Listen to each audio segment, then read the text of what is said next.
For the past few years, Ricky Gervais, Stephen Merchant, and Karl Pilkington have been meeting regularly for a series of pointless conversations.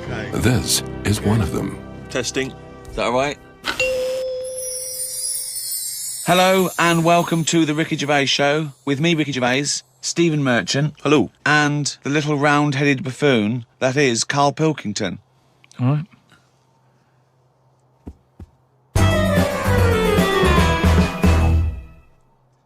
Karl's been on holiday again, hasn't he? Oh, yeah, that's right. Yeah, because, Karl, you don't do anything. And you have weekends off. You take at least 5 or 6 weeks holiday a year, even though you haven't got a job now. You're meant to be doing this, and yet you still So go your on whole holiday. life's a holiday, basically. Yeah, why do you need a holiday? You potter around. Your big day last week was going to the cobblers. So why do you need a break so much this week? It's just that, you know, it's good for your brain and that, isn't it? It opens it up a bit. You are not evidence for that. Where did you go?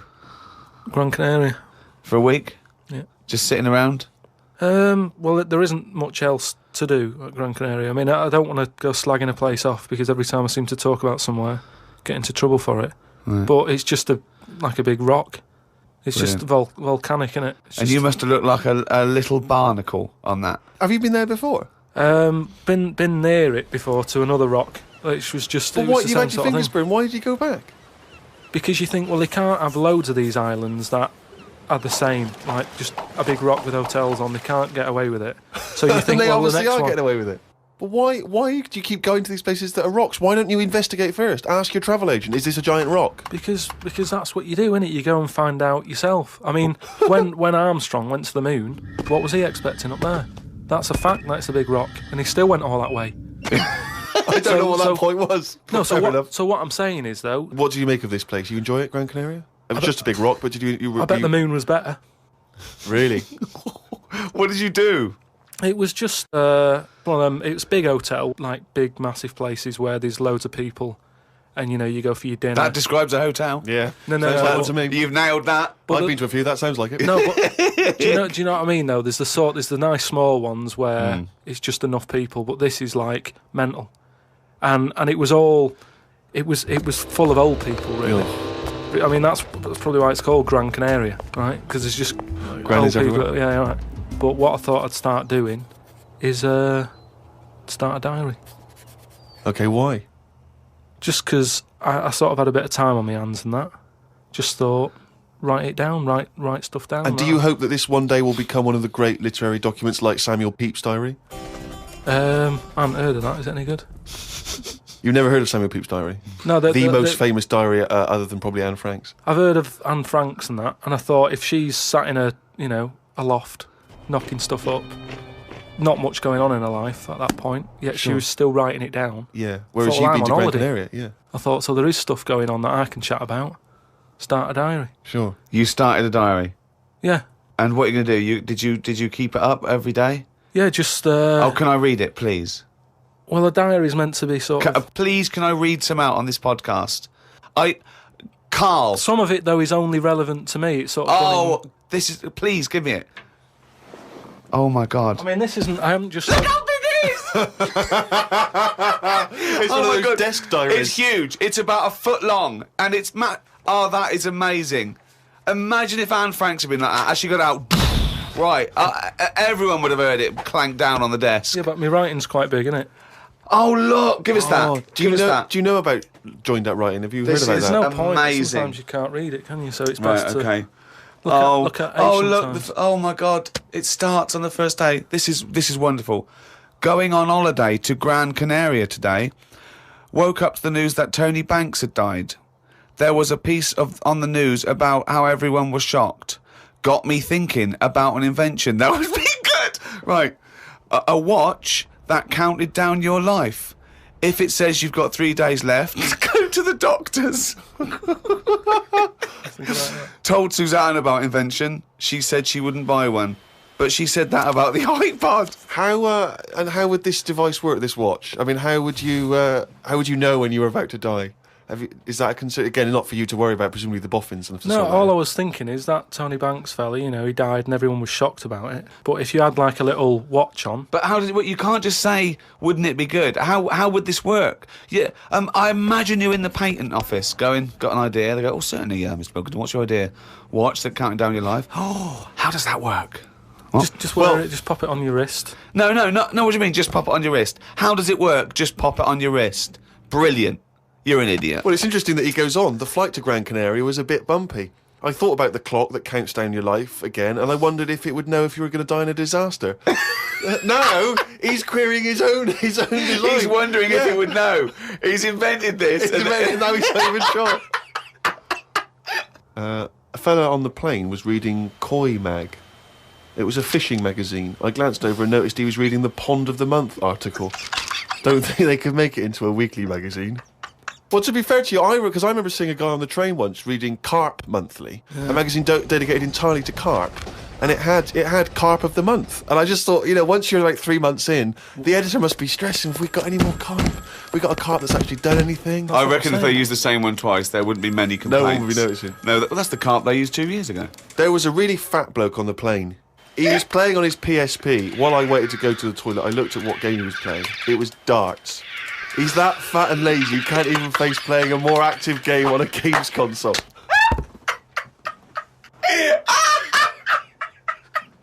Me and Suzanne got off the coach along with a couple of old people. One of them was in a wheelchair. I don't think it was wise of them to come to a volcanic island with a wheelchair.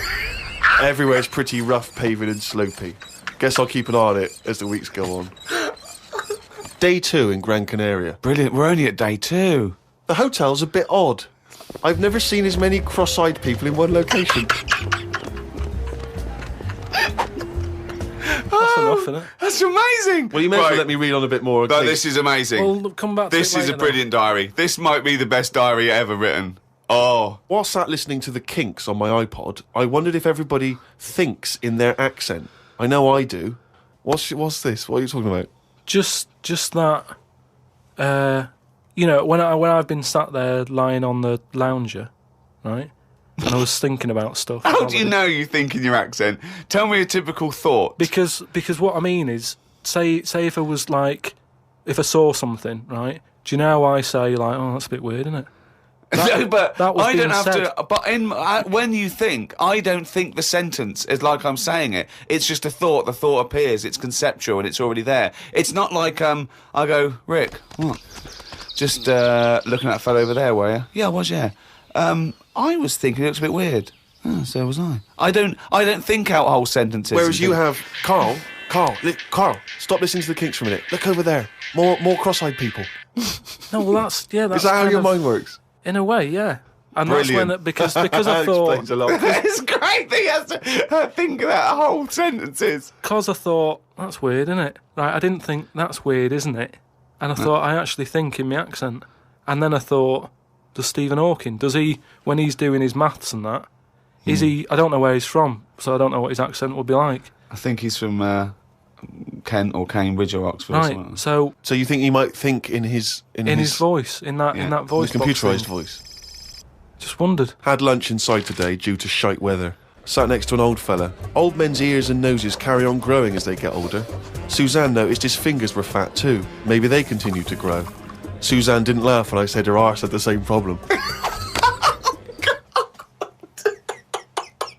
Day 3, cloudy start to the day. Had pie and chips in a cafe.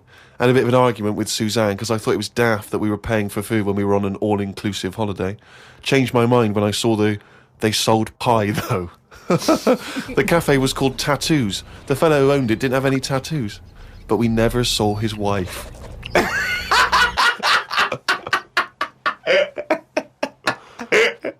Oh, brilliant. Had a drink in a bar. Everyone sat and watched one of the local cats lick its bollocks. It's the greatest holiday in the world. That's the entertainment in that town. Went back to the hotel and had a sleep before tea. I love the fact you're moaning about old people, but you're just as bad. You've done nothing so far. He's done nothing, he's got a big hip. Woke up to news about ducks being badly treated. There was a really ugly one with bent legs. I'm gonna die. Why does he write this down? Oh, God.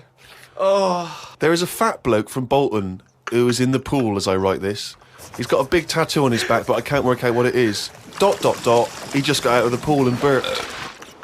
Just felt like you had to keep us abreast of that. Everything's in the diary.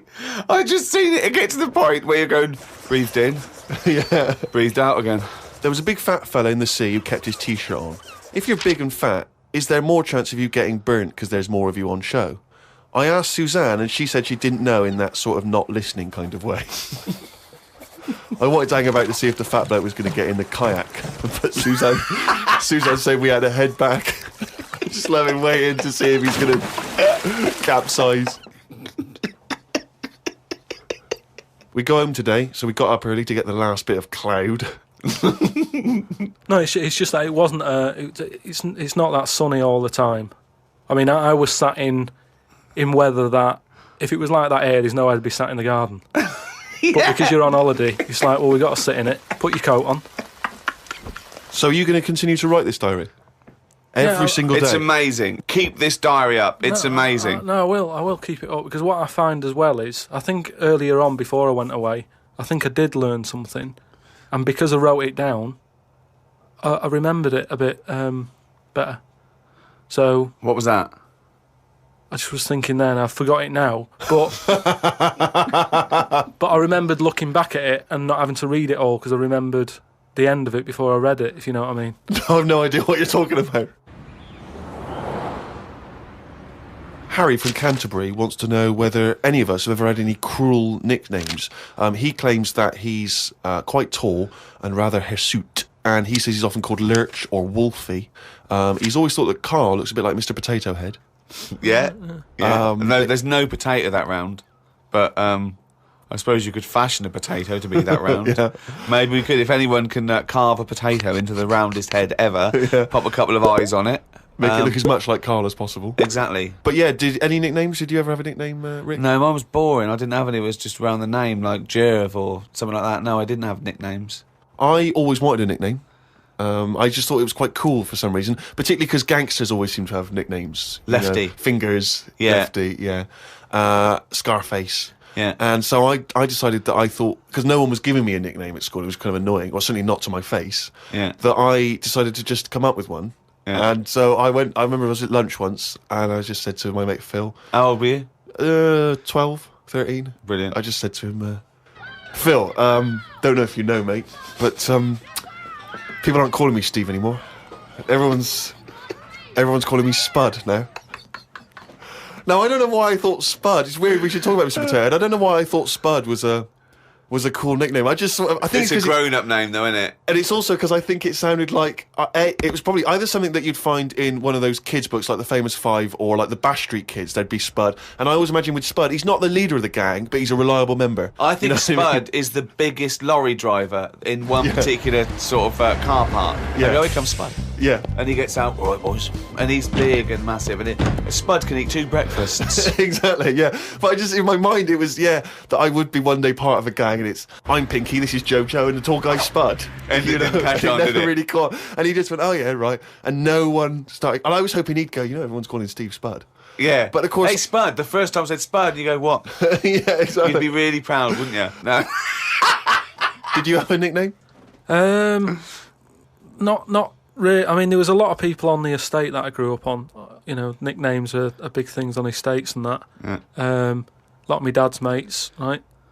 What their nicknames did was tell you about them. Do you know how I said about the Elephant Man's a good name? Yeah. Because, you know what you're going to get. If someone said, Elephant Man's popping around in a bit, it wouldn't be a shock when he walked in. Yeah. Right? So it worked in that sort of thing.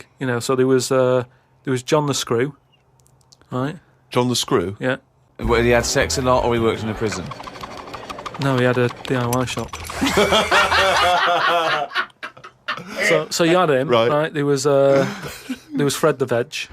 Yeah. Which is... I assume it's because he was at the same IQ as you. Or he was in a coma. Yeah.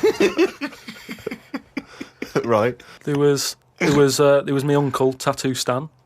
All right. Yeah, he had like loads of tattoos that he'd just done himself. Oh my Right. God. The problem was, because he did his tattoos himself, the ones on his left arm were really good. Because he was right-handed. On his right arm, rubbish. Right? So there was him. Great. And there was Jimmy the Hat. Jimmy the Hat. Yeah.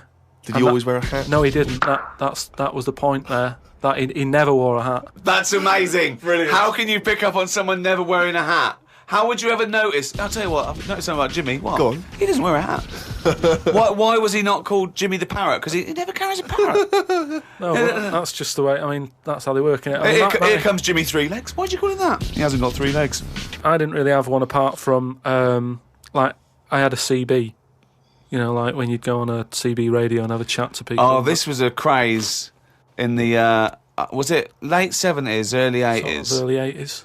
And it was just short band radio, wasn't it? Everyone had these little handsets and they'd speak to each other in the sort of local area. Yeah, it was mainly. I think it started off with like Lorry truckers drivers, and isn't it? Yeah, truckers, yeah, because there was that thing from like about 1977, Convoy. it was Convoy, yeah. Yeah, so I had one of them, and the handle. I had two Handle different mean names. is your nickname, your Yeah, name? there's loads of code stuff. Yeah. I had a couple. I had there was Pilkio one, because Right. like I say, there's a lot of Pilkingtons and that in Manchester. So if someone wants Pilkio 2, it's open. Do you know what I mean? They can have it. And then Like it's people scrabbling for, I want a Pilkio one. and then because I did boxing and that, Well, you did it once. Yeah. I'd Boxer Boy, because I thought that's quite a good image as well. That's kind of like people going, oh, don't mess with him. Do you know what I mean? Yeah. If he asks what your handle is, tell him. Do you know what I mean? Yeah. It's Boxer Boy and that. Yeah. So just had them two, and I used to just go on there and. Pointless. What is the point of this? Well, you just meet people, don't you? And you So- don't meet people. You say, "What's your handle?" They go, "Box Boy." What's yours? Rubber duck. All right, cheers. No, It's but ridiculous. then you'll say like, then you go, oh, what's your 20? What's that mean? That's where are you? Well, why don't you say, "Where are you?" Because just in case there's someone who's listening in who you know, you hear about this all the time, don't you? People listening, jotting stuff down. Oh, right. So just in case someone in the world doesn't know what handle means, they're out of the loop. They're out of the loop. It's not a difficult code to crack, is it? If Yeah. you're trying to track someone. It's hardly the head of the mafia talking to each other because the FBI are on the wire. It's ridiculous. Like I go, oh, you keep saying that, what's your handle? And they come back with something else. I can't work out what's going on. No, it's like anything, isn't it? That's what codes are all about, isn't it? You set them up and that. Go on and tell me the code then. Reveal at long last to the world what Yeah. these codes are. Right, so Yeah. what's your 20? Where are you? This is better than the Enigma. Yeah. Right, now here we go. Right. How many candles are you burning? Does that mean how big's your car or something like that? Horsepower or something? See? No, that's Oh, how old are what you? time is it? No, how old are you?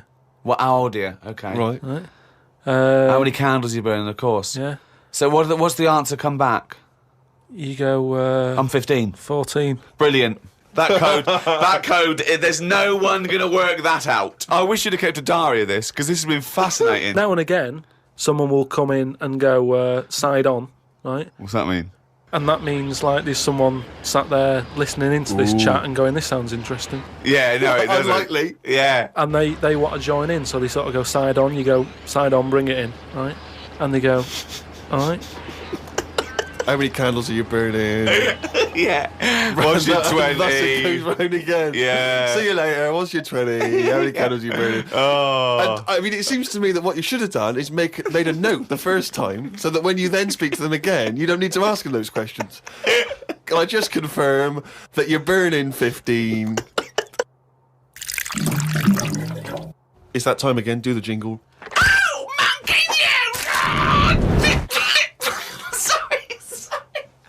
Okay. I'm gonna do a really good one. Though. Okay, go. Oh, chimpanzee! That monkey news, yeah. Right, do you know it's nearly time for the Winter Olympics again? Okay. Is it? Okay. They sort of come round every 4 years. Is it this year? Is it? Yeah. And the last one that happened, 4 years ago, yeah. there was a bit of an incident. Oh, no. Do you remember any winners that were monkeys? In any of the tournaments? Of course not. No. So It's not anyway, going to be that because it wouldn't be true. Go on. Yeah. one of the popular events, bobsleigh. Okay, right. You know, you know how it works. Well, It's you like need a 4 sleigh. men. Is it 4 men or 5 4 men? men. It's 4. So it's definitely 4 men that you need Need on a 4 bobsleigh men. team. Is it and there's 2 team bobsleigh as But well. they're always men. Is that right, Rich? Let me just clarify. With the Winter Olympics, you can't have any animals taking part. No, and they also no, because they wouldn't be allowed. And 2, there's no way they could disguise it because not only would they see it straight away, right, but they have blood tests, Right, okay. So, which would show up. so they definitely know if it was Well, they have any blood kind of tests. non-human. It's impossible. It would be literally impossible to have anything other than a human Taking involved part. in a bobsleigh team. Fine. Okay, so carry on. So anyway, the country was doing really well in the qualifying stages. Oh, yeah. But the problem was there was like 2 members who were getting all like the press and stuff. Oh right, yeah.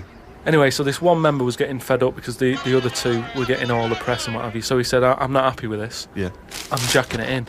So they were like, you're joking, we've qualified, we're getting into like the main race and everything. You can't leave us now. And he said, well, you could do it all on your own before, you know, the way you were acting, like you didn't need me, so I'm going. So the clock's ticking, it's getting close to the big race and everything. Of course it is, yeah. They're like, what are we going to do here? The substitute Right? they took with them. What are they Well, going they to do? must have, Yeah, they would take the substitute. So get him No, on. they didn't have any of them and that. What- It's, what- you know, a lot of injuries and stuff. Or just get a mate to do it. Just get a mate or a friend Yeah, or the coach to do it, yeah. But, you know, there's a lot of responsibility on these people and, you know, you won't want to let your country down and that. And they were like, what are we going to do? Get a waiter or anyone in Anyway, the hotel. the time comes to the race. Seems to be 3 people on it. There appears to be 3, okay, yeah. They start off, they're whizzing around the track faster than normal. They're beating their old records Right, amazing. because the new fella they've got a little bit smaller. Right? Is he in? So Is he in the bobsleigh? Or is he pushing? He's in it. Oh, right, okay. Right? He's wearing a uniform and a helmet, though. We He's can't got see what he helmet looks like. on. We He's can't got see the his kit face. on. Can't see his face. Nobody knows who he is, but the course they do. country's loving it. course they They're do. like, well, it looks like we're going to break all our records. You know, good. It's good that they found someone new. Yeah. Bet the other fella who left is sort of kicking himself, thinking, oh, I could have been part of this. Anyway, This wasn't a bloke that had very short legs and long arms, was it? what happened is they're whizzing round the track and what have you, Faster than ever, yeah. faster than ever, and the press are like going, beating all records here. They started taking photographs. A lot of flashes from the cameras and stuff. Right, of course. Suddenly, the bobsleigh goes a bit sort of mental and whizzes off the track. Ambulance comes rushing over and stuff. The other 2 members are looking pretty nervous for some reason. Oh, what are they doing? They're saying, look, don't take the helmet off because, you know, you can do more damage to the Well, neck. don't tell the paramedics how to do it. They know their job. Yeah, they know their yeah, job. yeah. So they were Please. like, just you know, and plus, you know, he came in at last minute to help us out. He doesn't want everyone to know who he is. He's Yeah. not after the limelight Yeah. like some of the members we used to have. But he just Yeah. was helping his country out. Yeah. Leave the helmet on. Anyway, they get him in the ambulance and stuff. The other 2 are looking a bit worried and what have you. They're gutted. They lost the race. The little bloke, is the bloke not saying anything? Is he not? He's in the ambulance now. Is he not saying anything though? Anyway, word reported that one of the ambulance drivers said that on that sort of dreadful night when, you know, the country lost out on a medal in the bobsleigh, he sort of reported that there was a monkey in the back of the ambulance. People were like going, you're joking, I don't aren't remember you? this. I don't remember this. You- at they're all. not- well, this is it, you see, because they sort of swept it under the carpet a little bit. right. They were like, this Bullshit. is crazy It's all talk. this. shit. It's This all is shit crazy again. talk. Once talk, absolute shit. Where'd you get this from? This is crazy talk, right? It is But- crazy talk, and it's from the mouth of Karl Pilkington. But the weird thing is that backed it up. Following week, there was a story of some people who visited the zoo saw a chimp in a neck brace. And that's this week's Monkey News.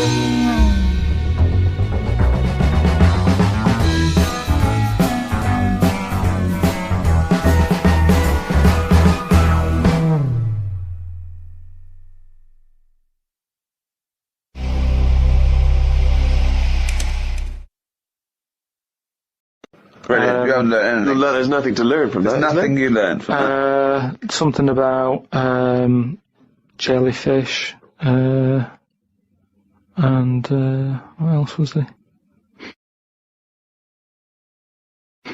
There was a programme on the telly about survival, and a fella who he looks after elephants, and he's in this little hang glider looking for an elephant that he's looking after. He has to keep a track on where it's going and all that. And one day he's saying, "Oh, I haven't seen the elephant today," and the fella's like, well, look for it tomorrow. He's like, "No, it's best if I go and look for it now, because it might go further away or something." He said, "Oh, I wish you'd leave it, till tomorrow." So straight away you're going, "Oh, this is trouble." So he's going out in his glider, sort of at night. He's looking for. I doubt it's a glider. I imagine it's a glider with an engine. It's one of a light aircraft then. Yeah. So he gets in that on his own. He's wandering about in the air, looking down. Like I say, it's loads of land. He's looking for one elephant. He's not having much luck. Anyway, I think he gets to a point when he goes, "Oh, I'm having no luck, I might as well go home." Goes to turn round. Something happens. The glider falls to the floor, crashes. Light aircraft. Yeah. That crashes. He gets out. He's broke his legs. Done his back in. His hands. I mean, he's in a bad way. And he looks at the plane, and that's a wreck. Petrol's coming out of it. He's thinking that's not going to fly again. And he has to lie there, doesn't he, for like 48 hours or something. And in that time, everything's being chucked at him. He has a lion wandering around him. A scorpion walked over his leg. Some sort of dangerous snake went in his shoe. Yeah. What else is there out there? Some sort of bad ants. Just everything that's there that could cause a problem. He had it all in his life. I haven't seen this, but I suspect there's a lot of conjecture in this telling of it. Bad ants. No, just anything that you could think of that's out there to cause you a bit of a problem. Camels. He got hot. He got so hot his lips fell off. No, because you have to have a lot of juice to keep your lips sort of how they are. Right. So that's the sort of state he was in. Yeah. 48 hours. And yet he survived in the end. Someone came and found him. And you thought you were bored doing nothing? Yeah, no. Well, he didn't even have the internet. Yeah, but he had a lot of insects. What would you do then if you landed, right? Supposing we all land, right? We're shipwrecked, okay? There's no food around. But there's a chance we might be saved, like, in a few days. We just got to stay alive just for a few days, okay? Steve offers up.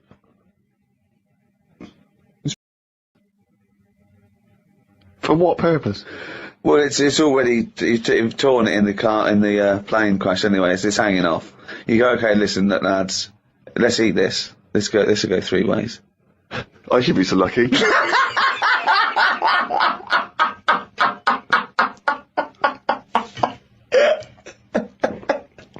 Okay, fine, yeah. I'll look for something else.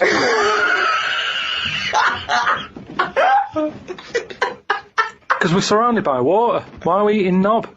There's loads of fish and everything. There's more fish in the sea than there is stuff on land. That was something else that I've read about how there's more sea life happening. There's loads more. What do you mean? Than what? Than stuff happening on land. Well, yeah, it's a bigger place, isn't it? Yeah, and there's more. They're all coming further in because it's getting so crowded. Everything's being pushed outwards. So we're going to get to a point where people won't go walking in the sea because there'll be something deadly just floating about on near the shore. Again, that's no information at all. I don't know. There's no information in that statement at all. Yeah, I said how the sea is so overcrowded that everything's being pushed to the edge. It's not overcrowded. It is. You mean things that are in the sea are being pushed to the edge of the sea? Yeah, because there's new stuff happening all the time. There's new creatures being made. They're changing quickly. They were saying how, like, I don't know, 50 years ago, jellyfish didn't even have a sting. That's rubbish. Try 50 million and you'll get closer to the truth. But what I mean is, in terms of, like, land, we all look the same, don't we? We've had 2 legs and 2 arms for ages. Whereas in the sea, things are changing at a really fast rate. So, like, jellyfish were knocking about. The sea is a much more stable environment than the land anyway. What are you on about? Well, I wouldn't have thought evolution is any faster in the sea than land. Yeah, it is. Well, no, where's the evidence for this? Well, I'm telling you now. I'm telling you how jellyfish have changed. And look at them. And how have they changed then? So 50 years ago they didn't have a sting. Yeah. Now they have. Yeah. Trilbies, they wore trilbies 50 years ago as well. And they just spoke with a much more, refined accent. Yeah. Just that is quite a lot, though, isn't it? Because jellyfish are nothing. But no, you've made that up. That's not a fact. There's no facts come out of this discussion. Not that's interesting. That you haven't said anything. Jellyfish haven't changed in 50 years. No, they have. They've changed a lot in terms of... Well, they haven't changed in hundreds of millions of years, so I don't know what the 60s had to do with anything. I just don't know what influence the Beatles and Mary Quant suddenly had on jellyfish, where they hadn't changed for hundreds of millions of years. With all this sort of loose, free sex, free love, they were just going berserk. I know, yeah. There were no inhibitions amongst the jellyfish anymore. Things are changing a lot. To think that jellyfish, when they first came out, they were nothing. Jellyfish are nothing, aren't they? They're just a blob. So when they first came out, when they were first released, new by Ron Karl. Yeah. But what I'm saying is, even though they were nothing, they've grown to have a bit of something, just to get by in a busy place. I don't know what you're talking about. It's all guesswork and conjecture. It's not guesswork. I've been all nonsense. I've been reading all this and watching stuff. Karl, you haven't learned anything. Well, that's not entirely true, because he's obviously learnt enough to have written a poem about some of these subjects. Oh, I love his poems. Are you getting into poetry now, properly? I really like it, yeah. Is Karl going to read this for me, Steve? If you want him to. I think so. I did one about my kidneys. What was it called? Didn't have a name, it doesn't need it. Ode to a Nephron. Right, I did 2 about jellyfish. Excellent. I don't like jellyfish. They're not a fish, they're just a blob. They don't have eyes, fins or scales like a cod. They float about blind, stinging people in the seas. And no one eats jellyfish with chips and mushy peas. Get rid of them.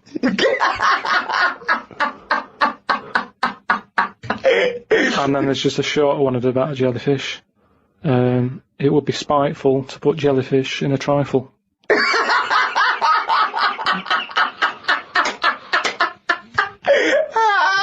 it certainly would. So. That's great! That's really good!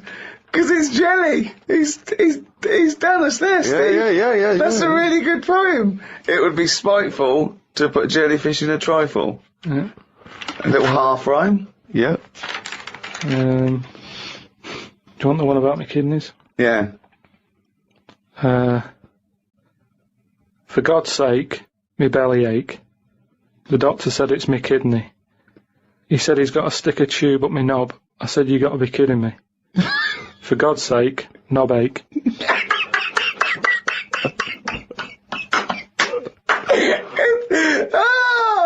Oh God! I'm sort of mildly disappointed that they're quite good. Yeah. No poet's ever written about jellyfish and kidneys. It's great. Oh God, I think you might have the market sewn up there. It would be spiteful to put a jellyfish in a trifle. I mean, I'm both impressed and fascinated and worried by Karl's new literary outlook. Yeah. You know, we've said to him, we've tried to make him appreciate the arts and poetry and explaining like what metaphor does and symbolism and all that. But I'm worried it'll backfire, because what if he becomes clever and erudite and then we lose our little endless well of stupidity? What if we lose our little shaved monkey? I mean, these podcasts without, It's almost like he were evolving into a human. I mean, you've authored a book. Well, I have to say, I mean, at the risk of sounding like we're shamelessly promoting it, I've only just looked at the book today, because that's the first time I've seen it, The World of Karl Pilkington, and I was very impressed by how legitimate it feels. I mean, it does feel like an actual Well, book. he's put so much work into it. I mean, He's done drawings, he's done extra thoughts and ideas, and it's very odd to think that has probably gone now into the British Library, which I think is obligated to take a copy of every book published. Incredible. I mean, let's be honest, it's not going to be on anyone's bookshelf, it'll be on their lavatory cistern, possibly next to their bed. But nevertheless, it's hardback and it's got pages, it's a real book. Yeah. Will you now read some great works? Will you read poetry at all, or...? Probably not. I don't like reading made-up stories because Fiction. life's interesting enough, innit? Right. If I'm going to read someone else's lies, I might as well make some of my own up and save me money, is what I mean. But you do read lies and made-up things, you just take them as the truth.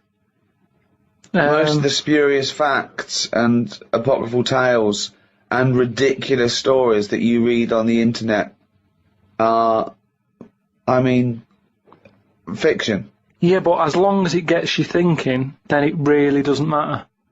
Say, I was telling you about the sea being full up. Yeah. Right? How there's too many fish in it, and they're all being pushed out. Then, it was saying about how the jellyfish is changing from a bit back, just being a blob, to now being a blob with stingy bits. You go, oh. And then... No, I don't. I wonder what he read. And I wonder what he was reading. Then I'll think of what other things are in the sea, how are they changing? And then that's when I might do a poem about an octopus with two heads. Because it's got me thinking. So no longer am I just reading someone else's story, spending a full week reading some other story. I've read a little paragraph, and that's got me thinking about and it's inspired you to make great art. With an octopus with two heads. And you just think, yeah, that would work. That's a good way for them to evolve. They've got all the arms, give them two heads. They've got all the arms! And, it would work, because like I've said to you before, it is one big head, to make it two smaller heads.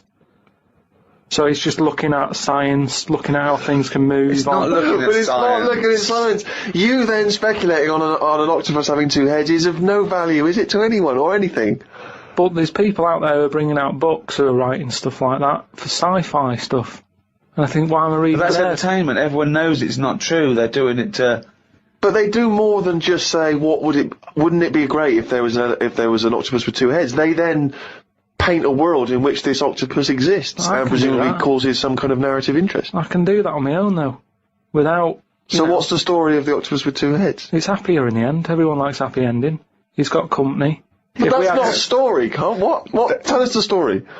What, you made up a story about an octopus with two heads? No, I'm just saying...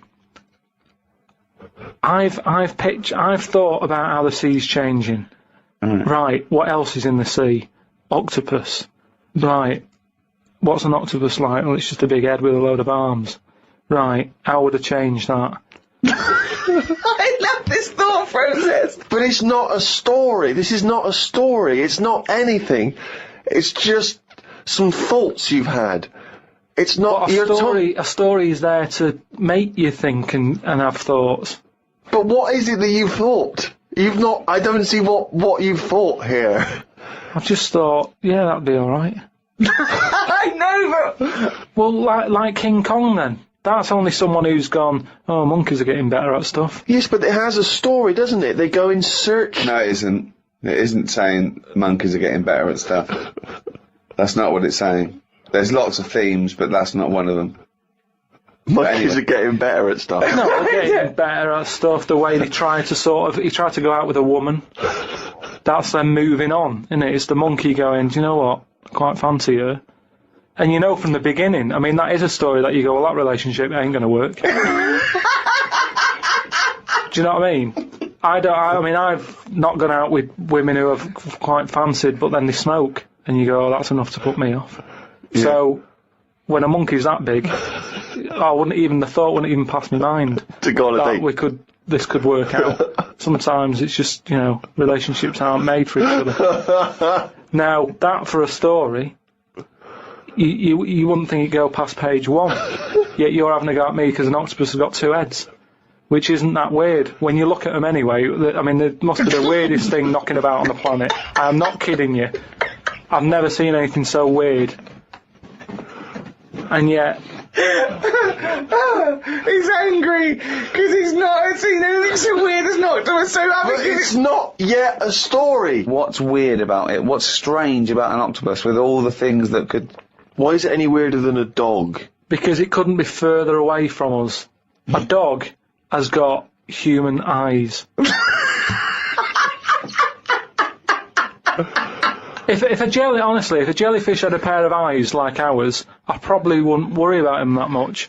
But like I said to you, it's that way that they haven't got eyes, they're floating about. I can handle some fish. They look like, because they've got eyes, you can make eye-to-eye contact with them. A jellyfish, what are you looking at?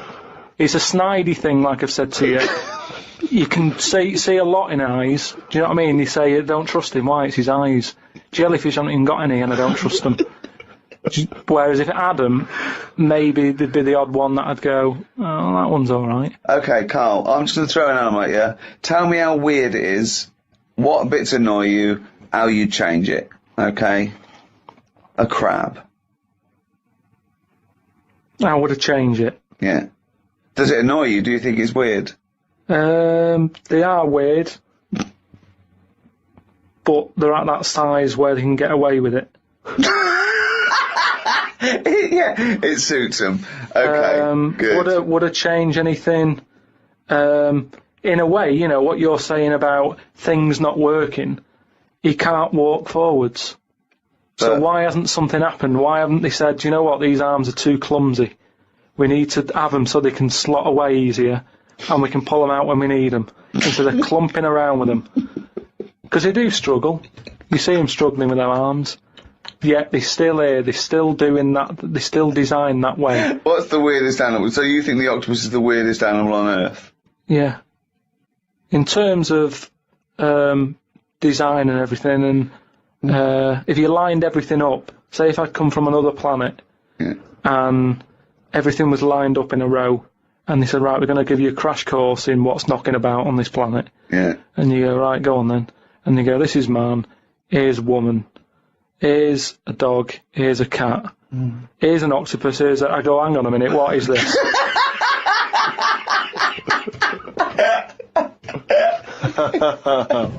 Oh, it's only going really down. That jingle, of course, signifies another reading from Karl Pilkington's diary. There was an animal in the paper today that I've never before seen. It's called an alpaca. They are gormless looking. The fellow who breeds them said they are easy to look after because they're used to harsh conditions because they normally live in the mountains. The problem with this is they will turn useless eventually, and then if we try to bung it back on the Andes, they won't like it. It's like how people win these live like a star for a week competitions. They're not good for anyone. Okay. Do you know what I mean? If something's living somewhere... But he's not going to why are we send them gonna back bung to it the back? Andes. He's presumably breeding them for something else. Yeah, but say if eventually, you know, the world's getting busy, there's hardly any room, and we go, right, what can we shift here?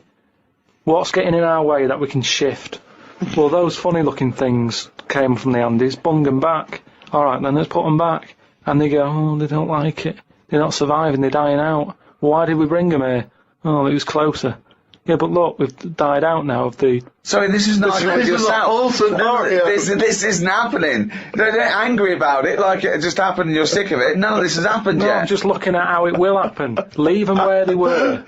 But you're getting angry about things that you're speculating on now. It's absurd, Karl. Not once have I read here about your anger about terrorism or international, you know, political injustice. Not once have you written about that. Only about the fact we may send animals back to the Andes. I know, but just because it just annoyed me, that's all. They brought them here. Some fella's getting a load of praise because they brought this weird animal into the country. And yet, it's like, well, they were on the Andes for a reason. Leave them there. It was happier there. I mean, I feel guilty when I open a bag and a fly flies out of it, and I think, where's that come from? What bag are you opening with flies? What bag? No, just when, like, you know, the bag I took the computer home in, a fly flew out of it, and I thought, when did that get in that bag? Wherever brought that from? And it's the same thing. He doesn't want to be somewhere else. It was where it was. And that's the same with this Polacco, or whatever. Great news. Get $25 cash back on the purchase you just made. Sign up It's now. amazing! It really is the ramblings of a madman, isn't it? Some new sea thing has been found. That's the headlines on the news. It wasn't found by sea experts, it was found on eBay. Someone was selling it for a £5. I don't see the point in buying something that you don't know what it is. What do you mean? What do you mean? It was... Someone's found some sort of shell with a thing living in it. Right. They thought, oh, I've never seen one of these before, I can flog it on eBay. Someone bought it and then wanted to look after it, went to some sea expert, and they said, oh, I don't know what that is. That's the story. It's just Great weird news. how Now you can get stuff's up to being found on $25 cash No, it wasn't back found on on any eBay, though, was buy.com it? purchase. Yeah, but that's where the specialist people sort of picked up on it. It's just weird that... I mean, all I was saying is I wouldn't want one. If you don't know how to... If it's a new creature, you don't know what makes it happy. When you get a kitten, you go, stroke its head. Loves it. Right? And you can do that knowing that it's liking it. If I had a little seashell and you go, does it sit in water? I don't know. Do you know what I mean? You could end up doing more damage. So that's why I wouldn't want it. It's nice to have rules in it. It's nice to know what you're doing with something. Well, as you write in the diary, it's like if an alien landed and wanted to live with you. As much fun as it might sound, it wouldn't be long before you got annoyed with it because it wouldn't eat the food you gave it. That's what I'm saying, but I couldn't have a go at it because it might not like pasta. It might not. Everyone likes pasta. Wow. That's it for another week. I hope you've enjoyed this half hour of drivel. I mean, some of the most stupid things ever said. I mean, it's like he's got a contempt now for the world. Like, he doesn't care what comes out of his head. Learning can be frustrating. Can't it? You know, you maybe I'm getting you thinking, maybe on your way home today you'll be going, octopus with two heads. And if you do that for 5 seconds, I've done my job. Good to have a job, innit? So, from me, Ricky Gervais, goodbye. From Steve Merchant. Goodbye. And from Karl Pilkington. Right. Hello, and welcome to number 4 in the series of 6. Season 3 of the Ricky Gervais Show, with me, Ricky Gervais, Stephen Merchant. Hello. And Karl Pilkington. Alright. Yeah, first of all, I'm sorry to do this, but me and Steve have got to bring something up that's been bugging us for a couple of weeks now, but it's reached... you are so lazy, Karl, at the moment. You have time off, right? You go away every weekend, so me and Steve are so precious at the moment with so many things to do, with extras and books coming out and stuff.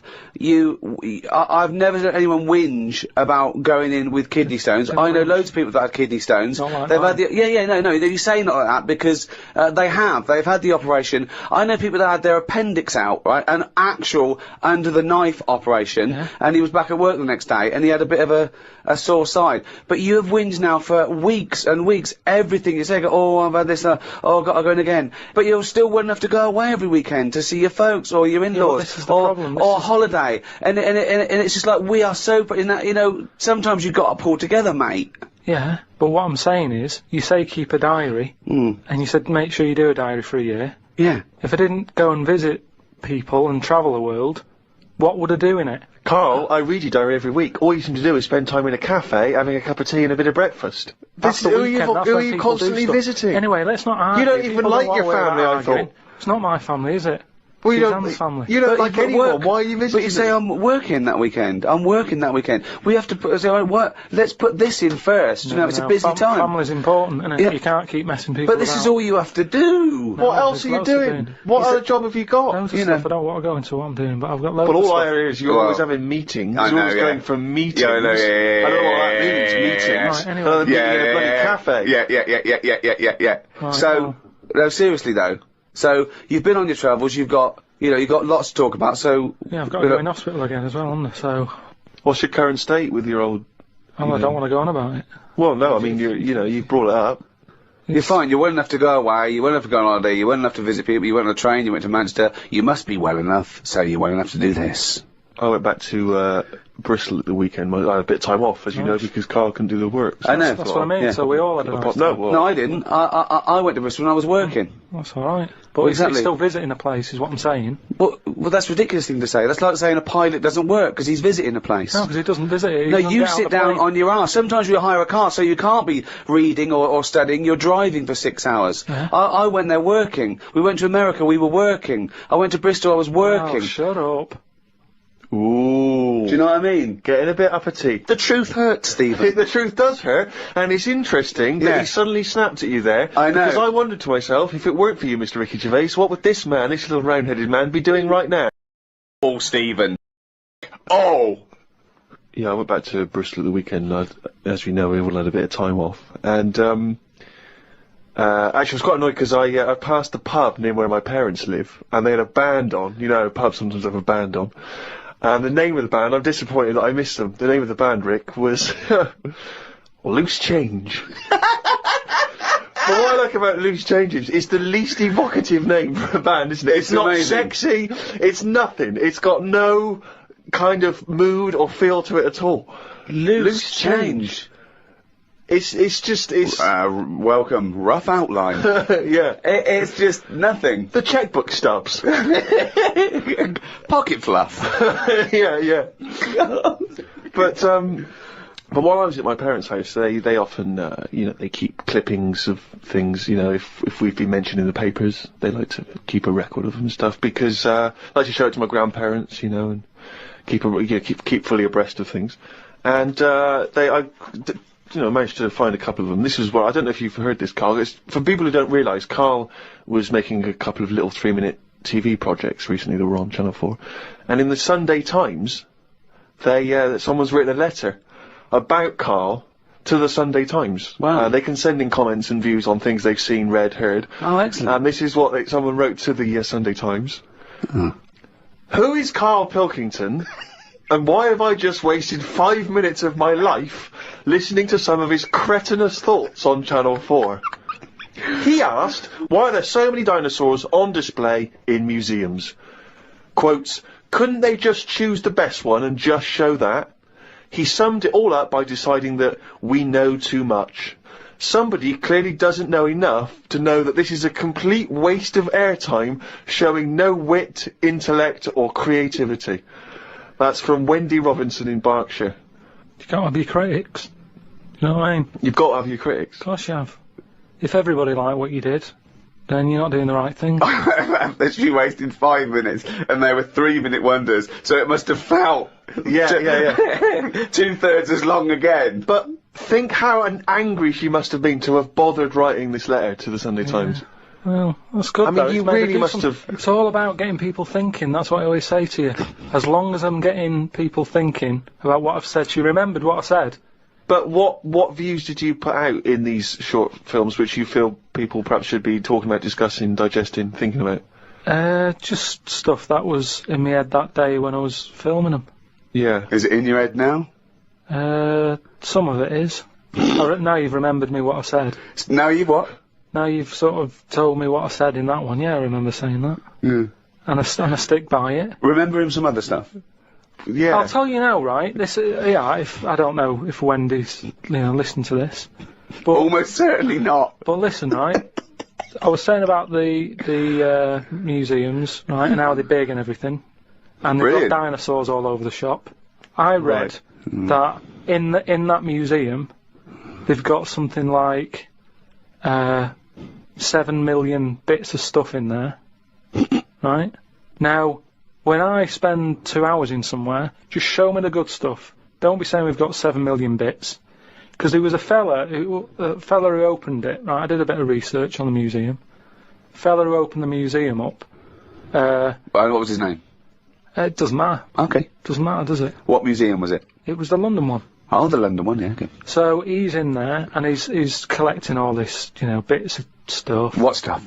Just whatever's knocking about at that Oh, time. right, okay. It seemed like You have researched it. he never chucked anything away. He's like, I won't put it in the bin, pop it on the shelf. Okay, So yeah. he's put everything on a shelf Oh, in right, his yeah. museum.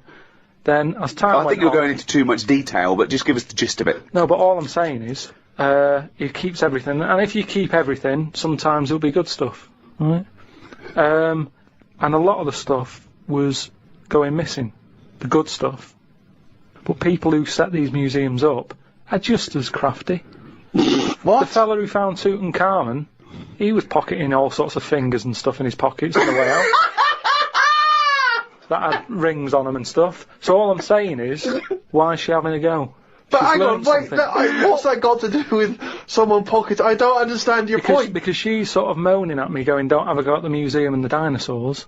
But No, everybody, she's having a go at your fatuous point. Yeah, you're absolutely uneducated, But, stupid point that you got TV time to talk absolute shit. If I could that's not my paraphrase fault, is Wendy. it? That's not my fault. If someone says they want me to do a little program and you can do what I want, I went and did what I did. Free speech, innit? But we just gave you the chance then to defend yourself, and you just confirmed Wendy's point 1,000 times over. What was all this waffle about people nicking stuff? What's that got to do with anything? Because she's having a go at me. I didn't nick But she's anything. having a go at you for talking nonsense that's of no consequence, which is what you just did What then. sort of nonsense? But what was your point? Oh, all right, then we'll watch Wendy's little program when that goes out. Let's see what she's got to talk about. Sick of her.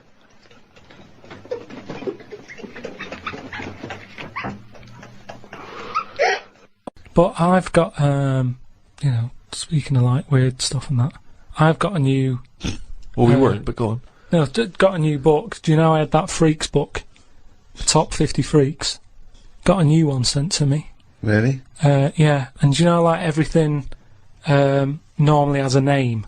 So like if it's the two-headed fella, you know, they're all nicknames like that, aren't they? They've got two nicknames, I imagine. But this new book I've got, right, on the cover of this one, it's got like a woman with 3 breasts, right?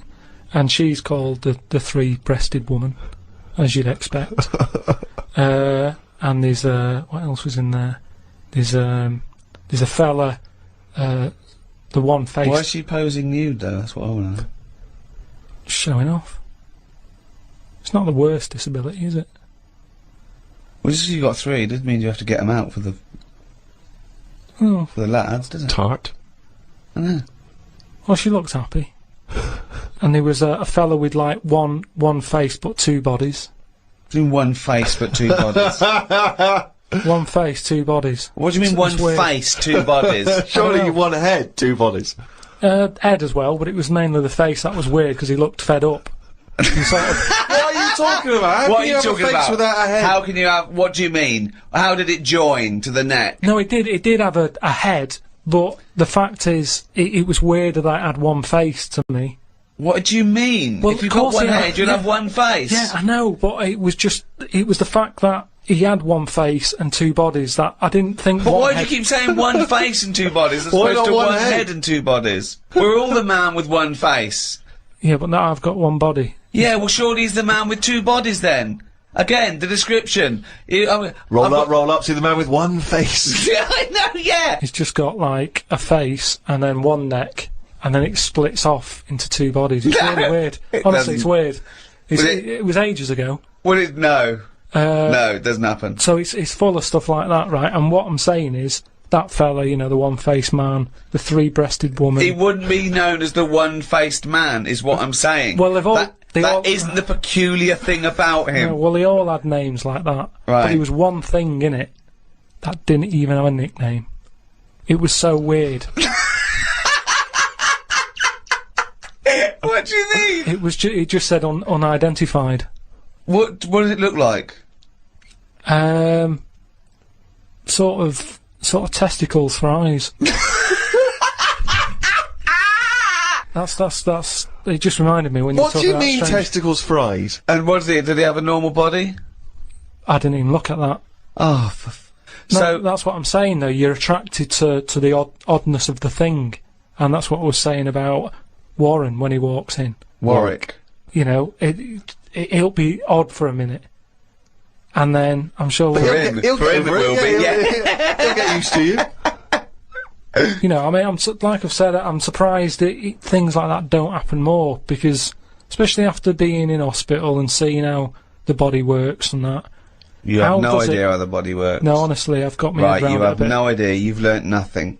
I've got me. You've learnt nothing since the age of 7. I've got my head round it a bit more, and the way that there's loads of people in the world, and yet you don't see people with like dangly eyes more often.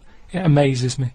I love the fact that he's amazed by not seeing freaks. Yeah. It's incredible. He's walking down the street going, oh, everyone's got one head. That's weird. Suzanne, see any dangly eyes today? No, me neither. It's weird, isn't it? What's going on in the world? Warwick's not been the only correspondent. We've had a number of people. I remember years ago we used to encourage people to send in questions, and those questions have been drifting in ever since, really. Just things that people want to throw at you, see how your mind works, Karl. Do you mind answering a few? Oh, I suppose you might loosely term these philosophical questions, or at least questions that might help you think, ponder on some of the bigger ideas. This is your forte, Karl. Philosophy, isn't it? Yeah. Question 1. Karl, are all men born equal? Well, we've talked about Warren. Warwick? Say if, like, the Pillow Man, right, the fellow with no arms and legs, if everyone was like that, he wouldn't be... that wouldn't be a disability. He'd be equal to everyone else, wouldn't he? When someone fights for equality, it doesn't mean they want to be treated literally the same. For example, it's usually about a prejudice, isn't it? Or a lack of opportunity. Yeah. If you were... just to think of equal opportunities in terms of a job. Yeah. If you needed someone for a lookout on a lighthouse, and a blind person went along, they couldn't do the job. Whereas if it was listening for stuff, and you didn't give it to the blind person because you were worried about, don't know, blind people, that would be imposing a prejudice because he could hear as well as you. So if he was the best for that job, he should get it, despite his other disability. But I'm pretty sure, yeah, your ears are important in a lighthouse. I'm pretty sure he's coming down on the wrong side of the argument, Steve. Keep going. Go on. No, I just want to hear it, you know. I mean, if they want to go for any job, go for it, but then don't moan if you don't get it. That's all I think. Is that your equal opportunity statement? That's your statement. Well, I don't take anyone on, so I don't have all these worries, but I'm just saying, if I was in charge of that lighthouse and the deaf fella turned up, was he deaf or blind? Well, it depends. I gave you two There was one of each. scenarios. There was a deaf guy and a blind guy. And no one else. I'll put another advert in.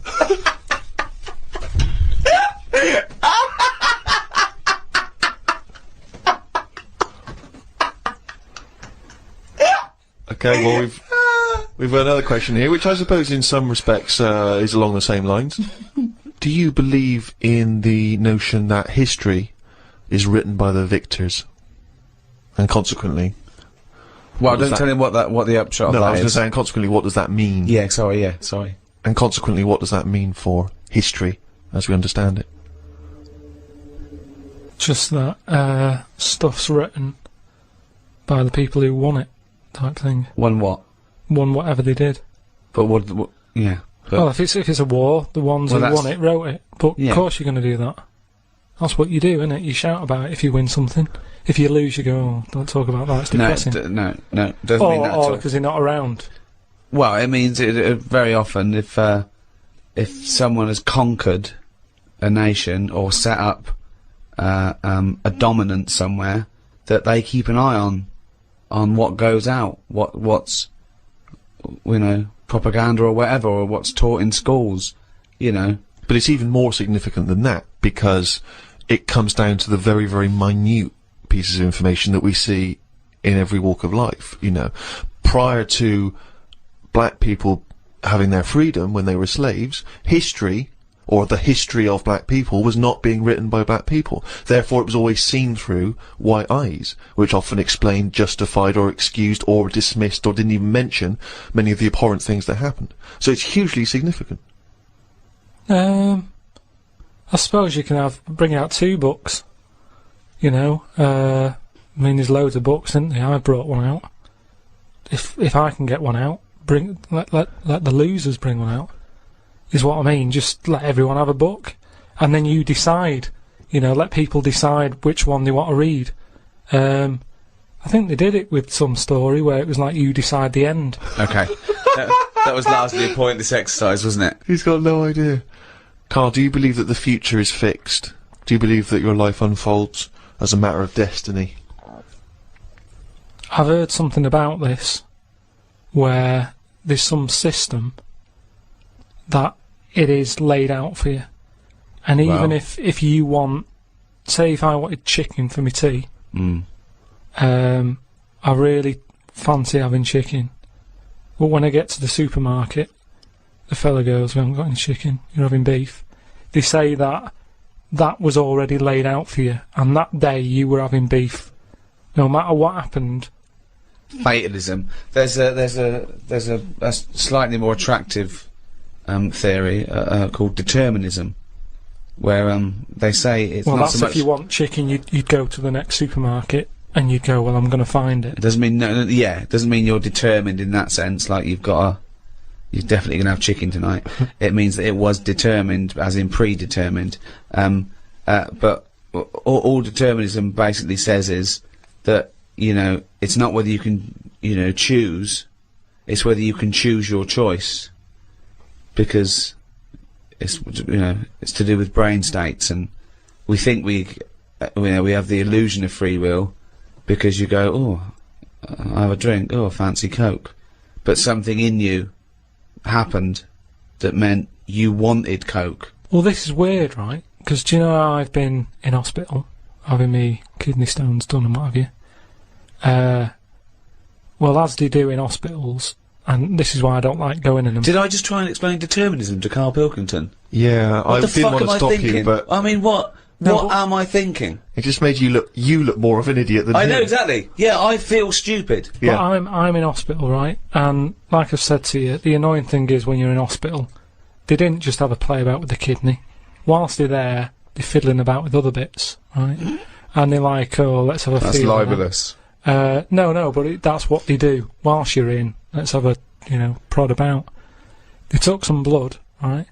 And they said to us, "Now the weird thing is, these kidney stones you had, it was probably caused by too much calcium," right? That's what they are. They're a calcium build-up where you're not flushing it out, and so it's... Yeah. Now, the weird thing is there, I don't like having cornflakes.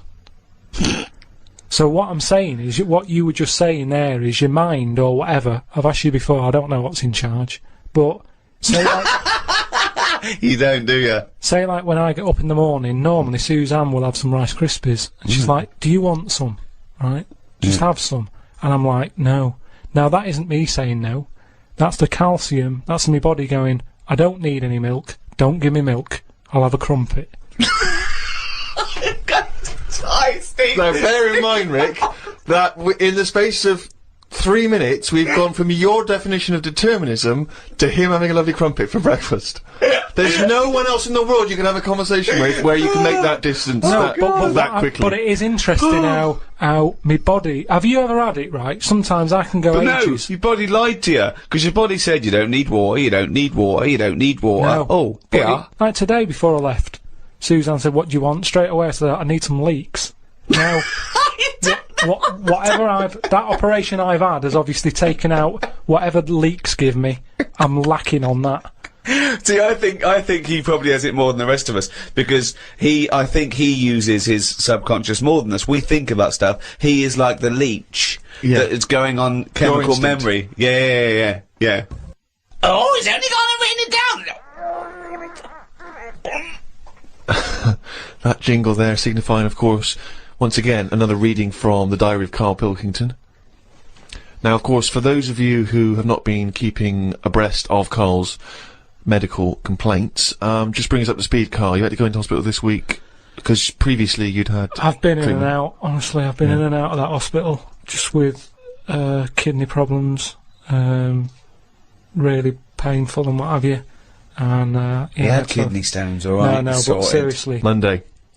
I had a bit of a lie-in today because I have to get up early for my operation tomorrow.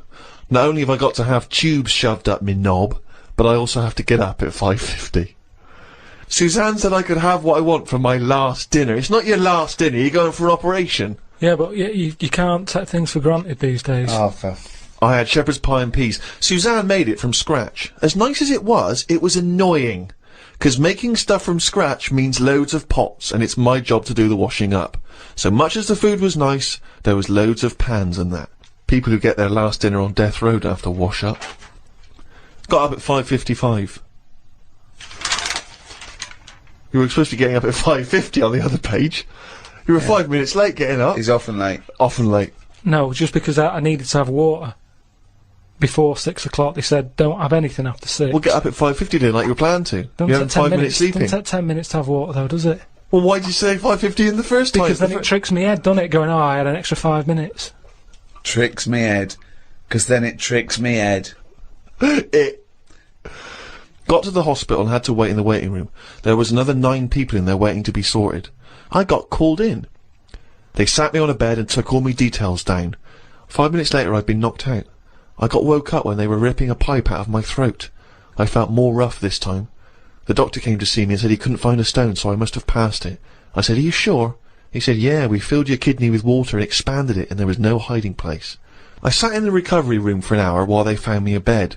One of the fellows who was sat in the room with me this morning got wheeled in. They couldn't wake him up. All the nurses were laughing because he didn't want to wake up. I bet they were laughing at me when I was in the theatre. Someone told me they totally strip you when they're operating. I would have looked like the alien on the Boswell incident. Boswell! Boswell! It's quite a nice analogy if it weren't for the fact that you said Boswell. It's the Roswell incident. Didn't sleep much through the night because there was a 60-year-old fella shouting at the nurse about his pillows. I don't think I slept through a full hour with one thing or another going on.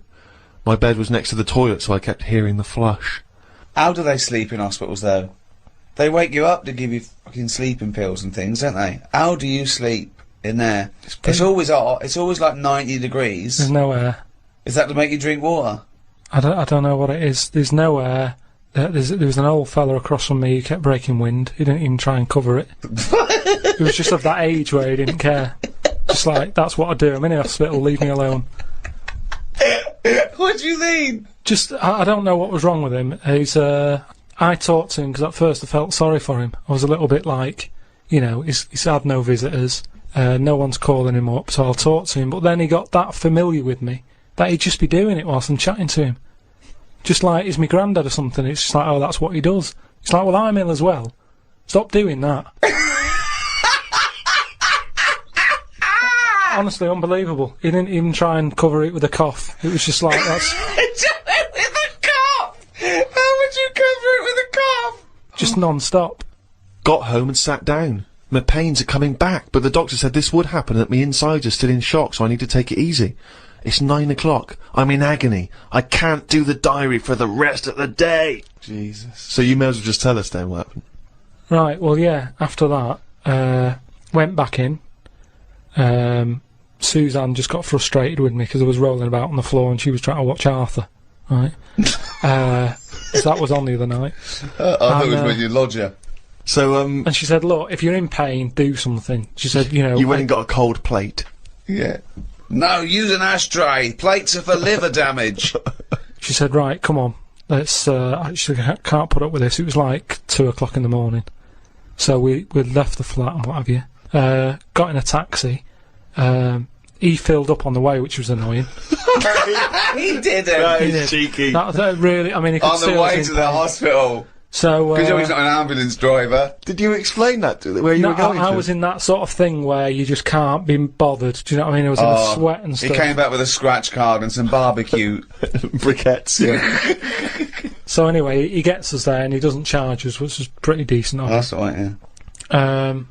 So I go in, and there's like, I don't know if you've been in like A&E at like Graham, 2:30 in the morning. It's just depressing. Fluorescent light doesn't help because it makes everyone look iller than they actually are.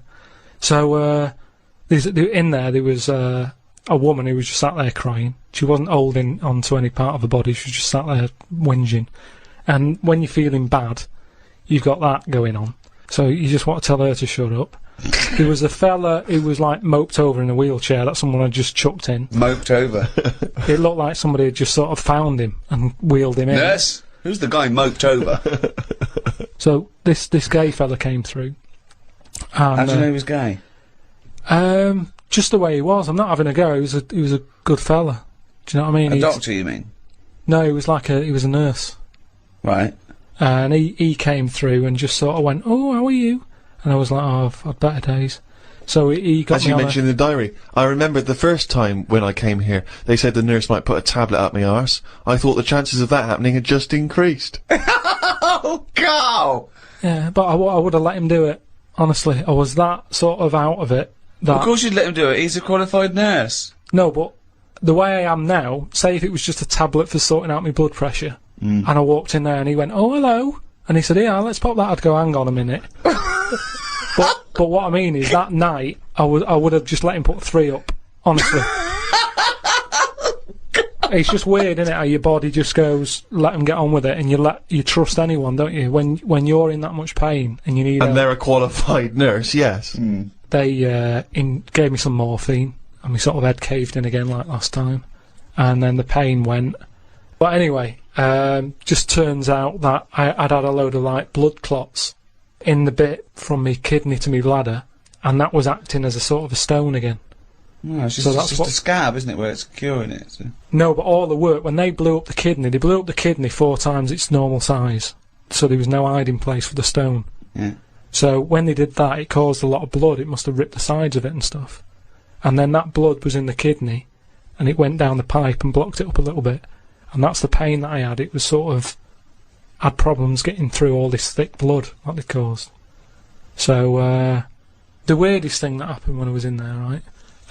The morning like after I'd had the morphine and what have you, right?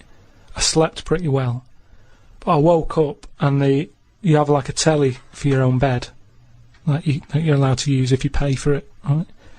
So the glow from that woke me up because they come on at about 7:10, and the telly's in front of your head, right? So you're getting this glow and you're going, "Oh, what's that now?" And I looked at it, and all it had written on it is Karl received bad news about your father, right? And I was like, is this what they do now? Because it's such a big hospital, did they just text you sort of news to your bed? And I was kind of like, like I say, it was early, it was 7:10 or whatever. Thinking, what's going on? I didn't have my mobile. Suzanne took that. And I was looking at it, I read it again, I thought, it might come up with more, like, what's up with him? Turns out it was just a review for Neighbours. It just tells you... it tells you what's on the telly that day. And there's some fella in Neighbours who's called Karl, whose dad went bad.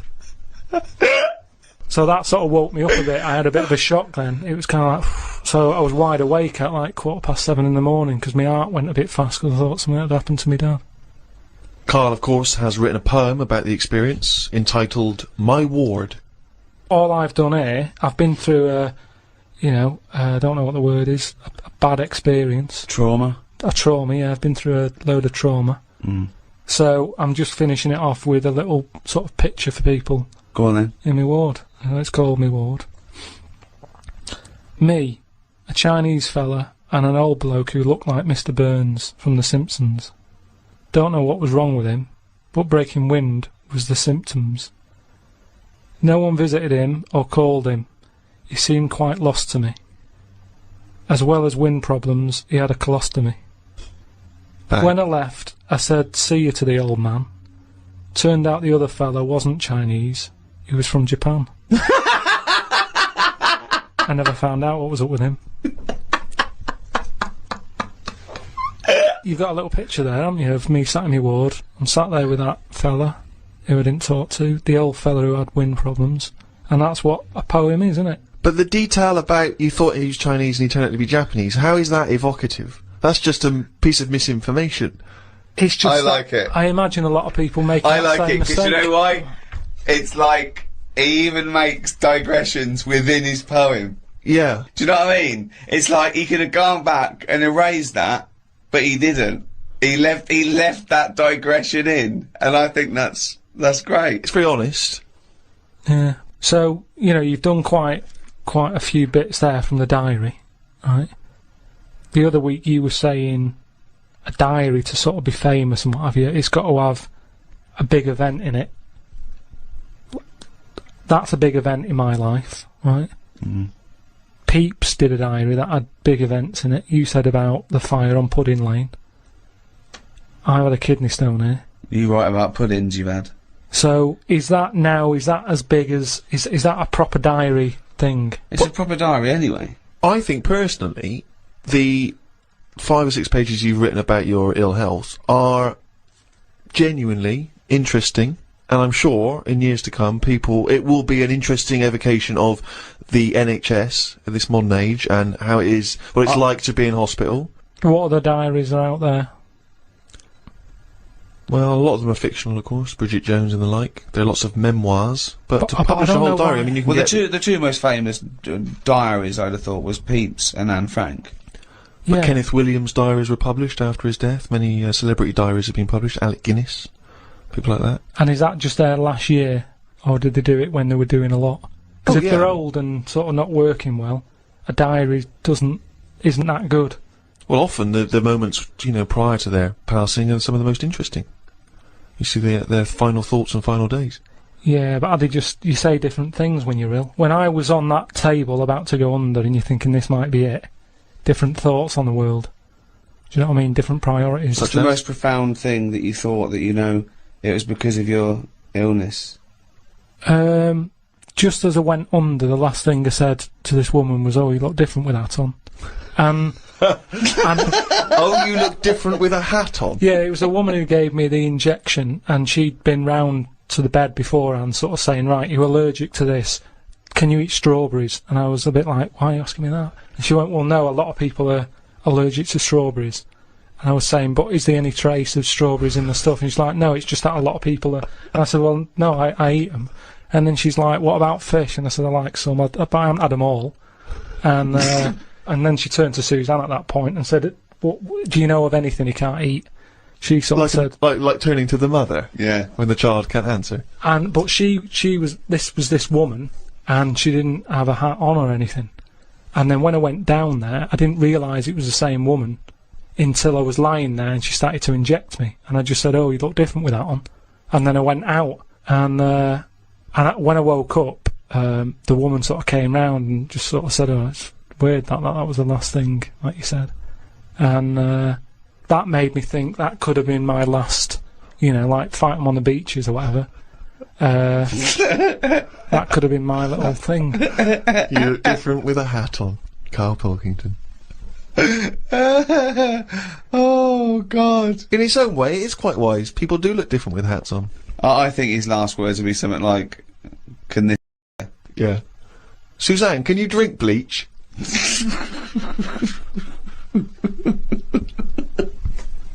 So that's it. That's the end of this series, the 3rd series of the Ricky Gervais Show. We'll have to give it a rest for a while, won't we? I'm exhausted. Thank you, everyone who bought the series. All 24 episodes we've ever done are available on iTunes. So, yeah, if you haven't heard them, maybe we should do a free one now and again over the coming years.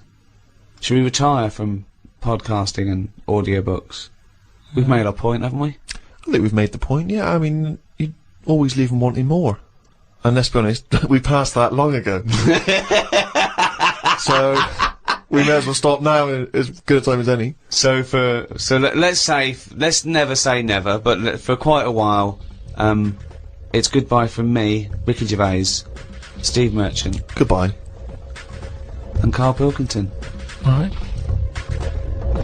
Oh, chimpanzee lap monkey news, you little round-headed...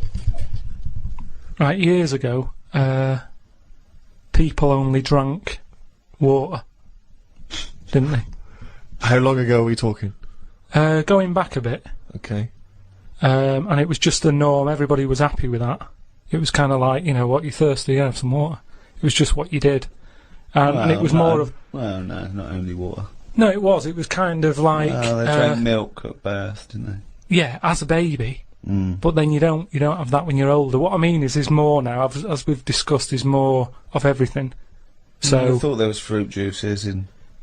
Yeah, but what stuff. I mean, when people were thirsty, it was like, well, have water. They didn't go, oh, what do you want? Do you want this? Do you want that? I'm just saying they had it for a purpose as opposed to something for the taste buds.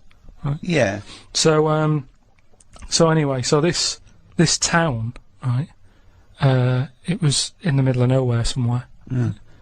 It's the detail that makes the story, isn't it? The pinpoint accuracy of so it was a while ago, and it was in a town somewhere. Brilliant. In the middle of nowhere. And what used to happen is barrels used to appear, right? These sort of do you know, like how they have wooden barrels that beer and that comes in? Right. One of those used to just be in this village, and everyone who lived there was used to this sort of drink that used to crop up, right? Well, because they were used to it, they didn't question it. It was kind of like, yeah, it's what happens if you live here. Sorry, so I don't understand. So what's in the barrel? It's a barrel in the town square. Well, it's this drink. Right? And so it's not water. It's not water. It's a mysterious other drink. Well, I'll tell you now. It's like a fruit drink. Okay. And back then, I mean, I speak to my mum, and she didn't have a banana till she met me dad, and they were made up of fruit. Sorry, is that sort of a euphemism? I don't know what that means. No, but what I mean is... he came a-calling with a banana? No. With a bunch of bananas and some flowers. No, but what I'm saying is, it was like a fruit drink, and for years and years, people didn't drink fruit. It was an eating thing.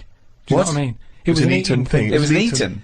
Yeah, what, it was you're thirsty, have some water. What, you're hungry, have a banana, have an orange. Sure, but the idea of combining the two, crazy. They never used them in that way. So anyway. So a mysterious fruit-based drink is turning up mysteriously in this town for years. No one questions it. No one thinks. They just think because it's in that area. I'm sure, like in Here the come the lilt man. No, but in the same way that in Scotland they'll have fried Mars bars and that. Yeah. They don't bat an eyelid at that.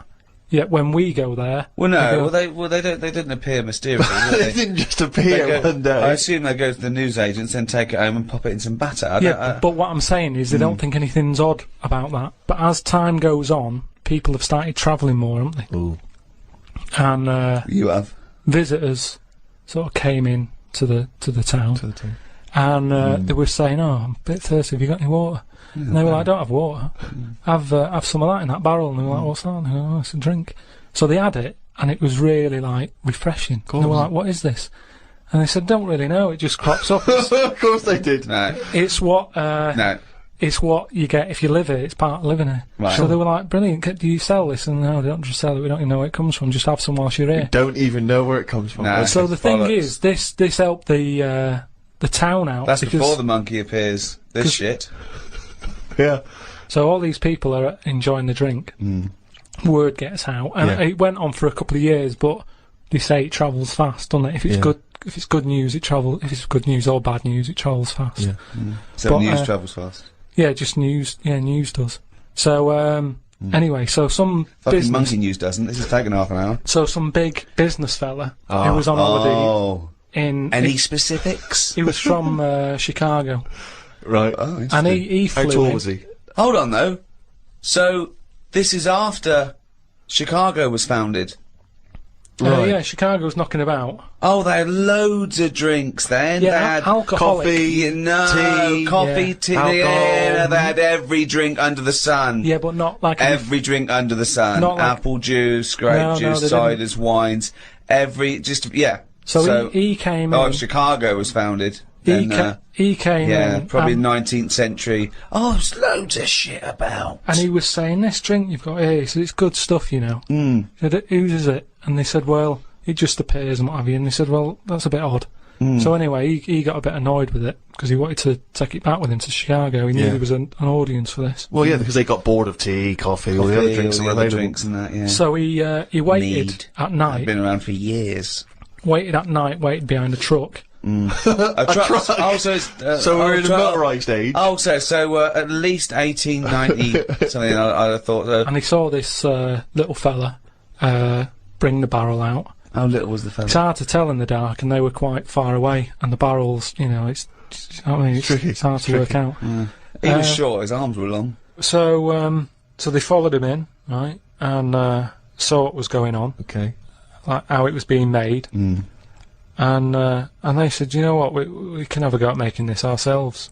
And what happened in the end, they tried to imitate it in Chicago. There was a orangey tang, right?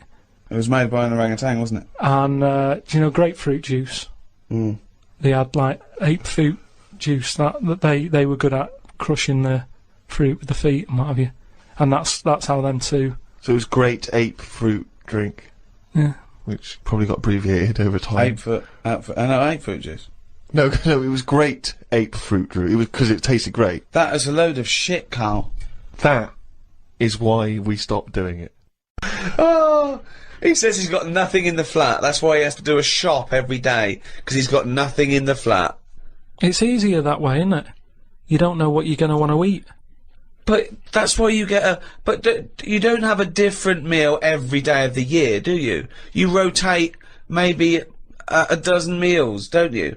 So you can get in enough ingredients that any time you go to the fridge and go, oh, am I going to have chicken? Oh, am I going to have fish today? Oh, maybe I'll have some pasta. I do that every day. Yeah, but I always come down to one of half a dozen meals. You've got a freezer. We haven't got a freezer, have we? We've only got a little fridge. Oh, there's nothing wrong with nipping to the supermarket. There's nothing wrong with that. So you've got too much time on your hands, boy. You had one thing. You had to do one thing this year. Promote the book. Couldn't be bothered. Couldn't be bothered, mate. Could not be bothered. I haven't seen Karl, an interview with him. I haven't seen him on the TV. Oh, he was on the TV a while back on the thing called The Culture Show on BBC Two. And I tell you what, he was sat there, looked like a little frightened frog in a chair being interviewed. And I tell you what, I'm not being funny, but his head looked. Did it look like? Yeah. Literally looked like a little round-headed twat. Yeah, I'm not doing that. And that's my personal opinion. Yeah. Did you enjoy that interview? Not really. Why? Well, I met a guy, funny you should mention that, I met a guy when I was in France recently, and I met a guy, he wasn't a Frenchman, but he was over there, and he saw me, he was a bit drunk, and he came over and he went, Karl Pilkington's got a head like a f***ing orange. And I high-fived him and we agreed. I thought, isn't that nice? You know, even when you're abroad, you can find someone who speaks sense. Yeah. And they shaved your head more? No. It's just the way they sort of greased it up a bit just to get a bit more reflection off it. No, they put a lot of makeup on it. They said, do you want any makeup? And I said, not really. And that's when I was like at the back where they could have done it. And then I went and sat in the chair and there's like a live audience there. And the woman goes, no, I best do some colouring in. And it was like, must be about 50 people. No, she started colouring my head in. And she was like had some brown powder. She's doing my head, doing the top of it and stuff. And I was going, isn't that enough now? And everyone's looking and sort of laughing to themselves that I'm having my head coloured in. I'm sure she was doodling on the top. She took longer than anyone else who she was doing. I watched like other people who were on. Well, she's got more flesh to do. When you usually powder someone, it stops at the forehead. You just have to go around. Yeah, but the camera wasn't at the back of my head. She was just kept going. No, and but going. the shine for the cameras that was getting people's eyes. They've got to be careful. Health and safety. The light will bounce off into the eyes of the audience. Yeah. Yeah. Well, I wasn't happy with that anyway. So I'm not doing it again. How do you cope with this newfound interest in you as a person? I've got an idea, Steve, by the way. You know, for me, I want Karl to be famous so it gets him hassle in the street. Yeah. That's what I'm hoping. Sure. When they see him in the street with his little fucking round-headed face like a orange. Yeah. Right? I'm going to do a tour next year, okay, called Fame, okay? And everywhere I play, if I hopefully play to millions of people in, I might even go to America, but I'll make sure the theatres I play, or there's a picture of Karl on the seat, right, that they can put in their window. So next year, I want a picture of Karl in every window. Or whatever. But if you can make this yourself, put Karl everywhere. So, have you seen this bald-headed twat? Please make up the posters. Just send emails to friends. Absolutely. I want to see pictures. If you own a shop, put a big picture of him. If you just, even if you're, your own home, your own flat, get it everywhere. Have you seen this bald-headed twat? This is Karl Pilkington. He's got a head like orange. Get it everywhere. I want to see the world papered with Karl's round head. Happy New Year. Oh, he's only gonna write it down for a whole. That, of course, signifies another reading from Karl's diary. This is the last one of both 2006 and on any podcast for a while. Let's make the most of it. Let's enjoy some of the wisdom. I also think it's the last time ever he will make an entry in this diary, because you're not going to keep another one, are you? I don't know yet. I might just get a smaller one. But I found that since keeping a diary, I've gone out of my way to do more stuff. Well, you say that, but... Well, let's find out. Let's find out if that's true. No, I have. I read a bit in the news about people being injured while trying to cut open avocados. It's a food that ain't worth injuring yourself for. If it's a hassle to get into, leave it to the experts. I have never bought one. I have also avoided coconuts and pineapples. The amount of hassle to get into these things outweighs the joys they give. Yeah. It's the same reason I never bought a pair of Dr. Martin boots. Too much hassle when it's time to take them off. Yeah, a lot of my mates used to wear them in, like, the 80s. You know, you can't just kick them off, can you? It's a big upheaval. You've got to unlace them, you know? Yeah, I mean, since I found shoes with Velcro on them, brilliant. Just the way, I don't understand why laces... Is it because you can't tie your laces? No, I can do it, but it's wasted time. You're so lazy. Wasted time. That gives him more time to sit around and look at insects, How long eating does it biscuits. take to take off a pair of boots? Well, it's 14 ridiculous. seconds? He can't fit his days as it is. No, but I don't understand how some inventions sort of catch on and other things don't. But this is what I mean. He's got too much time on his hands. Sitting around at home thinking, why are we not using Velcro more? But there's Why one are we Velcro manufacturer going, yes! At last! He said what needed to be said. Why don't you get it sponsored? Because you could wear a Velcro toupee. Because that would be great if we could do that. If someone could invent a little hairpiece for Karl, Velcro to the little bit of fluff he's got on the top of his head, his shiny orange-like head. Pop a little Velcro toupee on. I would love that. I would love to get him wearing a wig. But why necessarily reduce it to a toupee? Why not some kind of carrying device? You know, he could carry goods and things around in there, sandwiches. Yeah, he doesn't look like carrying a bag. Well, what about that? A little thing you carried around, a little Velcro thing you carried a pot on your head for your sort of like keys and trinkets and money and that. Well, no, I've told you about that idea that's out there, but hasn't caught on as well. The tie. Right. The tie with loads of pockets and stuff in it. Yeah, but you got to wear a tie. Yeah, but that'd be quite nice, wouldn't it? I've never wore a tie because I always think, what's the point? It's just hanging there in the way. Can you imagine this image of Karl walking around in his big Velcro shoes, a tie with an apple stuffed in it, car keys, iPod? No, but don't you think it's a good idea? Would you wear it with a shirt and collar or just a t-shirt? No, wear it with a shirt. That's what I'm saying. It's an invention that will smarten up the world. Now, a tie, what does a tie do exactly? Yeah. What does it do? Nothing. Right. So I'm saying make it do something. But I'm saying don't wear it at all. Pop your keys in the trouser pocket. No, or because take a bag. Because the world is getting more and more scruffier, isn't it? When you look I don't know what that means. I don't know what that means. When you look back at, like, Victorian times and everything, everyone wore a hat. Right, they wore a tie, they wore a suit. And it was a nicer looking place to look at. When you see it on pictures, you go, what a smart world that is. Well, you can't see cholera and things on pictures, but sure. No, but I'm just saying, it's better to try and cover it up with a bit of, you know... Cloth. Yeah. Yeah. The world looked nicer with more cloth. Whereas now everyone's rowing about scruffily. So what I'm saying is, if we make the tie more useful and give it a purpose, it might come back and the world will look tidier. But a tie, its purpose is to look smart, really. Well, originally it was because we didn't have buttons, so it kept the collar up at the front. That was the invention. It was a useful invention, the tie. Yeah, it was called a tie. It tied together, okay? Yeah. So then, when we had buttons, that we didn't really need the tie, but it was a symbol of smartness, like saying, I've made an effort, okay? But now... that would go away. So now, you wouldn't look smart with a tie. They go, oh look, it's like a bag round his head with his apples and oranges and his keys and his sticks he's making a nest out of.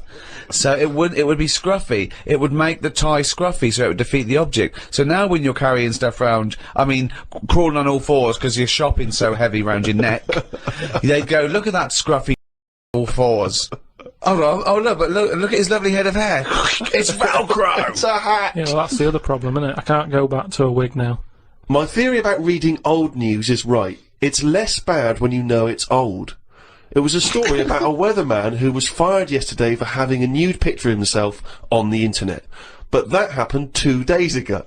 He's probably got another job by now.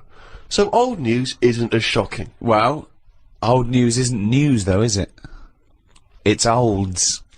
What are you doing? Just reading the olds? No, but what I mean is, if someone... Stick the video on of last week's news. I just want to catch up on the olds. Yeah, but then it's still news. News is something that you don't know, isn't it?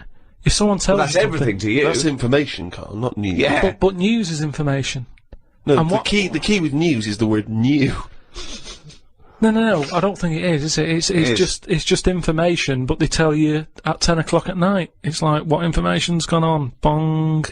Here's some information. Yeah, that you didn't know before because you couldn't have, because it only happened today. Bong. Yeah, but never mind that. I'll tell you in a couple of days. It doesn't matter as long as you get the same info. Bong. Yeah, we can't call it news though because it's misleading. We'd get done. It's called olds. Bong. Yeah, but listen to me theory. What I'm saying is that if someone in your family, you know, it's Christmas and that, I don't want to bring the tone down, but someone dies in your family. Now say if you're away on holiday, and they don't call you because they don't want to ruin your holiday, and you come home, and they go, Uncle Frank's dead, and you go, oh, when did that happen? And they go, 2 weeks ago. Now, because everyone else has got over it, it's not as bad for you. Because part of bad news is the way everyone's walking around moping, going, oh, have you heard the news? Frank's dead. But because everyone's got over it, time is a healer. That's what I mean about old news. It's better than new news. But according to you, the only news that really matters is stuff that affects you. So it doesn't matter when you, there was an earthquake, when was it? Yesterday. Phew, that's alright then. Often the aftermath is worse than the actual event. 2, you only care about things that actually happen to you. So the doctor goes, you got a kidney stone. Oh, when did this happen? 2 weeks ago. Oh, that's alright then. Doesn't make sense. No, but the world is... You're not upset about dead Uncle Frank just because other people are upset. You'd be upset personally. It wouldn't make any difference when they told you. Yeah, but it is everyone else's emotions that make it worse, I think. Knocking around people who are miserable. What about warnings? What about when they do things like smog warnings, or, you know, there may be a... I don't like it on the news when they sort of say, news just in. I think, oh, what's this? You think, oh, what's going on? But it might be useful to know it. Important information. No, it just makes you panic. What? Yeah, but sometimes knowing stuff keeps you alive.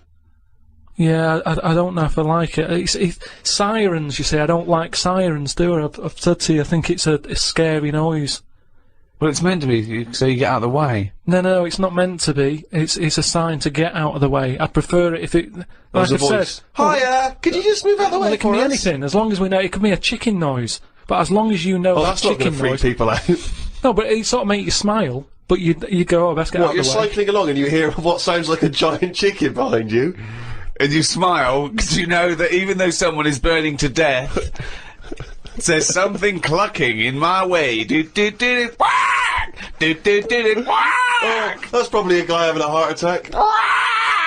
Going to my mum and dad's today. I'll cut to the chase, Rick. They basically, we got about 4 pages where they drive to his mum and dad's. Oh, but Jesus I'll skip Christ. past that because it takes forever. Got there with mum and dad. His mum made him some dinner. The old woman next door, brackets, whose man was a witch. Just pop that in brackets.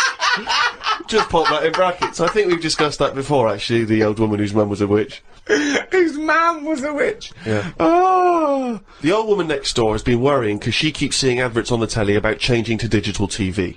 She's saying she doesn't want wires drilled into her walls because they'll make a mess. Me dad told her that it doesn't matter because it'll probably won't happen until 2012 and she'll be dead by then. He didn't say that to her, though, did No, he? he did. They've got, you know, she's old. It doesn't... She knows she's going to die. I mean, it's something we've all got in common. And he's right, isn't he? Why is she worrying about it? Maybe that's sorted it out. Put it into perspective for her. You will be dead when this happens. Don't be worrying about it. But everybody worries, don't they? You've got that little sort of hole in your head that you fill with worries. You know, everyone's got to fill that little worry hole with worries, and that's it. Worry hole. Everyone's got to fill the worry hole with worry. We've assume that there's a worry hole. A worry hole. Don't be filled with Unbelievable. worries. I love the fact that, you know, doctors in the million years would dig this up and go, humans used to have a worry hole. Went to bed around midnight. Suzanne and I decided to sleep tops and tails, because it made me get a bit more room. Me dad had cut a bit off the mattress to fit it between 2 cupboards. It's amazing how much of a difference it makes just sawing off a bit of the mattress. You sort of roll to the edge, but the weight of the blankets keeps you in. This is like something from a Roald Dahl book. No, it's just, you know, you think anything, you can sort of trim anything, can't you, and it normally works. But with a mattress, I mean, he only took off, I don't know how long that is, but he's sawn off about that much on the mattress and then has stapled it back together again. Amazing. And it just makes so much difference. Of course it does, because a mattress is a very carefully designed object. Yeah, you wouldn't think so, though, would you? Well, you would if you had a brain in your nut. Someone took his brain out of his worry hole? Oh, God. He sawed the mattress in half. So we decided to sleep tops and tails. It just gets stranger. So strange. Why? He did it to make the room nicer with the cupboards on either side. So he sawed a mattress in half. Well, not in half. Can you imagine how much hard it must be to saw a mattress in half? What did he use? What, a big electric saw? Well, it must have been, yeah, because there's a lot of springs and stuff in there. Jesus. So what happens to the springs? They just spring out the side? Well, some sort of stick out a little bit, but you're not lying on top, are you? They come out the side. So it's just got a bit of gaffer tape and a staple gun. Unbelievable. Hey, man alive. It's like... Does he run it as a hotel? That's unbelievable. There are squats with better bedding arrangements. Well, we've had a bit of a bad thing in our house about mattresses and that, because when we first bought our first flat in Salford, you know what it's like when you buy somewhere, you sort of, you haven't got any money, have you, to buy extra stuff that you need. So we'd bought a bed, right, but there's that rip-off thing with beds where you buy a bed but a mattress doesn't come with it, which I've never understood that, because it's not a bed, is it? Without that mattress it's not a bed, it's a car without an engine. You wouldn't go, there you go, well, that seems cheap, well, there's no engine in it. So we bought this like, you know, flat and what have you, and we bought the bed, and then, oh, we haven't got a mattress. So my dad got one from Uncle Alf. No, well, from that Uncle Alf fella, because he had one in his van that he used to use now and again if he was, like, travelling round. He'd just kip in the back on this mattress. Amazing. A bloke who drove around in a van with a mattress in the back. So Uncle Alf, right? Well, tell me about Uncle Alf. Well, you know about him, he's the one who slept in a dinghy. Because his mattress was in his car. No, yeah, why didn't he go, oh, well, Alf, where's the bed? Left it in the car again. Oh, blow up the dinghy. Blow up the dinghy. I'm not going to go out and get not at this time of night. So anyway, my dad got me his mattress, and it just stunk of diesel. And Suzanne was like, "Oh, I'm not happy with this," and I think she realised sort of what sort of family she got herself into. Stuff. Wow, she landed on her feet when she got you. So now she's always a bit touchy about, you know, mattresses and things. Unbelievable. Uncle Alf, of course, sadly passed away when he couldn't escape from his sinking ship. The fire engines were too late. No one got out of the way because they were laughing so much. The madwoman next door saw me and said, "Hello, Clive. You live in a nursery rhyme. The old man down the road, the old woman next door whose mum's a witch, Uncle Alf who lives in a dinghy." This is like not a real place. It's like fucking Narnia. It's a children's TV programme. Unbelievable. Oh, God. Oh, just all of them there on this broken mattress trying to find the golden ticket. Oh, God. Oh, God. The old fella down the road talked to my dad a bit. He kept bees in the back garden. Oh, for fuck's sake! Here comes the bee man. His Yorkie dog was knocking about when he was messing with them and ended up getting stung 150 times. Oh, little bastard! What is he doing? It's not dead, but it cost a lot to get all the stings out. I don't know why people keep dangerous pets and insects. The amount of gear he had to wear to play with them is barmy. I don't think he's playing with the bees. He's not playing with them, is he? Well, what is he doing then? Well, I don't know, but I think he should get the dog the same protection. Yeah, but that's just it, isn't it? It's like, you can't mix your pets. If you've got a snake, you don't have a mouse. You know what I mean? They don't get on. And it's the same with them. Don't have bees. I can't imagine one bit of enjoyment. The only thing he does is the honey. And it's like, well, how much is that to buy? It's not worth messing about wearing a big white suit just to get some honey. There's a shop down the road. Bees are kept for a very good reason, aren't they? What? For honey. Yeah, no, but like I say, you can buy honey for next to nothing. Where do you think... What do you mean? But where does the honey come from that you buy? Yeah, from some proper bee farm. Let them do it. All he's doing, he's not making loads of pots of honey. He's looking after himself. And the thing with honey is it doesn't go off either. No, it doesn't, no. So get 10 bees, Yeah. get the honey made, kick 'em out. But you eat the honey, that's the point. Yeah, I know, but It that's doesn't, honey. you can't eat it and then it's still there in the jar. It's not magical. Maybe in your world, No. Uncle Fred had a never-ending jar of honey. But how much honey do you eat? What I'm saying is, it's one of them things in it that you buy, and you can move into a new house, buy some honey, and when you leave that house, that honey's still in the cupboard. You don't eat that much of it. So get 10 bees, get your honey's worth. 10 bees! Imagine keeping 10 bees! Well, just get them to do the graft. If you got loads of bees, they're not all pulling the weight, are they? Because they'll go, I'm not doing any, because I'll leave it to the others. Whereas if you've got 10 bees, you know that none of them are pulling the weight if there's no honey.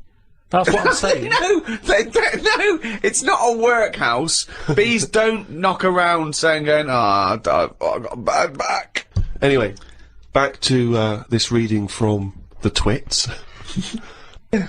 The news covered a story about a fish that knocked about 400 million years ago.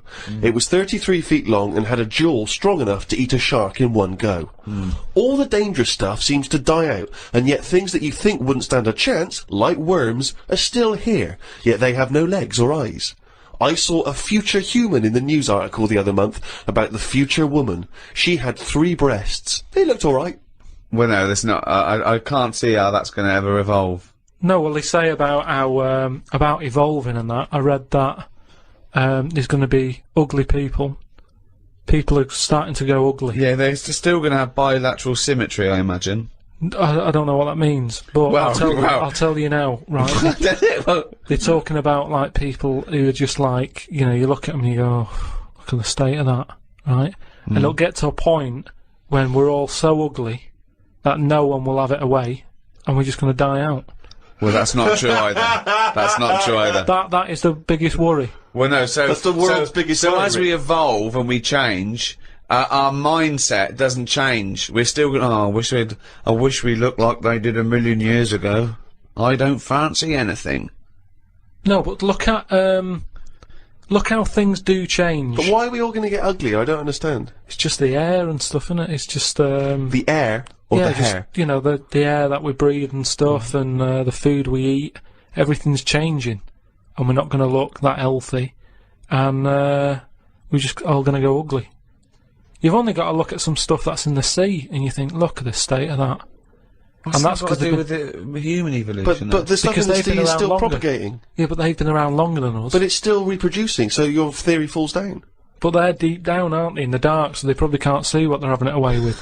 If they were up on the outside, they'd have died out ages ago. Why? Because they wouldn't fancy the other stonefish or Yeah, because they're sea really slug. odd-looking. I can't remember the name. I think it was a viper something. It was just a head. But Carl, A the fish reason... that's just a head. It was well ugly. Watched a programme about the twins this morning. It was filmed 16 years ago. They are mental. They did everything together, including the backing up. Phone calls had to happen twice so they could both have the same chat, and they said the same stuff at the same time. Well weird. The bloke who I watched it with, I don't know who that is, just some homeless guys that you just invited into the No, flat? just someone I've been sort of working with. Sure, a mate of yours. He said he fantasised about having it away with a pair of twins. I don't see the point in this. If you're going to have 2 of something, I would prefer to have 2 different. Have 2 different women. If I had 2 cars, I wouldn't have the same one twice. Same rule with women. I don't even normally like buying the same pair of trainers twice in a row. No, if you're going to have something new, make a change. It's like that fella who was going out with a woman and then left her and went out with a twin sister. Not worth it. Not worth it! It's not worth the upheaval, is it? Because it's exactly the same model. I watched the final of I'm a Celebrity, Get Me Out of Here. It was between singer Jason Donovan, singer Mylene Klass, and singer Matt out of a boy band. I had my money on Donovan, but Matt won it. I think it was because of his last task. He ate a fisheye, some grubs, a big fat insect that they have on every year, a crocodile knob, and a kangaroo anus. I feel like we've come there, Rick, to where we entered. It was this time last year when we first started the podcast that we were talking about I'm a Celebrity, Get Me Out of Here, and you coined the famous phrase I could eat a knob at night. Yeah. So it's full circle. It's just that the last series finished recently, and it was astounding that he ate a crocodile knob. He ate a crocodile eye. He chewed up and swallowed a kangaroo's anus, which I to be honest, I didn't know was a food stuff. Could you eat any of that? If I had to eat any of them, it would have to be the anus. What, really? Yeah, more than the other stuff. I couldn't eat anything that's still alive. No. But I 'Cause, agree. I couldn't eat any of that. I don't know under what circumstances I'd have to go, right, that's it now, we're not going to survive, the ship isn't coming, there is nothing on this island I can eat, give me the crocodile's penis. So it wouldn't bother me. I could eat anything. I could do almost all of the challenges on that programme, but I couldn't cope in the camp. I couldn't cope with the lack of food and the uncomfortable bed. That's all that would do my head, and I'd drive people spare, whinging and complaining. I couldn't cope with any aspect of it except the physical challenges. I couldn't cope with sleeping with people snoring, the things crawling over you. I'm not so squeamish about that, like snakes and things, that's alright. But the eating is ridiculous. It's out of the question to eat a worm or a grub. It doesn't concern me. I don't know why I don't see really what the difference in it. The texture's probably the same as lots of other things. What would hunger do to you, though, do you think? Would you think I would change? Do you think, if it really was a choice, if someone said, and I knew I would die if I didn't eat worms... I think you would, yes. I think you'd complain and you'd whinge for a while, and you'd try and put it off, and you'd hope a ship would turn up. But when it didn't, you'd start chowing down on a bit of crocodile anus. But then where's the rest of the crocodile? Well, yeah, that's a good point. Who's been eating that? How come I've got this? You know, you're meant to, work together as a team in bad time, and yet I'm being handed an anus. Forget it. Let me starve.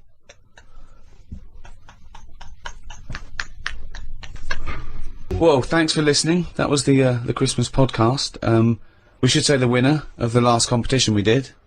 They can win the podcast book and Flanimals and the extras book that's out, still available, all available, and the CD. The three CD set of the best of the podcast. Yeah, is that right? Series one. Brand new hour. If you haven't got that, get out. Maybe you've got some record tokens. Yeah, if you've got record tokens or book tokens, those are the perfect things to spend them on. Or £50 from your auntie. Exactly. Go and buy one of those. And the winner was Stephanie Prow from the Wirral. Well done, Steph. Well done. Well, thank you to Positive Internet, the guys that host this podcast. That's the end. That's the end of the Christmas podcast and the end of this team for a little while. Yeah. It's been great. So it's goodbye from me, Ricky Gervais. Goodbye from Stephen Merchant. Goodbye and Happy New Year. And goodbye from Karl Pilkington. Alright.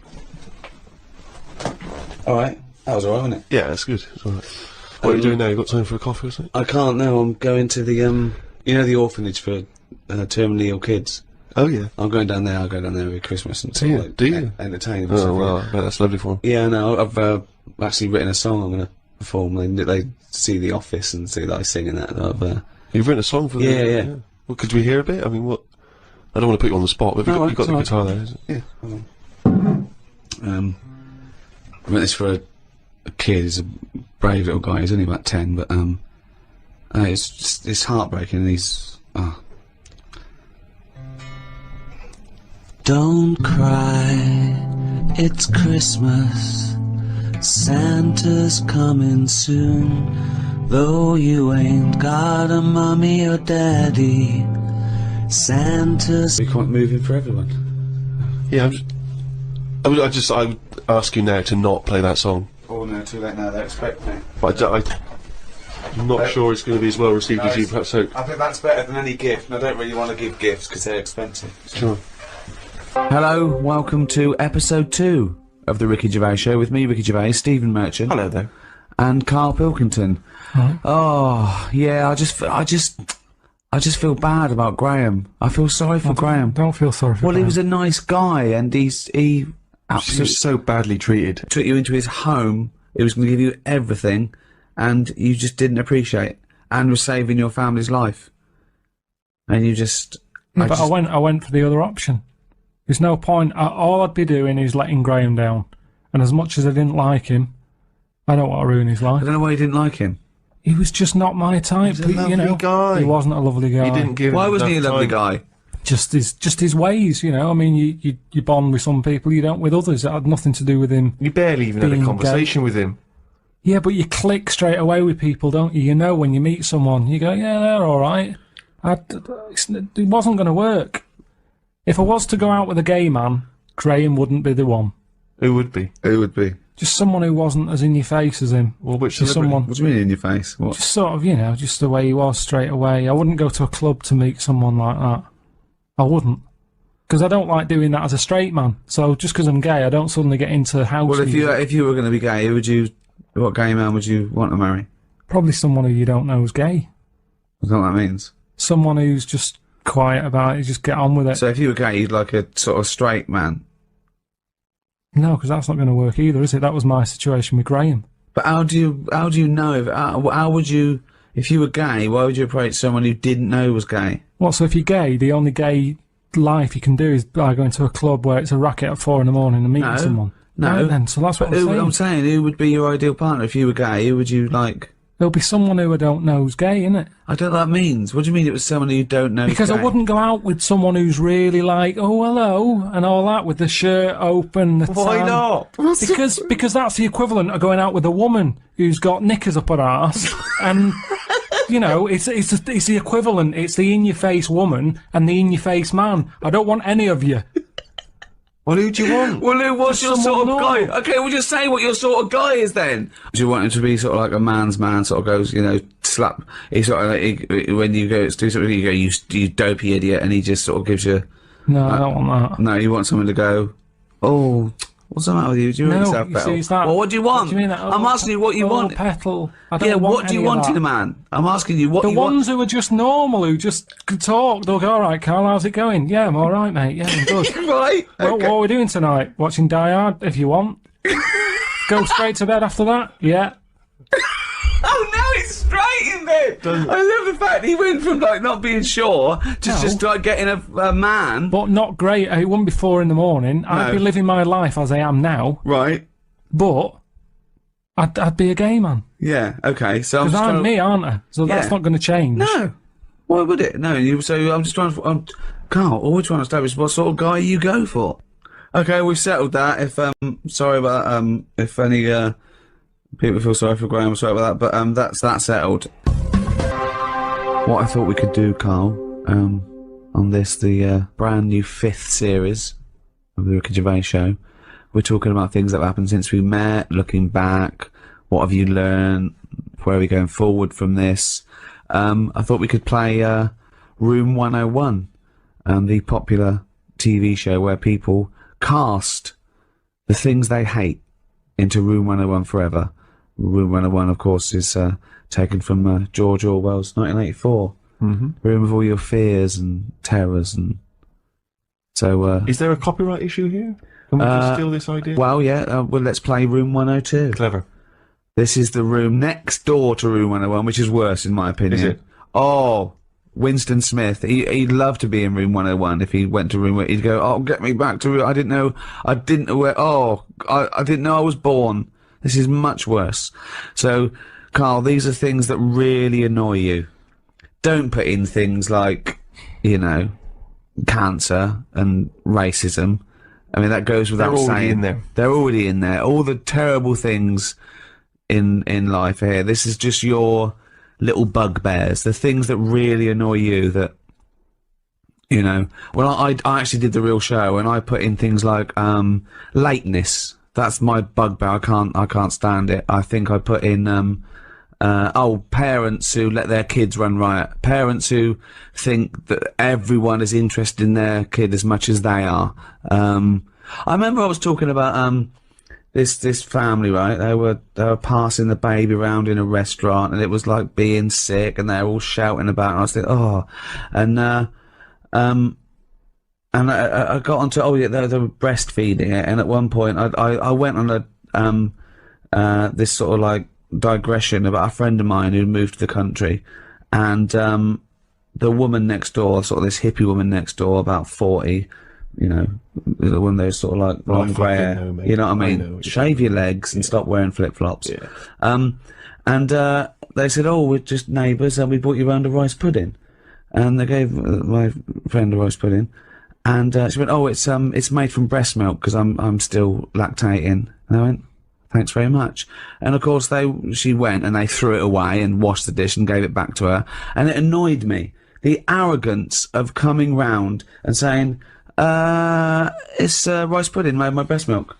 Get out of here, you dirty hippie. Is that what you'd have said though if she'd arrived? No, I'd have said, "Oh, do you know what? I'm breast milk intolerant." No. Well, I remember the next day it went out on television. A journalist said, "Oh, Ricky Gervais showed his misogynist side." No, I stand by it. I don't eat strangers' breast milk. I was saying about it, totally natural. Well, it's not okay. It's a cum sandwich. It doesn't matter if it's natural. It's disgusting. Don't make me a rice pudding out of breast milk. You know, I'm not a fussy eater. Sure. Well, you are. Yeah. But no, I know what you mean. Surely you'd draw the line there of a stranger's breast milk. Oh, yeah. No, absolutely. Any kind of jizz flan. Jizz flan, do you know what I mean? That's giving you an example of the sort of thing that one might put into room 102. Yeah.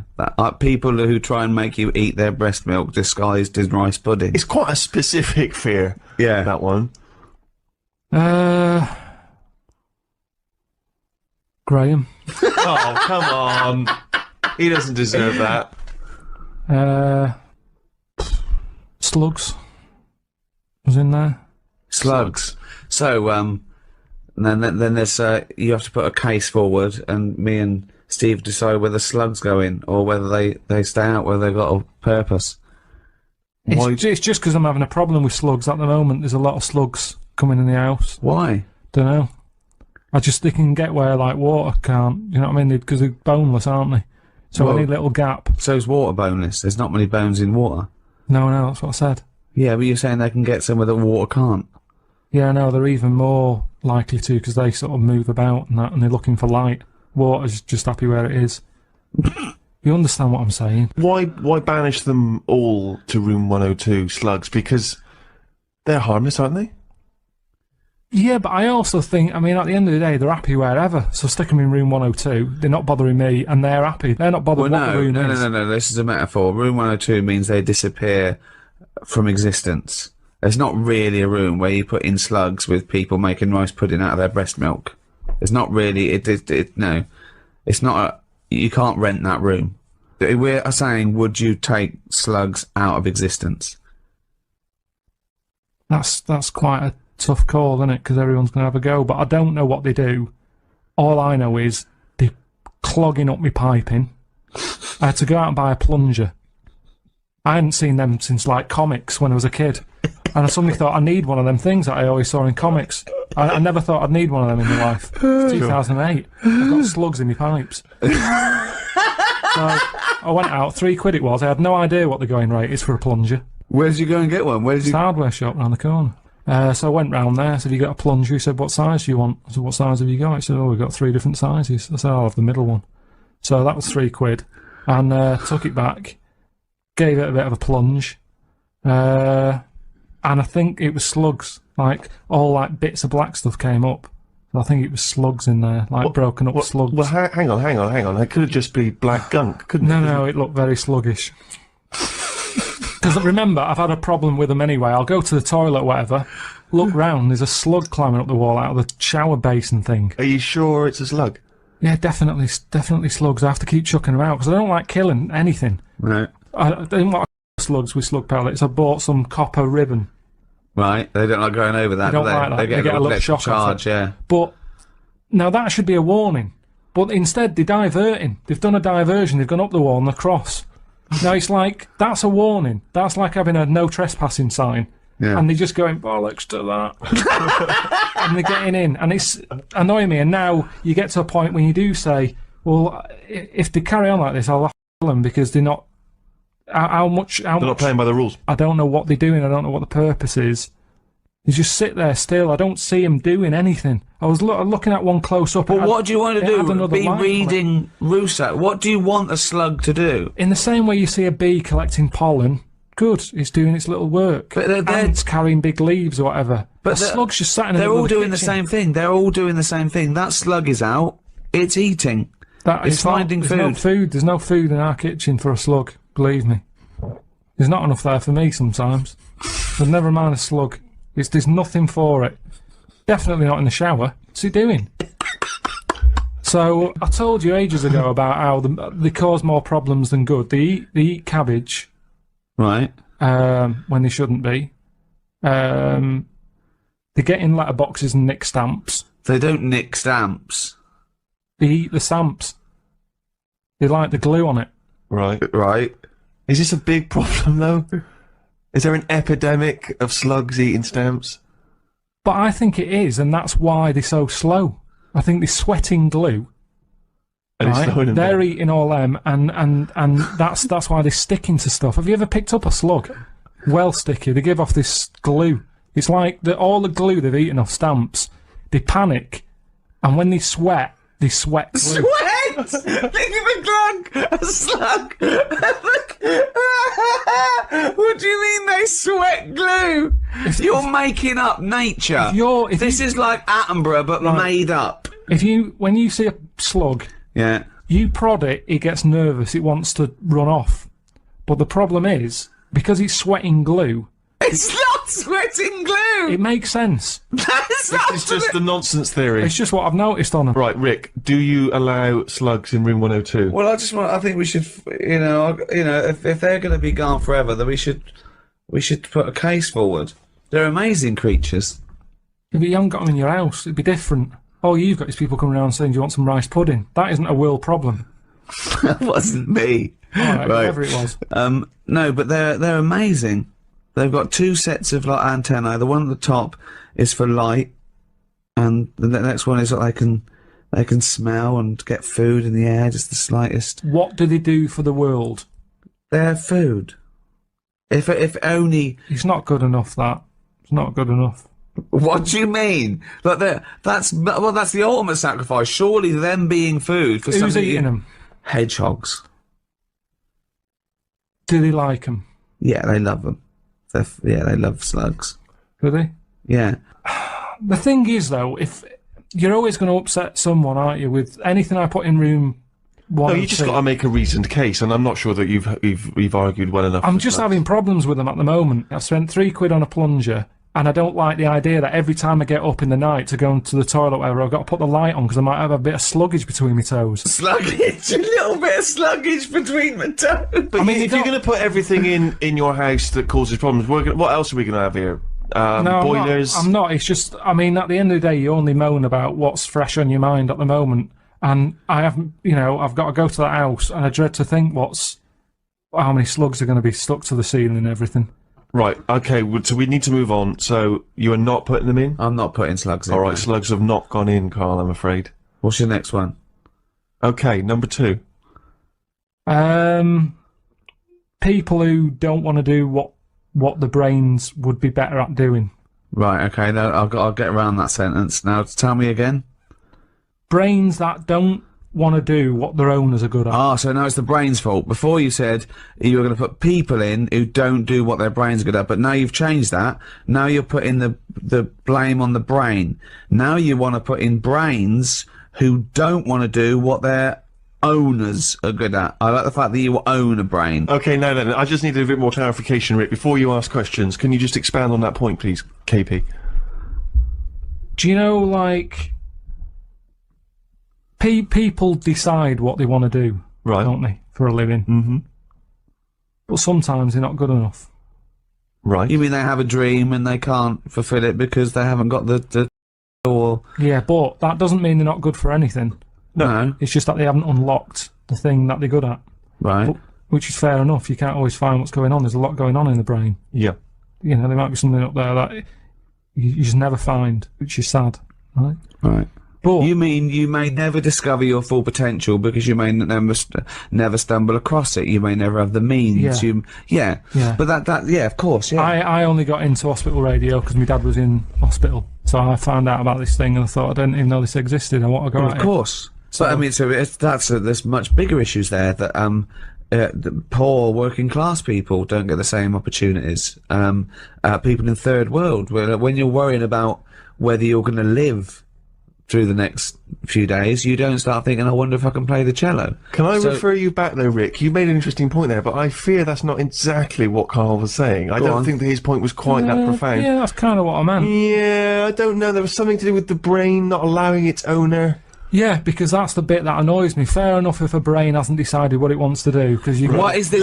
Let him finish. God, this thing about the brain Shut up, being in charge, like the numbskulls. Because it hasn't found its destiny type thing. A brain But hasn't found its destiny. when someone is good at something, and they know the brain is good at something, but then they don't want to do it, and they want to go off and do something else. Sorry, who's to blame here? The person or the brain? I'm talking like him now. Don't know what. Who are you putting into room 102? What annoys you? A brain that doesn't let its owner know what it's good at, or an owner that won't do what the brain wants to do? I think it's the owner, because say like a bloke who's good at plumbing, Yeah. his brain loves plumbing. His brain loves plumbing. He's sick of plumbing, so he goes off to try and Unplumb. No, he's going to do something else. He's going to do something else. He's carpentry. Now, they say in this country the problem is we haven't got enough tradesmen. Right. We haven't got enough plumbers. Right. There's enough plumbers' brains. I don't know what the fuck that means. Shut up. What are you talking Shut about? up. Let him please finish. Because This is like beds and pillows again. brains have not changed over the years. The brain is exactly the same. But it's the owner of the brain that's in charge. The brain could be going, I want to go for a walk, or I want to go and find something out. But if your body's too lazy to get up and go and see the stuff, the brain isn't going to get what it wants. It doesn't make sense, Karl. All right, you are your this. brain. Okay, you could have a good point if you said this. You could say that everyone's brain has the ability to become a plumber. Yeah. Your brain, yeah. But I don't know if it has, you see, because this is the thing. When I was younger, when I first left school, I had two jobs I wanted to do. I wanted to be a joiner, right? Or a car mechanic. I had a go at sort of joinery. Couldn't really get my head around it, right? Did work placement at a garage, messed it up, got kicked out. What did you do? The thing is, why did you get kicked out? Just because I messed the garage up. How did you mess it up?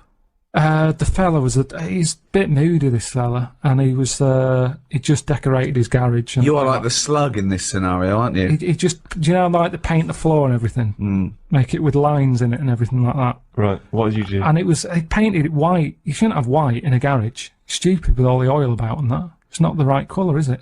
It's like getting a white sofa. You're asking for trouble. Yeah. So he'd painted it all, and then he sort of said, "Do you want to change the oil on the car?" So yeah, go on then. So what do I do? He said, you pull the sump out, stick a bucket underneath, catch the oil. All right then. Go down there, pull the sump out, hold the bucket, but because of the pressure, the oil doesn't come straight out, it floats out sideways. Went all over his white floor, he went mental, kicked me out. Now the thing is, that wasn't really my fault. My brain didn't know. It was showing an interest. What? Right. Let him finish! Oh God, what does he mean? Shut up, let The brain- My fault and my Please. brain. The brain was showing an interest, but at the end of the day, if it hasn't got the knowledge, what can it do? Now, you could say, was that my fault or my brain's fault? No, I'd never say that. People may be in the wrong job. You might not discover what you're really Yeah, but I'm brilliant at. talking about, you get people, all right, let's go to the extreme. People with no legs who want to be swimmers. Don't be stupid. Oh God! I'm so annoyed. This is a big problem. It's madness, isn't it? It's mad that the brain wants to do that so much. The brain's in the wrong body almost.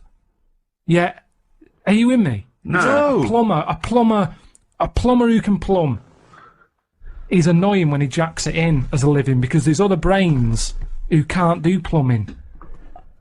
They don't get their head round it. This means. Look, you must have learnt the same stuff at school as me, but a lot of it wasn't interesting to my brain. I wasn't bothered. It wasn't into taking it in. Yet look at me in like editing and all that. I can use all that equipment because my brain's happy with it. Yeah, you found something you're good at. Yeah. Yeah.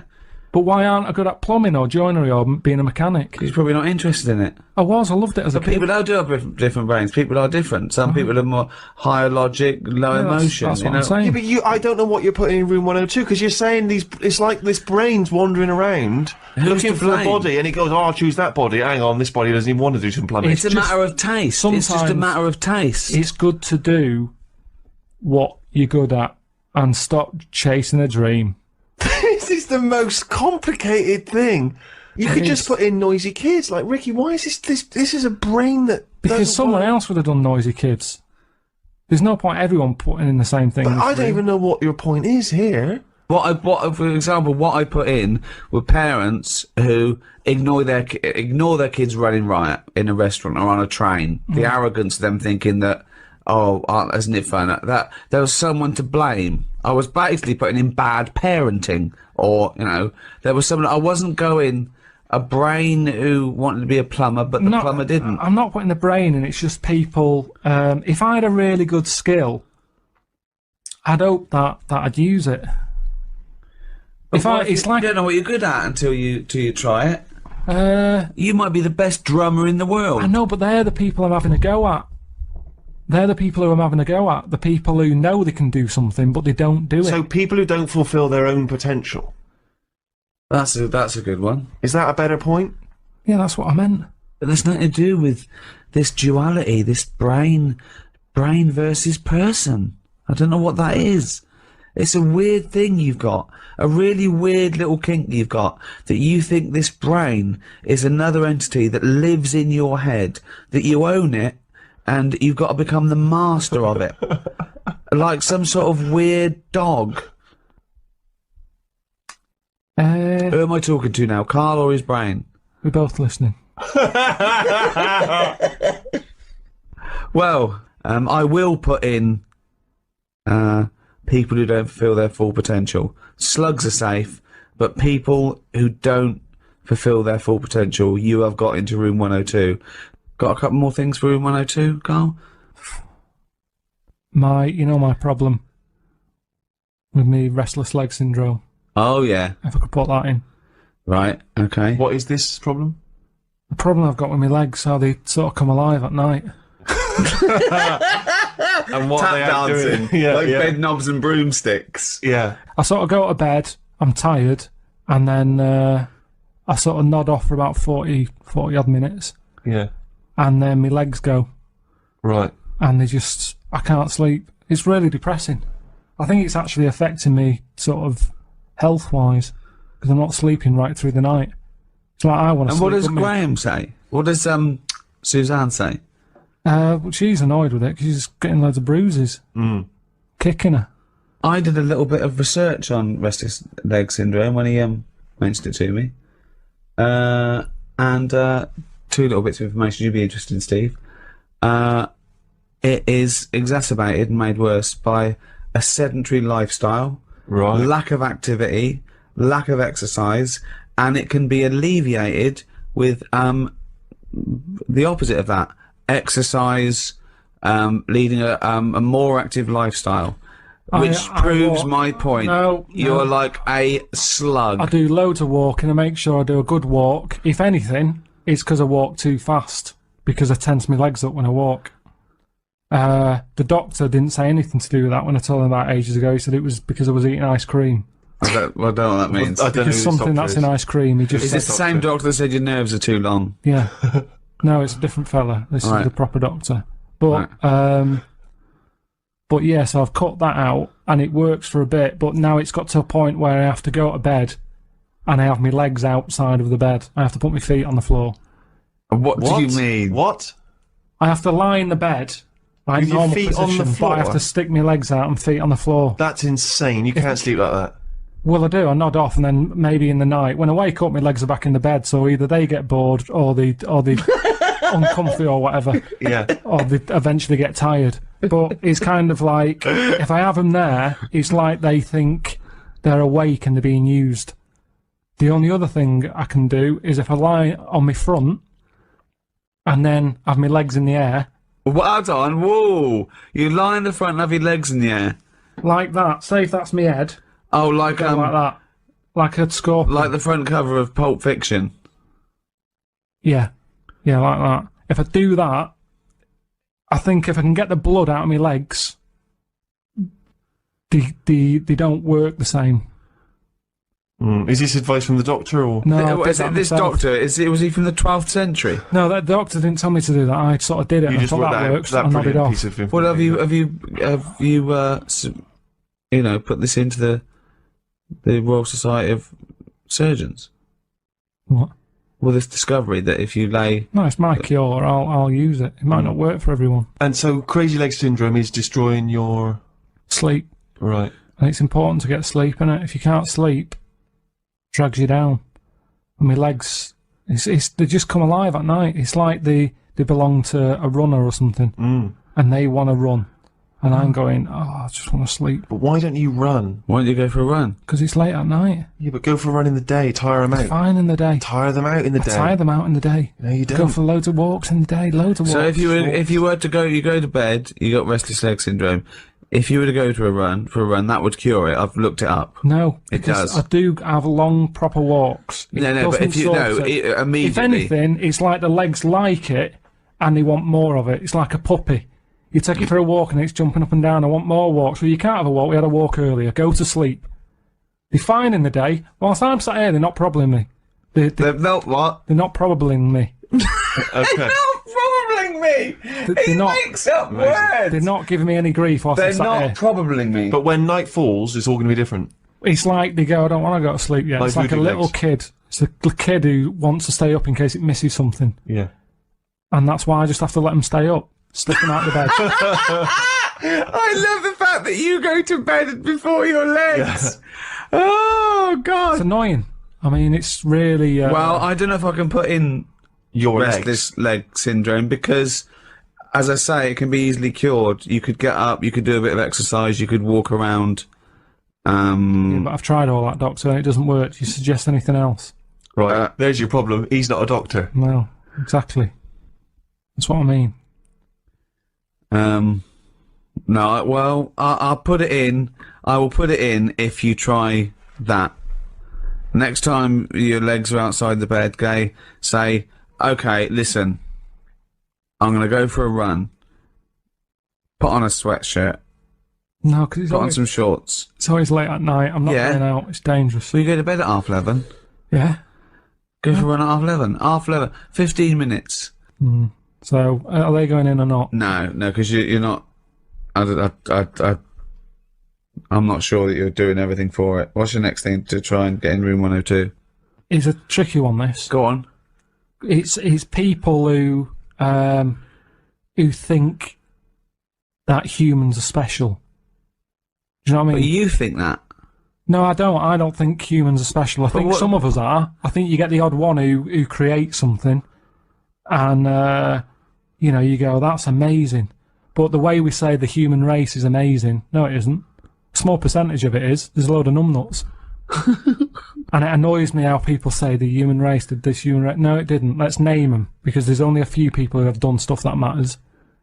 Is that what you think? Yeah, definitely. We just we think we're good and we're not. But who matters? Just before we get on to your point. So you're putting in the rest of the human race? No, just people who say that they're good. People who have said that statement that isn't the human race an amazing thing. So anyone who's ever said isn't the human race amazing goes in room 102? Yeah, I'd say don't be stupid. So most of the human race is going in? Well, have you ever said it? Well, I think all species are amazing. But when people say the human race, they sort of mean... They think what you mean, that you can go... great people. The art, inventors, the things that were, that we've... And how is the human race not amazing? Because we're not needed to keep this planet going. We're an added thing that was added on later. Food chain. Yeah, that's right, yeah. We were added last. Yeah. It's like there's some room left. What we do? Stick some humans on. But don't forget, this thing of "we" being added doesn't make sense because it was a process. There was no point when someone goes, "We don't need this. Let's stop now." We kept mutating and being selected. Yeah, I know, but sometimes you can keep. It's going back to what we were talking about last time about. You've got a house, you fill it with stuff. At some point, you've got everything you need. You've got your kettle, you've got your fridge, you've got your telly. It could have stopped at slugs. Then it'd be you've fine. gone, I'm buying this. But then nothing needed anything. Yeah, it did. The world needed. I mean, okay, I tried to put slugs in, you didn't allow them in. Yeah. Fair play to the slugs. They must do something somewhere. Yeah. Just not in my house. But it could have stopped at slugs. They got it right. What's this thing that you need? Anything else? The slug evolved. No, but we don't add anything, do we? All we've done since we've been around is mess up the world. That's true. Yeah. So I'm saying we're not needed. I don't know what the last thing was that was needed. No, we're not needed. We're not needed. Yeah. So what was the last thing before? Doesn't make any sense. What was the last thing that was invented by nature? It's arbitrary. It's a stupid question. What do you mean? It's not a stupid question. Everything is just happening. It's evolving now. Right, look at it like this. You say, we think we're important because we just do. Well, I don't, but some do. And they're the ones I want to get rid of. Another argument with himself. Now, we think we're special. There might be something else going on that's more important. We're in this universe, aren't we? Yeah. They're trying to make a new universe. What do you mean? There's a machine somewhere. What? A Big Bang. They're making a Big Bang again. Right, well you've got that completely wrong, but sure. They're not trying to create a new world. They're trying to recreate the conditions that happened at the beginning of the Big Bang. They're not trying to recreate a new world. Alright, but the world completely different. But the world came from the Big Bang. Yeah, they're trying to recreate the conditions so they can test and they can experiment to see the conditions before. Yes, it is dangerous. Apparently there is a threat. Admittedly, there is a danger, very small danger, that they could create a black hole that would destroy the world. So why are they doing that? Who's allowed that? This is what annoys me. It's because humans think they're special. Oh, who made the Big Bang? Oh, I'd like my name on that. I want to claim it. Why do people always want to better someone else? It's happened. Let them have it. Well, don't you said about progress? You're trying to change time. Yeah, but that's not going to harm anyone. A Big Bang. I don't think we need. I mean, we haven't filled this universe yet, have we? But you talk about, I don't know what you're saying. You're contradicting yourself. Every other sentence contradicts what you said last time. You do want to fill it, you don't want to fill it. We haven't filled this universe, we don't need another one. We do want progress, we don't want progress. Karl, what do you want? I'm saying we don't want another universe. Well, no. We haven't got our head round this one yet. We don't know where everything is. But go on. Don't create a new one. We're not trying to. No one's trying to. Is that your philosophy? Don't create a new universe. But why are we looking at that? It's a giant research experiment. They're not trying to create a new universe. Why are we looking at that then? Why do we want to go back to day dot? So that we can better understand the world that we live in, how the world evolved into the position we're in now. If it did indeed start with the Big Bang, what were the conditions? How did it come from nothing into something? That's what we do. We say why and how. I know, and but when, sometimes... And what next? And is it good? You know, I don't mind asking questions. I like asking questions. Ask yours question. Are, where are slugs going? It's just this thing of faffing about with things that they don't know what they're doing. Okay, right, okay, Karl, you're in charge of the world now. You are you're all-powerful. You're like a god, okay? You can do anything. You call all the scientists, and they go, what do you want of us? Oh, orange-headed one. What the fuck do you want of us? Right? Stop the Big Bang research. Stop it now.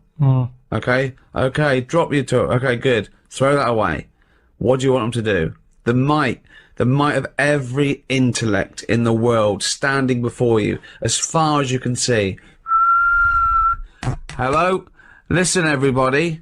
This is what I want you to work on. Go. What do you say? Well,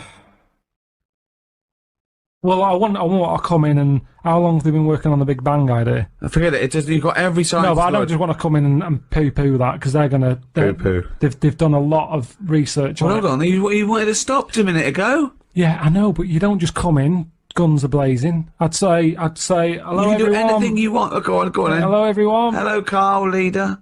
Right, listen. This Big Bang thing you've been doing. Yeah, well, that's just only a few of us. That's like less than 1/1000% of us. We're all here.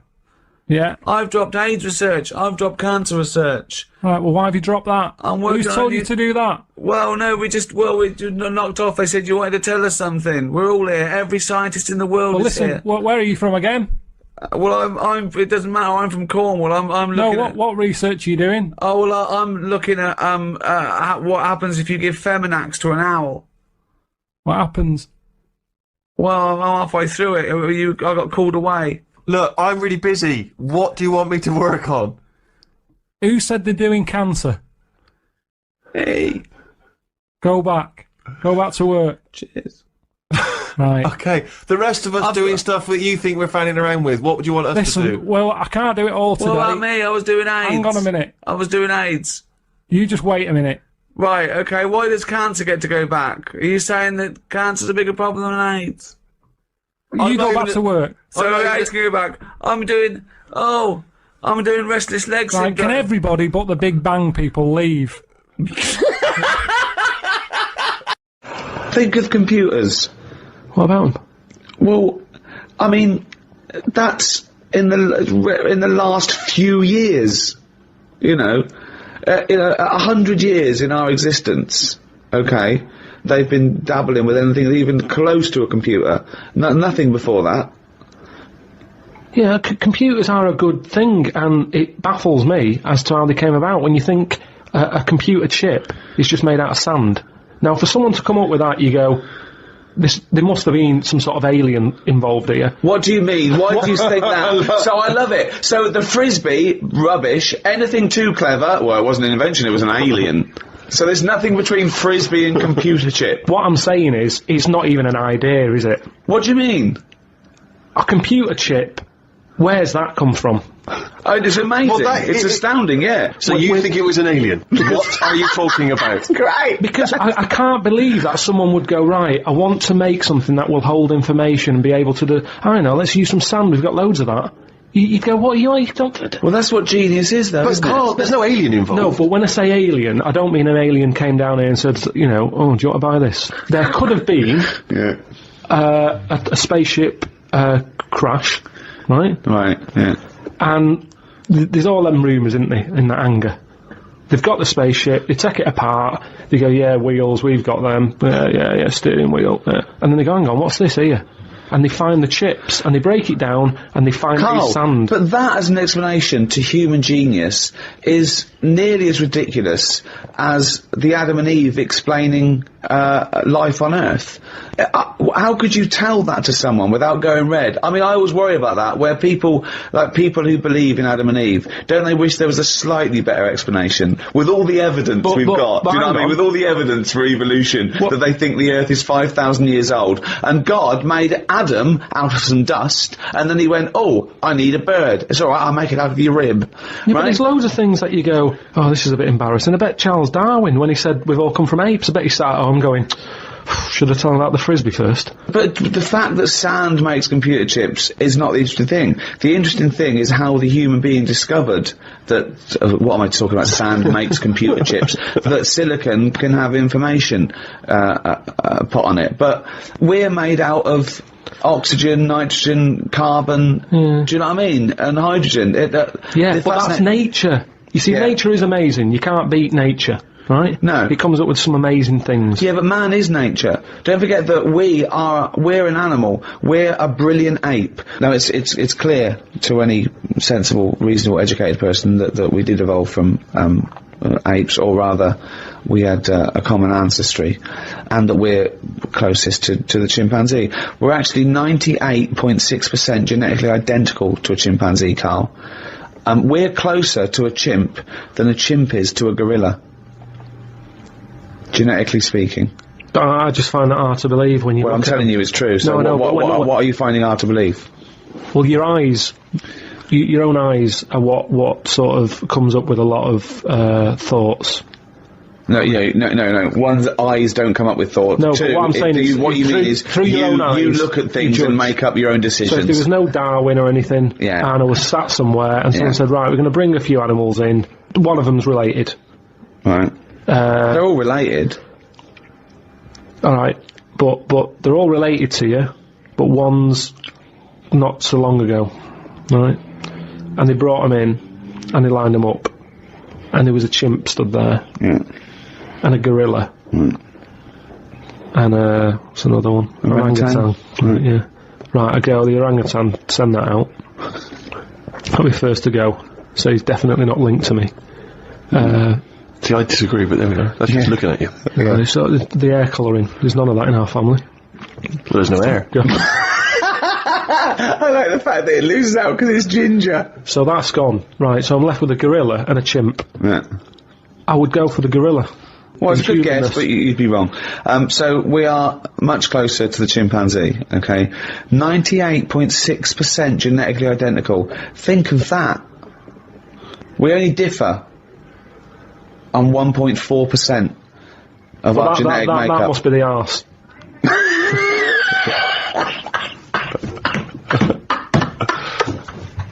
Because that's a lot different. Told Suzanne that I had read that we will have spoken to aliens by the year 2025. Ricky once told me that if a lion could speak English, it still couldn't have a good chat with us because its life is different to ours. If that's true, we've got no chance with an alien. I'd be worried that an alien could read my mind. I had that problem once years ago, when I worked in a studio making cassettes. Some mind-reading woman was having some cassettes made. She waited while I did them. She had a small dog. I knew she was trying to read my mind, so I just thought about the dog. I thought that would confuse her, because she wouldn't understand why I was thinking about her dog. That's amazing. So, firstly, how did you know she was a mind-reading woman? Everybody who came in having cassettes done, you'd find out about what the job is. So, you know, if it's a band or whatever, it might be a police station needing blank cassettes to interview people. Yeah. And she had them to sort of use during a thing where they do mind reading and stuff. So you get a recording of it. Yep. And she was just there and she was staring at me like that, just looking over. And the dog was sort of looking worried, and they pick up vibes, don't they? No. They do. And why Were they looking... I'm not being funny. Were they looking at the roundness of your head, do you think? They were just looking at me, and I was sort of panicking a bit. And the more that I was thinking she's reading my mind, I was thinking she knows that I know that she's reading my mind. So I just stopped thinking about her reading my mind, thought about the dog. What were you thinking about the dog? Just running about on the beach. He remembers what he was thinking. No, just so she thought, oh, hang on a minute, it's not his mind, it's the dog's mind I'm picking up. Oh, so you thought she'd go, oh no, I'm getting it all tangled up. I've got a cross line here. I met up with my mate Laurie. He said he was in a pub at the weekend and saw a bloke whose hands were on the wrong arms. No! What do you mean? Well, he had his left hand on his right arm and the right hand on the left arm. I don't think this would be a problem if he's been like that from an early age. When I was in Ripley's in LA, I saw a bloke whose head was on back to front. That's more annoying, isn't it, than your hands? Isn't it? Now then, would you walk... How would you walk? Would you be walking backwards, Karl, so that you could walk... So you're basically walking forwards? I reckon I'd walk sideways so nobody would sort of tell the difference. It just looked like...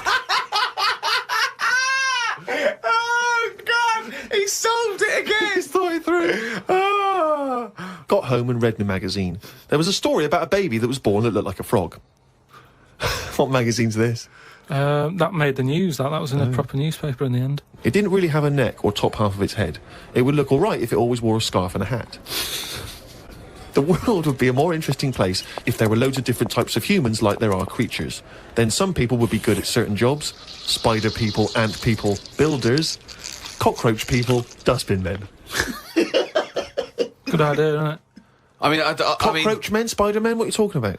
Look at some insects, right? Yeah. They don't have machinery. Yet they're getting by, aren't they? They have their lives like we do. They get up, they wander about, they collect food, they tidy up, they fix stuff, they make their own house. We can't do any of that. So what I'm saying is, why aren't we using them?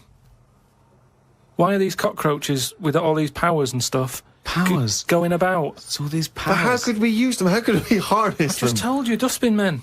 Or whatever that. No, you said that if they were also men, if they were cockroach men, we could use them. You've left a big bit out, but when that 1-inch cockroach becomes a 6-foot bloke wearing a jacket. It's just that we always use insects for like a bit of fun. You see flea circuses and all that, which is all very well, but I don't think it's getting the most out of them.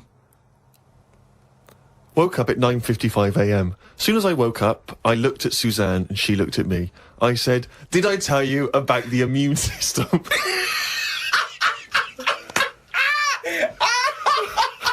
Suzanne started laughing. I said, "It's amazing." She said, "Not now."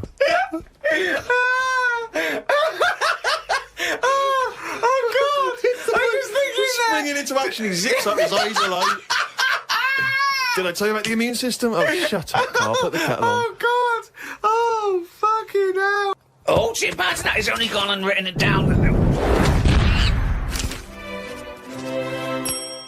The jingle there to announce yet another reading from Karl Pilkington's diary. My mum called me to ask me to look in some of the magazine shops in London for a magazine that she can't find. It's called UFO Data.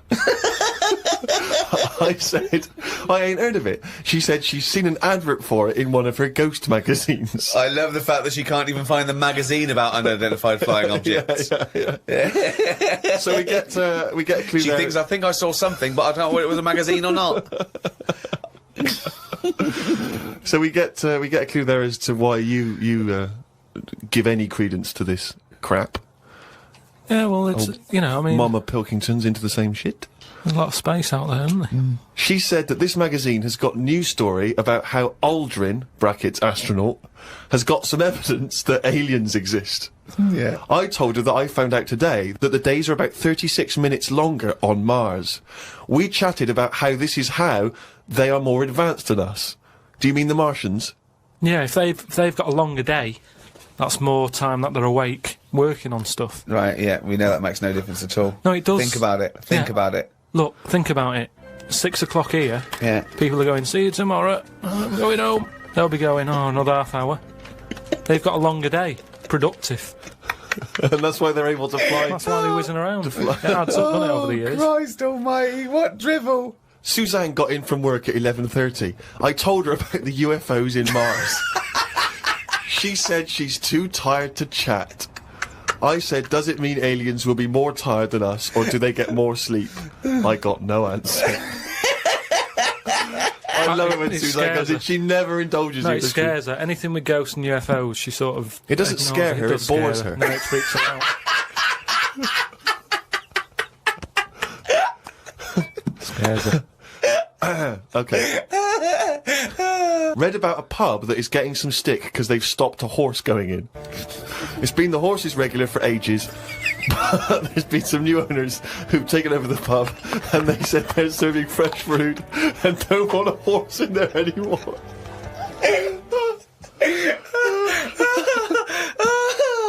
Oh, God. I met Suzanne after she finished work and we went for a brew in another cafe. Gosh, Jesus. It's always having a brew in a cafe. It's like a sitcom. It is. Suzanne said I looked tired and fed up. She taught me some way to breathe that will relax me. I wasn't feeling that relaxed though, because the person behind the counter was banging about making a coffee. Noise stresses me out. I wonder if less deaf people die of stress than people with working ears do. Oh, it's the theories. It's the theories. It is such a noisy world, though, isn't it? It is. London is noisy, very noisy. I think just everywhere, just noise in general. They were saying how, like, every noise has been used at least 5 times or something. What do you mean? Because there's only so many noises in the world. I don't know what you're talking about. I don't know what you're talking about. No, there's only so many noises. What do you mean every noise has been used 5 times? I don't know what that means. I don't know what it means. Because... every noise once has been used at least 5 times.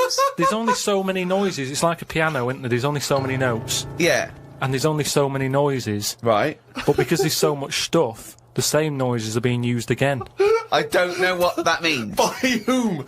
Who's reusing the noise? By whatever. So a woodpecker when it's woodpecking? Yeah. Some birds make noises that would sound like a Ford Escort, just because there's only so many noises that people can use. What is he talking about? Noises are a byproduct. Outside an instrument, noises are a byproduct. A machine, they don't go, watch me make this noise, make this machine. It makes the noise it makes when it's doing something. But why does it make that noise? Why not pick another noise? They don't pick the noise. Who's picking the noise? The printing press makes the noise because it's the sound of the thing going down. Yeah, you so know, a hammer makes that noise because that's what it does. No one's going, oh, can we make this make a different noise? No, it's a byproduct. I know. So there's only so many noises. I don't know what you mean. When Stevenson's Rocket came, and I went.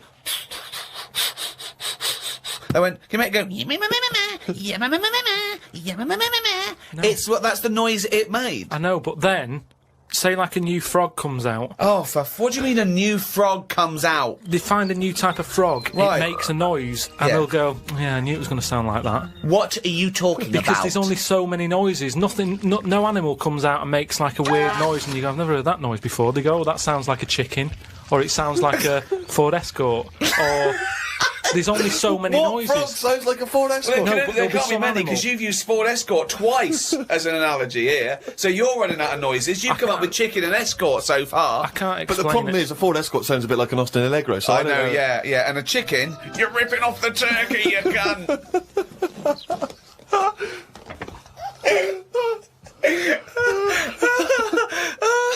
Feeder, come back around. He's getting all stressed again. You know, we've only done an hour. I know. I'll tell you what. This You know, seems there's like another 3. hour to go. I know. I don't know what it seems like to the, the listeners. I say I'll tell you this, I'm not trying to be disrespectful, Karl, but I think maybe someone else should come in and press the buttons.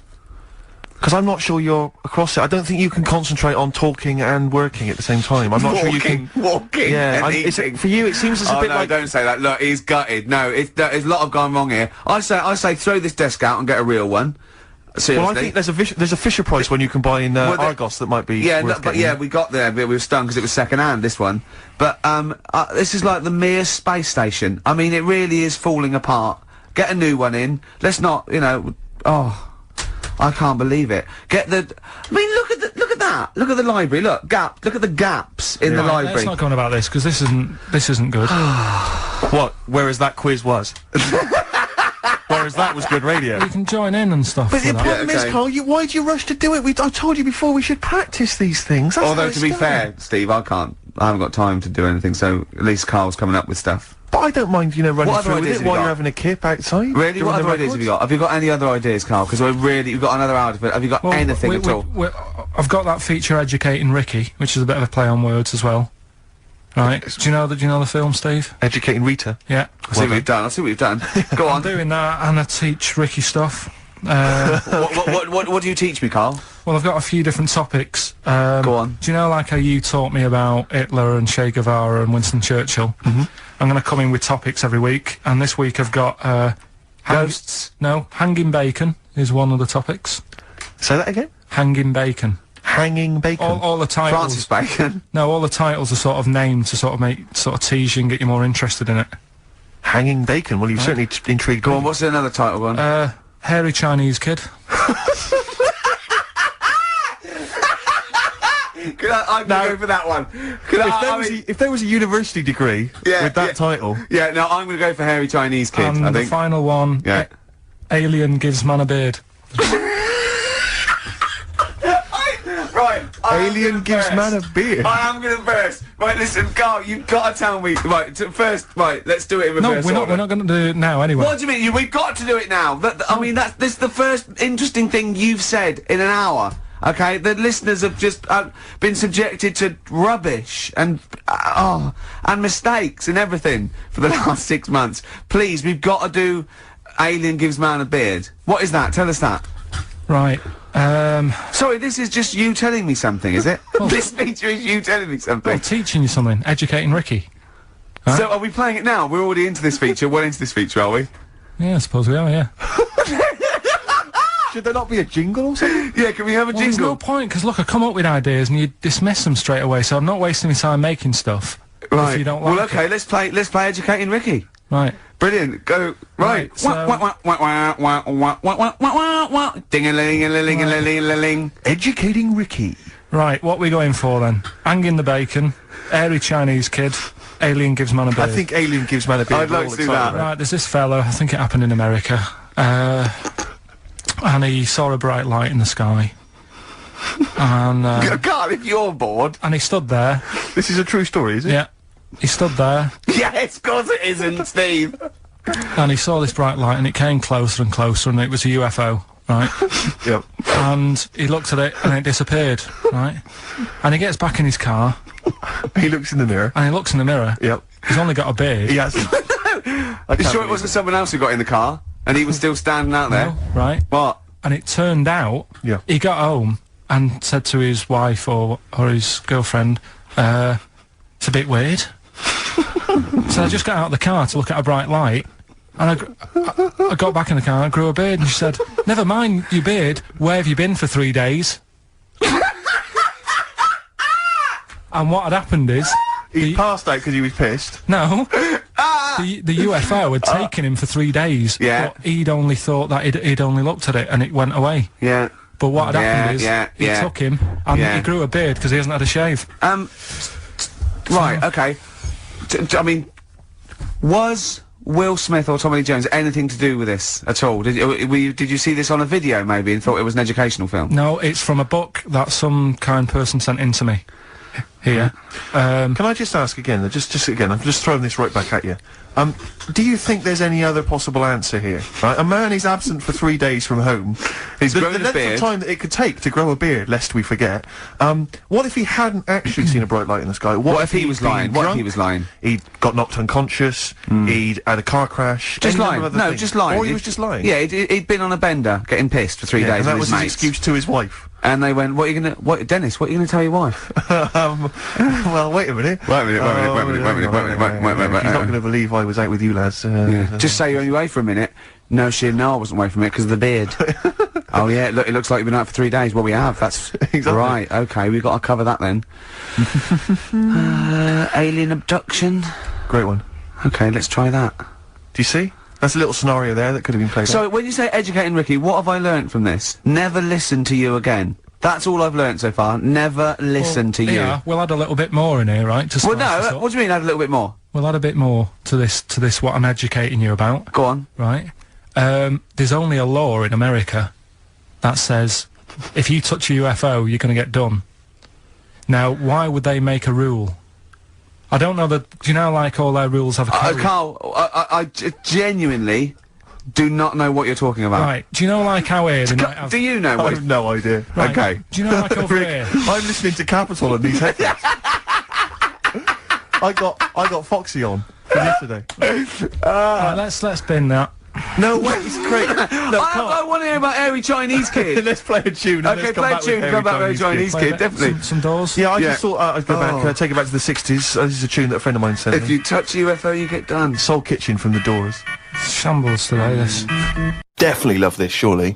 Have you started seeing this now? Virgin are starting plugging Virgin Galactic. I think it's something like 200,000 quid, and you'll get a chance to go in a space shuttle into space. Karl, thoughts? Going to space? Wouldn't it be a fascinating experience to go into space and look back at the Earth? I mean, at what point are you all meant to be happy? Do you know what I mean? You're floating about up there, and because you don't get out, do you? What, you mean to do some duty-free shopping? I'm just talking, you don't go floating about, do you? You stay in your seat. Well, they probably let you move around on the shuttle. Yeah, no, but I'm talking about getting out. For me, when you go on you want to holiday- get out into space? Yes, but that's what I'm saying. When you go on holiday, the flight bit isn't the best bit of the holiday, is it? That's the bit you've got to do. So what I'm saying is you've got to stay on this and then you go back home. So you don't take luggage, right? I don't see the point. Right, so you're there, you're sat in your own clothes for the whole time, same clothes the whole time. But I don't understand what is the point. I think it's the view. I think it's two things. I think it's the view and being able to be part of an exclusive club. I went into space.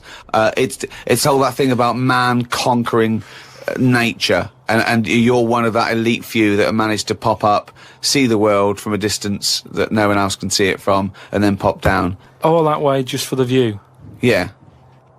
Is it worth it? I mean, there's a lot of other places I haven't seen anyway. Right, before I think about that, I think if you've done everywhere, I haven't been to Scotland yet. Right? Right, yeah. I'm not being funny, but do you know what I mean? So just have a look in your back garden before you go looking in someone else's. In space? Yeah. Yeah. What would make it a trip worthwhile for you? I mean, if you did go into space, if we gave it to you free of charge, we said, Karl, go up into I know space. the answer. I know the answer to this, Steve. He's thinking, I'd like to meet some aliens that can talk like I do, and I can understand them, and they can tell me something. Like what? Oh, they met God, he was alright. That's the sort of thing, that's what he's going to say. He'd like them to look like monkeys in spacesuits. Yeah. That would be his ideal thing. He'd like to go to the planet of the apes. He would He would love they to could go arrange to that. Look, he's nodding. He's nodding. Thoughts, Karl? Well, yeah, that'd be brilliant. What would be brilliant? Seeing a little alien and that, having a chat with him, finding out what's been going on. What's been going on? No. But don't you think that... Like, I mean, if you bought me that as a present, right? Yeah. Either of you. Yeah. I wouldn't be that happy. For me, that's a little bit like... Well, that's annoying, because we've got you a trip to space and a goat. Yeah. Do you know how, like, I am interested in sort of going on another planet, right? Carl, you are on another planet, mate. No, but do you know what I mean? It would be quite sort of interesting. How do you think you'd get there? Well, yeah, you'd go on a rocket and stuff, but what I'm saying is, at least you know when you get there, you're getting out, you're having a bit of a wander. But I wouldn't be happy in just the journey bit of it. That's all I'm saying. That's great, isn't it? But the thing is, right, because I was looking into it a bit, because I was reading about the Virgin Atlantic thing, right? And I was reading something that in 1971, right, 3 of them went up there. There was 1 bloke in the rocket, right? The other 2 wandered off, had a walkabout, seeing what rocks they can find. And that bloke who was in the rocket, right, he was the loneliest man ever in the world. I don't know what to do. What that was. I don't know what to do. I don't know if that's some sort of profound poetry, or I don't. Do you know what I think he's trying to say?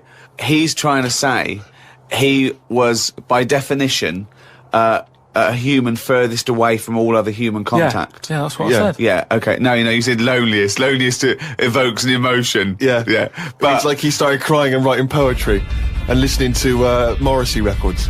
But what I was thinking is, do you think when he got up in the morning, he still bothered to put his clothes on? That's the first thing that came into your mind. No, when just you because I always, there. at the end of the day, even if, like, my girlfriend Suzanne's out at work and that, I'm not happy walking about with everything out, because you never know what's going to happen. I just mean, you never know if someone's going to turn up. No, I don't like what I don't like. No, I always pop some pants on or a towel, even if I'm alone. Not always. Because I've knocked on your door when you've been stood there with... No, he's taking his trousers off. I did it especially, knowing that you were there. I've done it especially to annoy you. Oh, right. Yeah, so...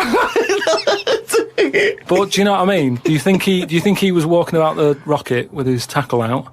Or did he go, no one's watching here? Do you reckon it floats up or down? Well, if you are the man who was up in a space rocket and was for a short period the loneliest man in the world, we'd love to hear from you. We'd love to hear what you did with your time, how lonely you felt, and also did you float around with your cock and balls out?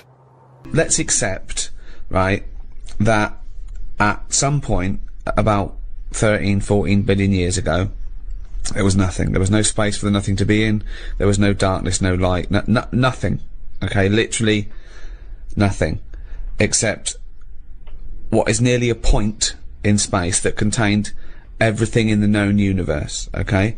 Suddenly, that exploded, and in a matter of minutes, the universe was pretty much as it is now. And in all the debris, in all the dust, things started to cling together. One of which was the Earth. Can I have Karl pick up the story from there? Yeah! So, there we are. We've got the Earth. We've got this big... What happened next? Planet. Probably nothing for quite a bit. Okay. Yeah. Just sort of floated about. Mm-hmm. Yeah. But it wasn't causing a problem because it wasn't annoying anyone. No. You see, we don't get a chance of that these days. No. You pop something down, someone says, move that. Dangerous, what is it? Yeah. Back then, nothing. So it's hanging around, and if you leave something somewhere, something will sit on it. Right. Okay, if you leave something somewhere, something will sit on it. Yeah. We'll say like a bin bag. I can put a bin bag outside. Bin men don't come until Friday. Sure. But I don't want it in the house. Sure. It's got chicken in it. Yep. I pop it outside, right? It's sat there for a few days now. Just time, like, a day before the bin men are coming, yeah. I pick that up and take it round the front. Right. It's got a slug living under it. Uh-huh. Right. Like one of those little wood lice things. Yeah. Might be there. Yeah. Snail. Yep. What's your point? We've got a young Earth It's 4.5 billion years ago. Yeah. It's whizzing round the sun. Something's going to sit on it. Yeah, something had to sort of happen, didn't it? I tell you what it's like. Go on. In the same way, penicillin Go on. happened. Go on. It was the bread was sat there. It goes off. Air would have created the greenness. Oh God! This sounds like the Bible. That is like the Bible. Air created the greenness. That's amazing. Carry on, because I want to. I'm learning here. I'm learning.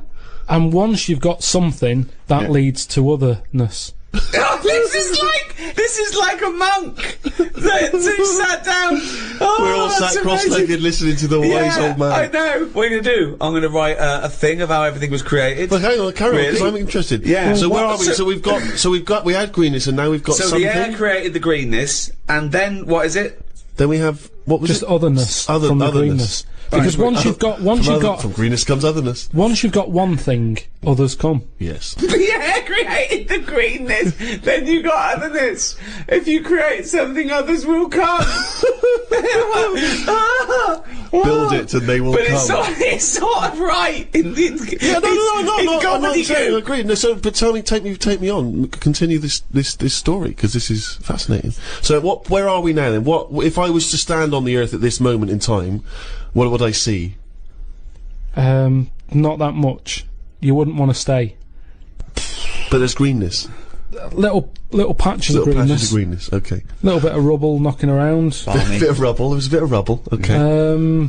We've still got a long way to go. We want to get to life, don't we? Okay, let's skip forward then, Karl, to life. So everything was right, okay? It was the right distance from the sun, okay? Yeah, but even if it wasn't, wait, we would still been created. No, we wouldn't. We would. Something would have done. No, we wouldn't have. I want to hear Karl's opinion on this, Rick. I'm not interested in facts. I want to hear Karl's opinion. So, are you saying, if the atmosphere, right, around the Earth wasn't about 99% nitrogen and oxygen with 1% other gases, we'd have still had something else? Something would have been around. What would I'm it not have saying been? it might be better than us. It might be worse than us. What would it look like? Well, it's hard to say, because they say, don't they, that it's the conditions that mould you into the shape and colour. Sure. And you know, everything else that makes you the person that you are. Okay, let's take Pluto. We know that's the farthest away. So it is dark and cold there. Right.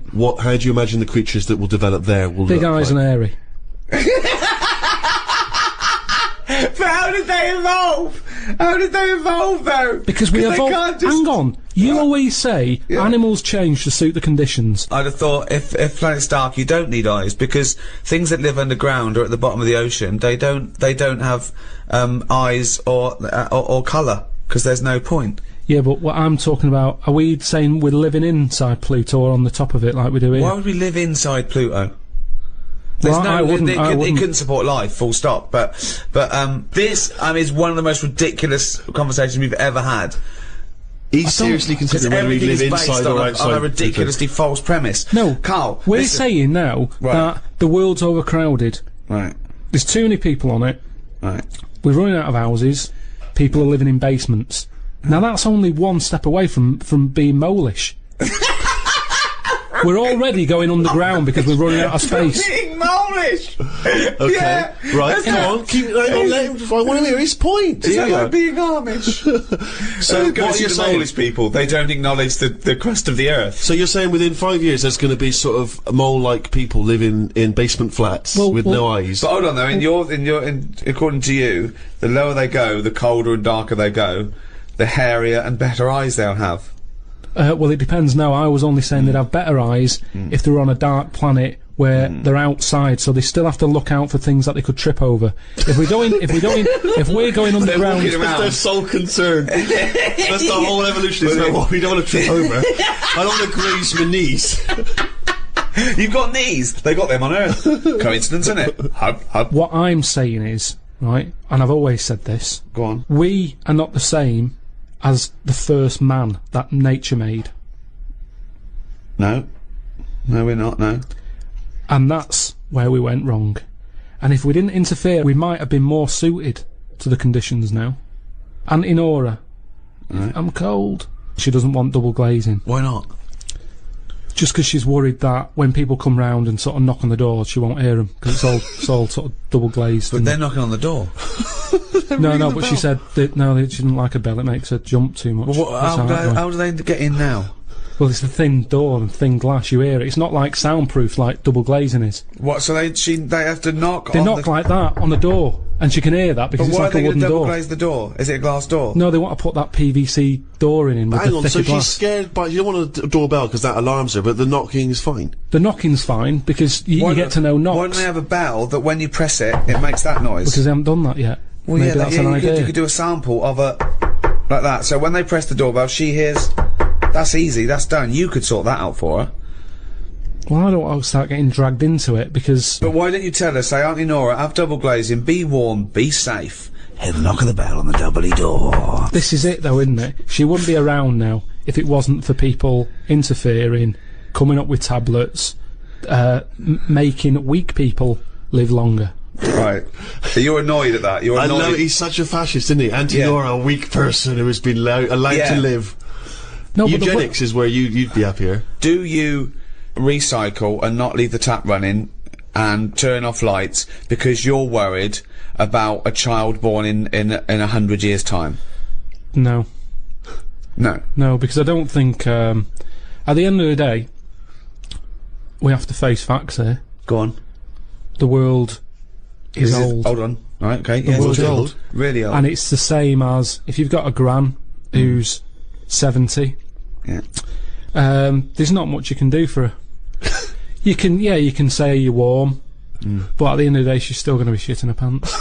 She's still going to be, forgetting things and all the rest of it. And you might be taking care of her, but at the end of the day, the good days are gone. Right. Yeah. So, in a way, like the world, it's got to a point that it's old, and we can say turn the tap off, turn the lights off, close the windows, stop letting heat out. The earth, metaphorically, is shitting its pants. You've only got to look at what's happening, right? It's freezing, isn't it, at the moment out there? Yeah. Ice everywhere, snow everywhere. Now, an old person, what happens to them? They're always cold. It's like the earth, isn't it? Brilliant. The earth now is freezing. Yep. It feels the cold more than ever. As well. It's also because it's winter, but yeah. And I think if you try and make it better now, you end up doing more damage. Does that make any sense at all? Doesn't make sense at all. Well, just you can sometimes it's too late to make something better. Like I've had old relations who smoke like 50 a day. Doctor said you've got to stop smoking. Stop smoking. 2 weeks later they're dead. Shouldn't have stopped them smoking. Yeah, their insides. Well, their insides are used to all that pollution. Yeah. Take the pollution away. What will the world do? Oh, good. That is a good point. Interesting. This is scientifically grounded, is it? You've done a lot of the research, read a lot of the information about this, or is it just a wild harebrained speculation again, backed up with nothing? Is it bullshit? How would you honestly sell these places to me? We're coming in your travel agent, Karl Pilkington's travel. He's been round the world. He's seen all the sights. So we're going there. Hello. We're thinking of going on holiday. Me and my husband, Stephen. Well, what are you thinking? China. China? China. I don't bother with that. Where have you been in the past? Well, we've been to Wales and we don't really understand the language. What they're saying? Don't know what they're saying at all. Oh, forget China then. Oh. They're worse than the Welsh with their language. It's mental. There's no order to it whatsoever. It's mental language. It's like aliens. So you don't want to go there. Have you thought of anywhere else? Hang on, you're supposed to be selling us a holiday to China. No, I'm not selling you. I've just got to sell you a holiday. So I'd say you don't want to go there. Okay. How old are you? Oh, well, I'm 72. Right, well, you don't 23.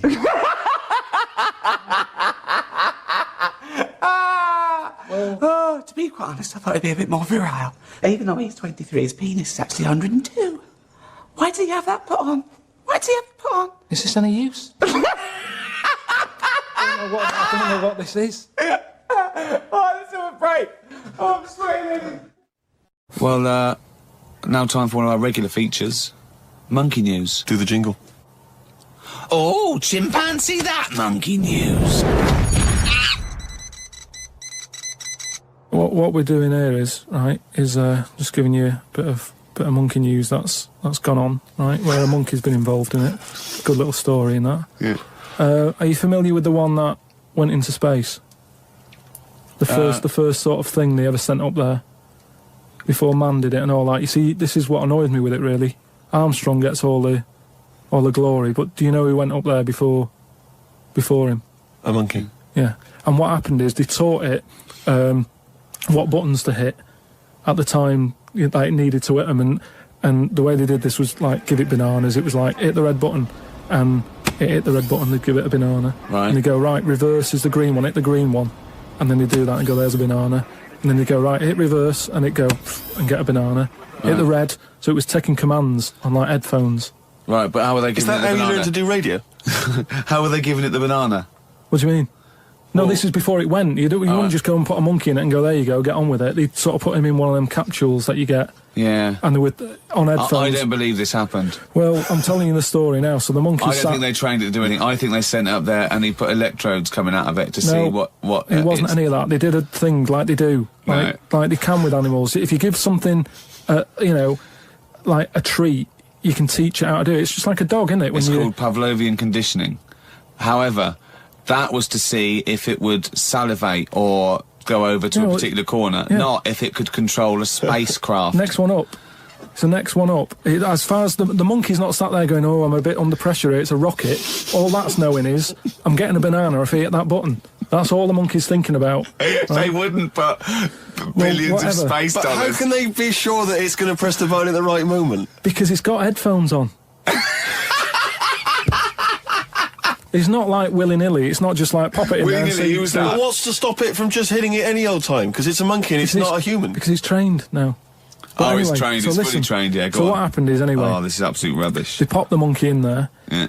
He's got his headphones on. They go in, right, hit the green one. And I think there's something there that a little banana comes out to keep the same... No, you're making this up. I'm not, it's the same... There's no way that they made a spacecraft that had a banana dispenser. Right, There's no way in this world that they made a spacecraft that could go into outer space, right? Manned by a monkey with a banana dispenser. So you're saying that it's easy to send something up to space, but you don't believe there's a little banana machine?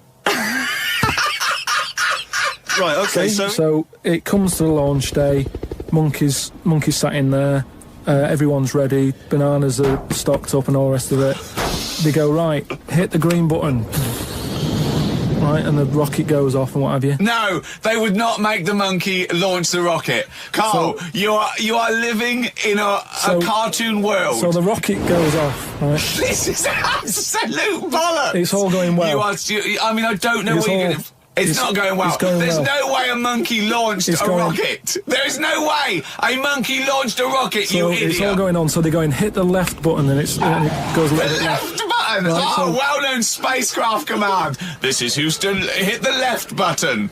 Oh, brilliant. This is what happened in Apollo 13. Hit the left button. So it goes left. Yeah, it goes left. So it goes left and it's going well. It goes left! Yeah. No, the moon. You're going right. It goes for the moon, everything's going well. Right. They get up there, it does whatever it does. Hit reverse, it comes back. Right? So then... honestly, you are brain dead. So you are one of the most stupid people that I would rather have the monkey drive me home than you. So the thing is, so it lands back, it does a good job and everything, it gets out, and this is bananas. This is where it turns a bit sad, because after it done that mission, right, because it happened and it was all safe and everything, the next one would have been to send man. Right. So the monkey enjoyed it and it was like, well, I want to do it again, right? But they were like... So how did they know that? How did they know just, he wanted to... Just the way it looked and what have you, it was like... Fuck off! Just the way it looked! You are a maniac. So the thing is, though, right, so after it had done that, it was on such a high, right, it could never get that high again. There was nothing that it could do. Went on tour, did it? It sort of ended up killing itself. Because it could never get that buzz that it got. Right, that was absolute bollocks. None of that is true, except they sent a monkey into space, and I'll check that. Absolute drivel. So, in your mind, it committed suicide. It went on a crazy bender, drinking drugs and women. And like then, it does happen. You hear about it. It was found in a motel room.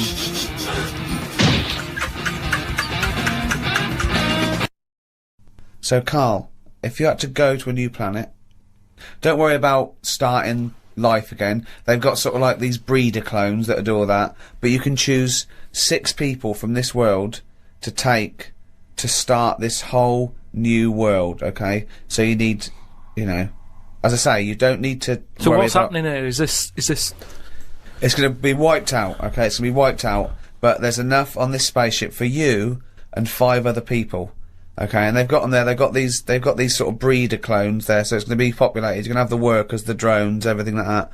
But you want to take 6, I suppose, sort of world lords to teach, to lay down the politics, the teachings, the laws, the government. I'd hate it. And how long have I got to make a decision on it? To the end of this podcast. Right, go.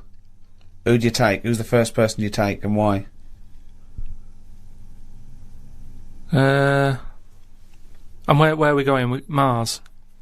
Okay, so a planet where there's an atmosphere. I've got to know where I'm going, because I've got to sell it to the people who I'm asking. There's no point when I go, are you coming with me? Where are you going? I don't know. It's just like this world. There's oxygen, there's seas, there's rivers, there's forests, there's animals, okay?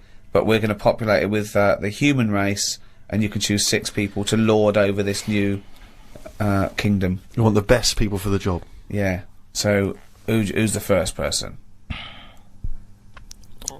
Probably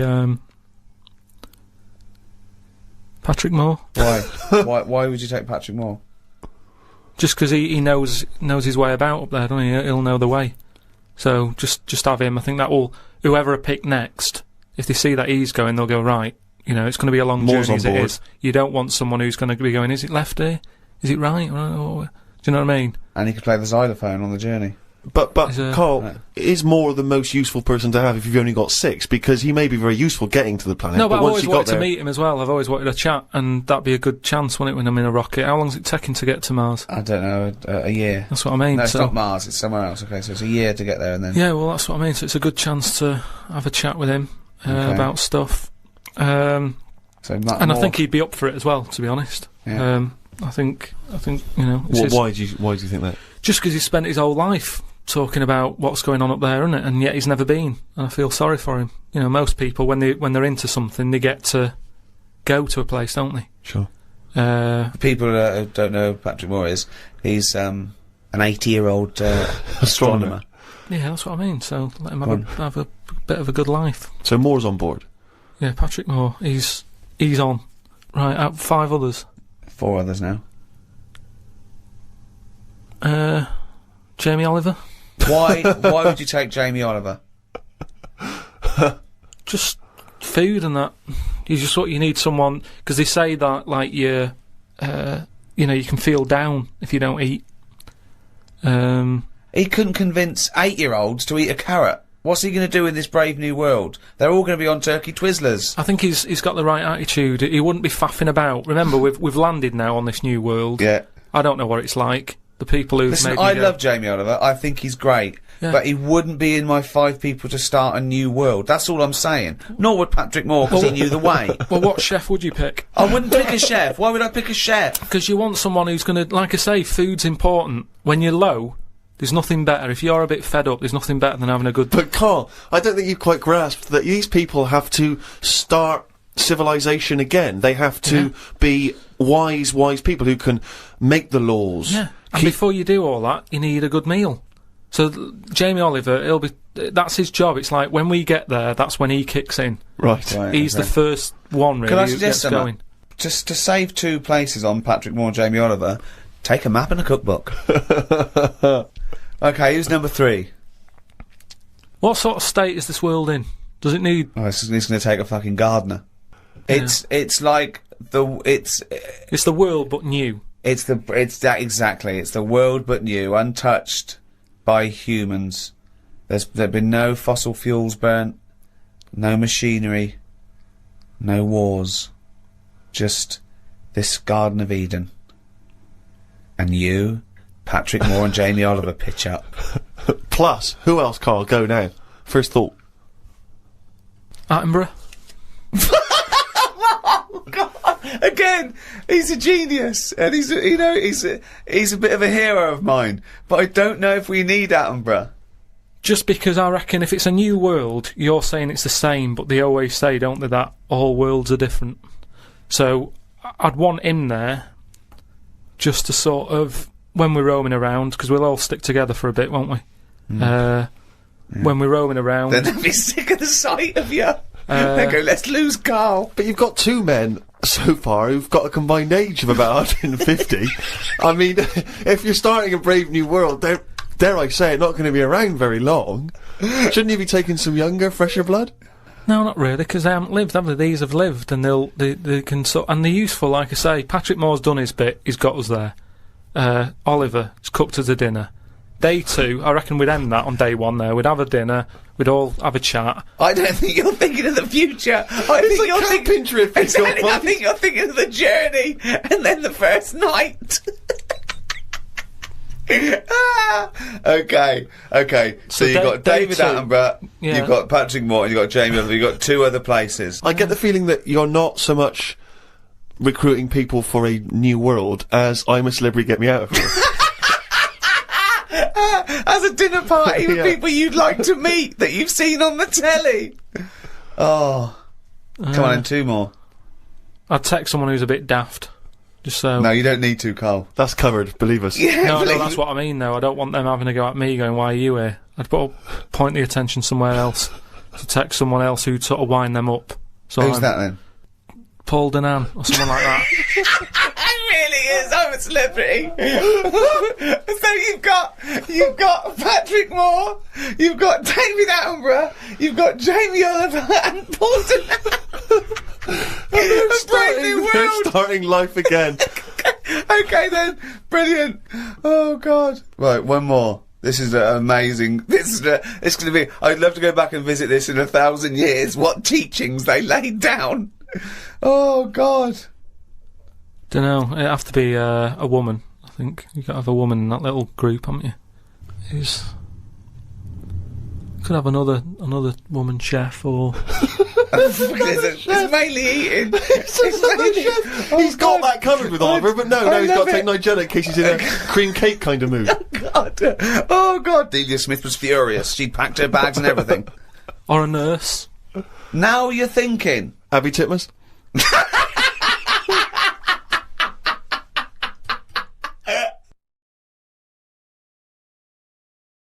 Ricky Gervais, Steve Merchant, and with us, Karl Pilkington. Can't.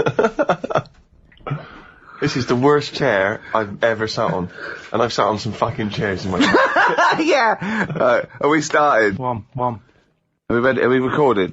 Yeah. Ready? Yeah. Right. Hello and welcome to a brand new series. Oh. What? It's ridiculous. I was getting all fired up. Excited and motivated. What are you talking about? One. Just seems a bit loud, that. Well, you should have sorted that out. Look at that. Look at this, Karl. This is a shambles, mate. People have paid good money for this. Karl, are we ready now? Yeah, I think so. Well, come back here then. We're doing a podcast, you dopey bald twat. What are you doing? Right, go on. We'll just have to go with it. What are you up to? Fucking Davros. Hello? Yeah. I'll just sit like that. Right, okay, ready? So it was your problem. Oh, Jesus. Just this carpet. Right, ready? Yeah. Hello, welcome to a brand new series of The Ricky Gervais Show with me, Ricky Gervais. Hello. Well, no. Sorry. I was so excited to say hello. Okay. Hello and welcome to a brand new series of The Ricky Gervais Show with me, Ricky Gervais, Stephen Merchant. Hello. And the little round-headed shaven chimp that is Karl Pilkington. Alright.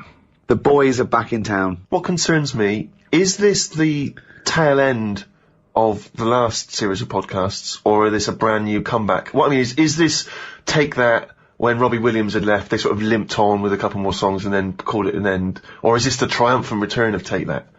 This is, I think we're like a great rock group who's just been away for a couple of years doing their their fifth album. Right. Is it the fifth? The Well, mediocre fifth album. Yeah. We've done, 1, 2, 3 series. We did the specials, which is like a 4th series. Yeah, this is like the 5th series. Here it is, the 5th series of podcasts. Although we can't call it podcasts, because, they're audiobooks, because we're charging for them. We're not even going to give them away free first, then charge for them, because, in the past, we've given them away free, and then we put them on iTunes, a back catalogue. You can buy them. If you missed out on the last year when they were free for a year, now you can pay £1. People are complaining. Last time we gave it away for free, like a year later, we sort of put it up there, people can buy it, they're going, this one's free. Well, yeah, it was once free. So we did our bit. We gave it to you for free, and now we're charging people to get, you should have bought it for free.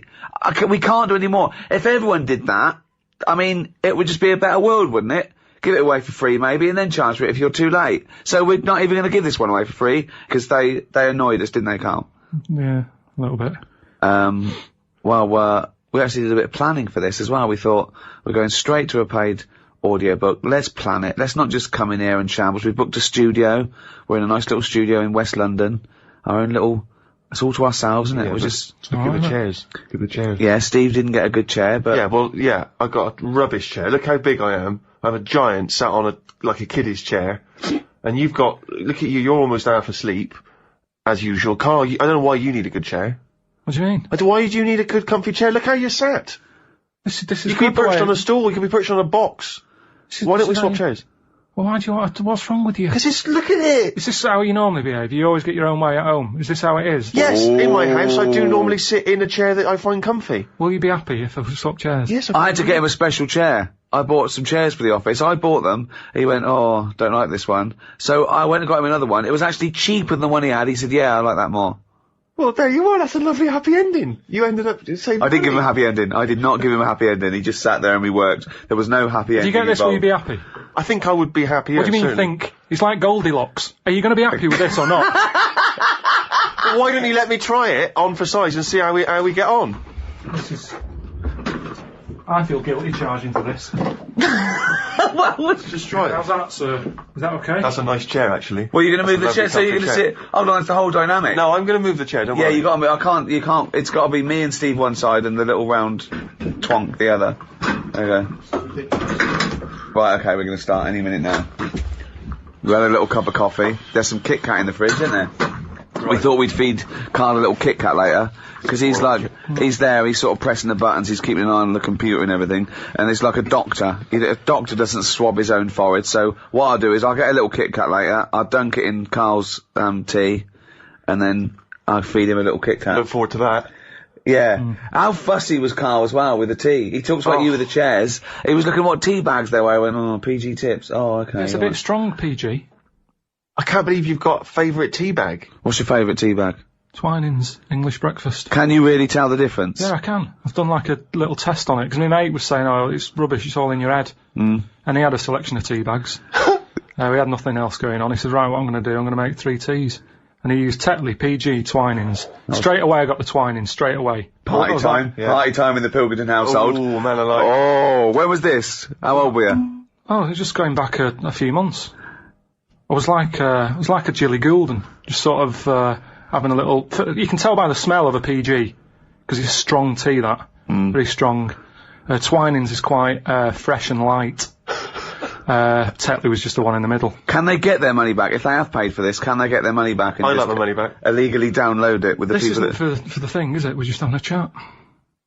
Oh, we can tell, like the tea bags, we can tell the quality podcasting from the rubbish, can we? We'll take this out. If this is still in, then it didn't go well.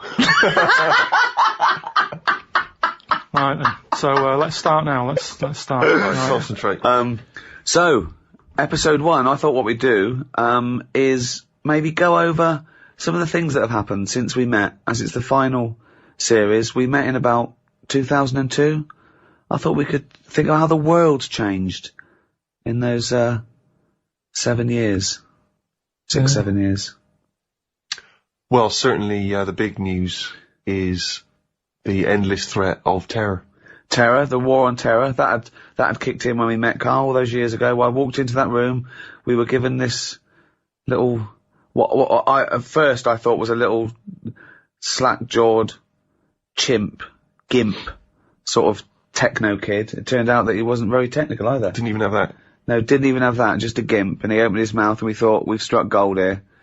This is like a vein of, pure idiocy. So that was going on. Podcasting hadn't been invented. That's new, isn't it? You were very much a pioneer, if you don't mind me saying, Rick. Thanks, mate. The iPod, we've talked about the iPod. Karl not impressed. I think it's just an amazing piece of design. No, it is. It's good. Yeah. I've always said it's good. Now I've got one. I was listening to it on the way here. Yeah. But all I'm saying is... How many songs have you got on it? Because you said there's only about 3 songs you'd want to hear. Well, what I've probably got about... We got about 400 on it now. That's right. But there's no sort of filler. I don't just go putting full albums on it. No. I handpick. Yeah. But what's odd is I find that I'm sort of buying stuff that I wouldn't normally buy if it was only on record, which is good but bad. Because I've got a lot of clutter now. Do you know what I mean? Well, you said you haven't. You said you haven't got filler. I thought you were cherry picking. No, but what I'm saying is, like, yesterday I bought some Dr. Hook. When was the last time anyone thought, I'll tell you what I haven't heard for a while, Dr. Hook? Well, I heard it and I thought, I used to like that one. My mum used to have that one on when she was doing the Sunday dinner. I thought, I like What that. one? What did she used to have on? Dr. Hook. What, every Sunday? Well, it's just, that's the memory I've got of it. I'm cooking the turkey, put the Dr. Hook on. It just always on. And some other country western singer. My mum was Jim Reeves. She always put Jim Reeves she on. liked Jim Reeves. Yeah, I like Jim Reeves. My parents didn't like music. Just silence. Oh, no. In my house. It was, constantly. Never put record on. Oh, wow. At our house, Suzanne does her head in when she comes round to mum and dad's house, because there's music on in every room, all different. And my mum's got into this fella called Roger Fender or something. Some country western singer. And it's on all the time on loop, the same song. She said the sheep across the road has started to sort of hum to it. It's on that much. Brilliant. Think of looking over and seeing some sheep humming. No, it's Roger just, Fender, whoever he is. I think that's his name. But yeah, so I've bought some Dr. Hook. Yeah. And what I'm saying What did you buy? What Dr. Hook did you buy? It's called, If Not You, it's called. Oh yeah, good. Yeah. And, I wouldn't have bought that if I had to go to a record shop and... Well, no, it wouldn't be available. They'd go, what are you talking about, mate? Have you got that one by... Mate, can you leave the store? Well, yeah, but that's a good thing, isn't it, now that you're being opened up to a whole different... Yeah, but it's that thing of just buying... That's what excites me most, Exactly. the back catalogue that you can, Yeah, without trying to go into it. But I'm just saying that that's what happens, isn't it? If you've got a space for something, you fill it. And that's the problem. If my iPod wasn't an iPod and it was a cassette, Dr. Hook wouldn't be on it. He wouldn't feature. He wouldn't be on the cassette. Elvis would be. Yeah. Just the big boys. What's wrong with having a space and filling it? I mean, there's a space between your ears. We'd love to fill that, but... Just because it's normally stuff you don't need if you've got too much space and you're filling it. It's like Ricky's house. You've got stuff in there now that you wouldn't have had in a smaller flat. You've got dead owls and stuff like that. Right. Dead owls? Why are you buying dead owls? No, it's an antique thing. It's an antique stuffed owl, and I was assured it died of natural causes of old age. And then it looks in good nick. It didn't look upset. But dead owls suggest that they just fly into the room and I just leave them there. No. That they crack their head. But what, you're just sat in your dressing gown constantly drinking gin. Jay, there's another dead owl. Clean up. Feed it to the cat. Feed it to the puma.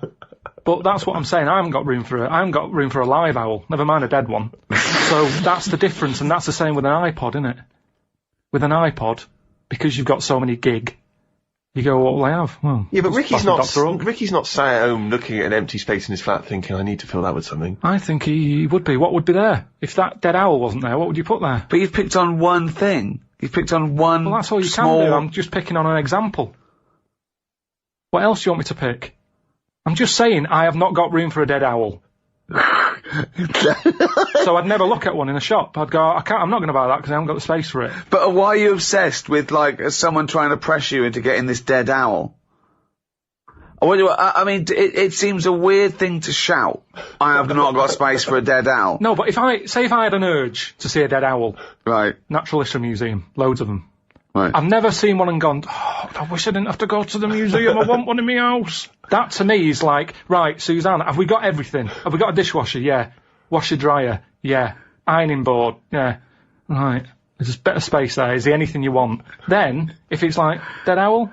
Alright, we've got the room for it. But the way we're living now, we've definitely not got room for a dead owl. That's all I was saying. And to me, a dead owl I'd like this to be part of estate agent's patter. There's a lovely space there for you can fit in about 7 dead owls. They don't do it by square footage anymore. It's 6,000 dead owls. You idiot. Well, yeah, I'm still not convinced by this idea of this space has got to be filled. You know, people just choose to buy things and fill up their house with those things because they give them pleasure. Most things we've got are junk. If you didn't have junk, all you'd have is a cooker, a bath, maybe a sink, a bed, and that would be it. Anything else, a television, isn't necessary, is it? You seem to think that people should live like, you know, kind of 19th century mining community. Well, no, but like, a few years ago, people worked this out, didn't they? They all went minimalistic.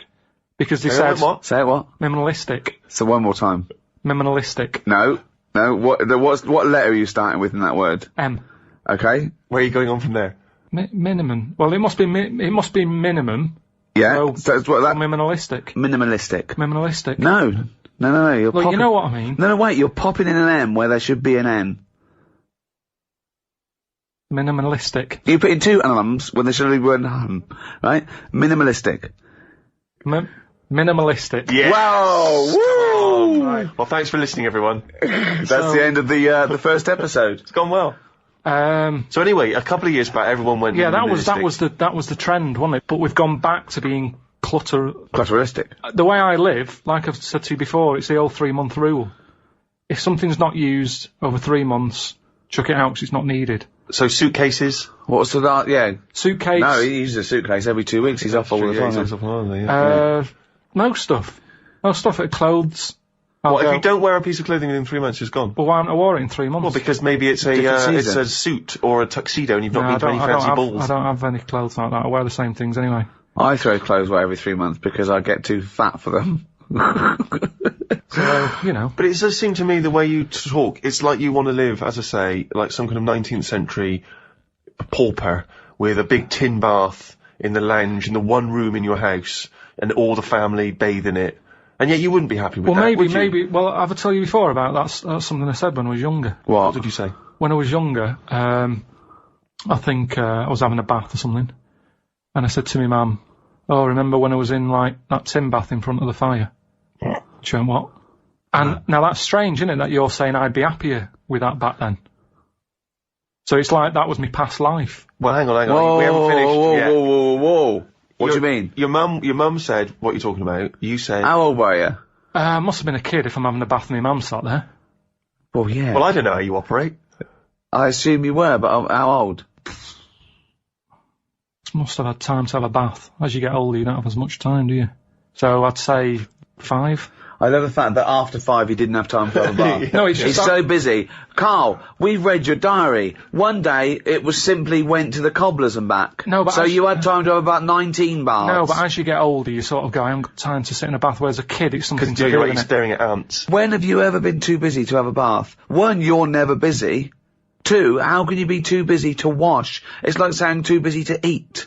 Breathe. Got to breathe last night. Why? Had a bit of work to do. What point are you making? So I'm just saying... This is not an anecdote. You said that I'd be happier back in 1800s or whatever. But what are you saying, that you didn't really have a bath in front of the fire? You mean this was a glimpse of a past life, is what you think? Yes. This is just such a non-point. This is just nothing. If you'd said, well, then I went off to see one of those people who regresses you, and although it was a load of old bollocks, he regressed me, and it turns out I was the king of Sheba. I love those things, people. Everyone thinks they've lived before, right? Did I tell you that, there was a documentary, about these people in, Los Angeles that they'd lived before and they'd come back and they did a come as you were party. So they went as the people in their previous life. All of them famous. Of course they were. Kings, queens, leaders of men. Not as I was a stable hand, I forget my name. Right, 2 Napoleons, one of them's lying. I mean, absolute twaddle.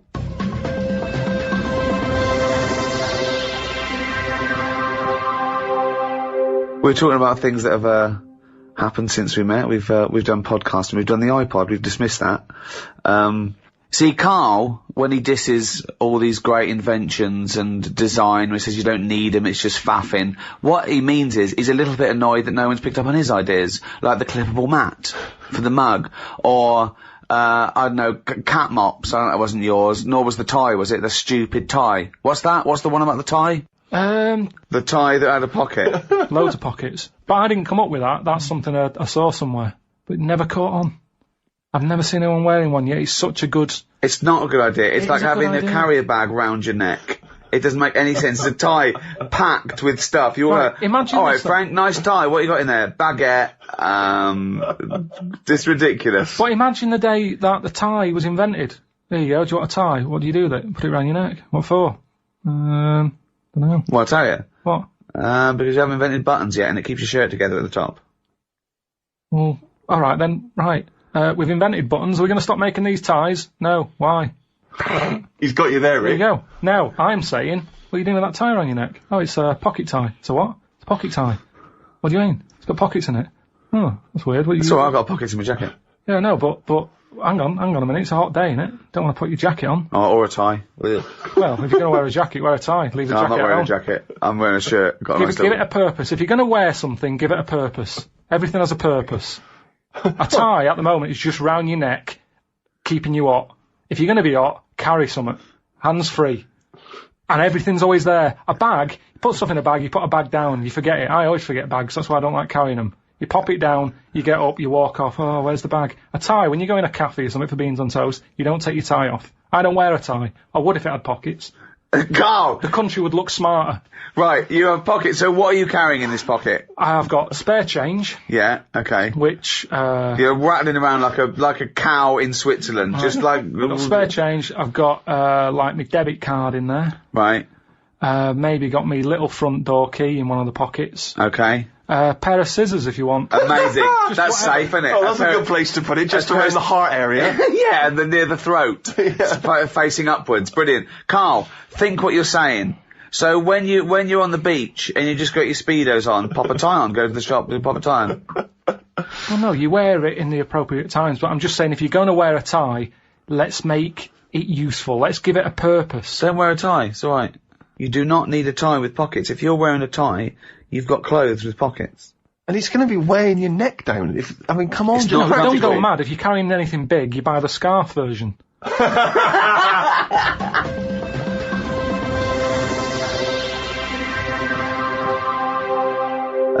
What else has happened since we met? 2002. Gay marriages. That's kicked in. Thoughts? Yeah, they've happened. Are they popular though? I mean... Well, amongst gay people who want to get married, they're very popular, I imagine. What's the point of it? You know, I suppose they want to feel that there's an equality. But is it just one of them things where they wanted it because they can't have it? Do you know what I mean? I think any excuse for a fancy dress. They like to dress up. They love a press tent. See, I just don't understand. I mean, whose name do they use? Whose surname do they go with? I don't know. There's a problem. Just creating problems, I always say that. Any problem solved is a new problem made. Gobbledygook. Any problem solved is a new problem made. Yeah. Like I said that time when I was in hospital, and, you know, I remember in the 80s everyone was going, oh, there's not enough hospital beds and all that. When I was in hospital with, kidney stones. Yeah. Loads of beds, not enough pillars. So that's the way it works. It's sorted out the bed problem. They give me a bed at night. I was going, I haven't got a pillar. They had to go off and get one. They brought it back. It was still warm. Oh. That had been really under a bed head. So that's what I'm saying. It's kind of like, you get all the beds. New problem. Where's the pillars? Don't solve problems. Don't solve problems. Brilliant. What do you make of the, this big problem in the church? Not wanting, gay people to be priests. Does that concern you? No. No? It's a problem if you're gay, and it's a problem if you go to church and you don't like gays, but I don't go to church, and I'm not gay. There's certain problems that just go over your head. If you were gay, Karl, what would you do? I'll do what all gays do, I suppose. What's that? Whatever it is they do. I'm just saying. Well, you don't just say what if you didn't. Well, I'm not gay, so I don't know. So, getting gay marriage. Would you ever go through with that? What if I was gay? Well, it's hard to answer, isn't it? How can I answer it if I'm not gay? I don't know what I'd do. Well, no, I might not okay. look like this. I'd look totally different if I was gay. Why? Even though it's me mum's what's it and my dad's jizz or whatever, I'd look different because gays do. You make more of an effort. Look at me. I won't survive as a gay man. Maybe that's why I'm not one. Right, Carl, I'm going to give you a scenario though, okay? I'm going to test. Would you rather, so you're not gay, okay, this is the real you, right?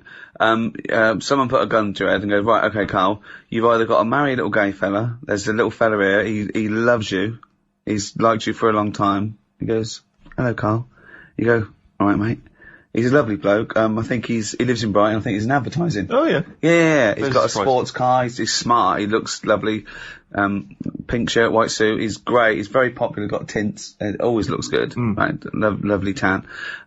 He's about 38. What's his name? His name is Graham. Oh. Yeah. What's he expecting that? Yeah, and he goes, hello, Carl. And you go, alright, Graham. And someone suddenly bursts in and goes, right, you've either got to marry Graham. He puts a gun to your head. He goes, right, you've either got to marry Graham, okay? You've got to tell all your family. Well, no, I'm not going to marry him, am I? What? Whoa, you know the choices. Well, I know one of the choices, and I'm not happy with that choice, so you go with whatever else. Well, no. So what's the other option, Rick?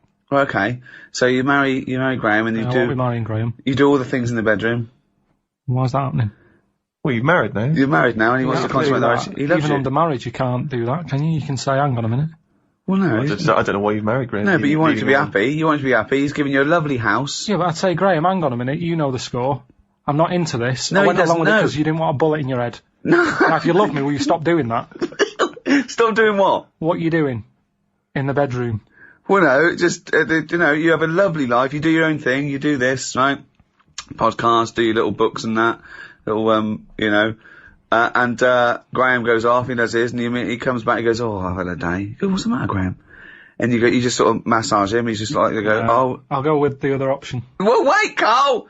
So you're going, oh, God, he used to have made you some pork chop. He goes, oh, you're a darling, right? It wouldn't work, though, because you're putting two people together who don't want to be together. Well, Graham wants to be with you. Yeah, Graham loves you. Relationship's two-way, innit? And this is a made-up man, and I know I don't like him. That's just homophobic. No, it's not. He's annoying me. Why? He's a lovely guy. Why is he annoying you? Just the way he looks after his body. Yeah. I'm not saying he's tanning it, he's having a massage. I wouldn't be doing all that, so it wouldn't last. The relationship wouldn't work. It's talking to you, it's all going well. No, it doesn't work. Opposites attract, okay? Not to that point, it doesn't. He's good to you. He's really, he's oh God, he's faithful. He's got a good job. He's got a really good job. You get invited to really nice parties. It's just him. I don't like him. Well, that's a shame. He absolutely loves you. That happens, doesn't it? It happens that. I remember being at school with a girl who really liked me, and I was like, it's not going to happen, Sharon. No, happen. The first. And that's Sharon, not Graham. So the chances of me letting this Graham move in. Well, you've moved in with him, right? He's got a lovely, bigger, got a 6-bedroom house. Of course he has. And, you move in with him, right? For first day you go, oh, I'm not happy with this, because you're thinking, oh my God, oh God.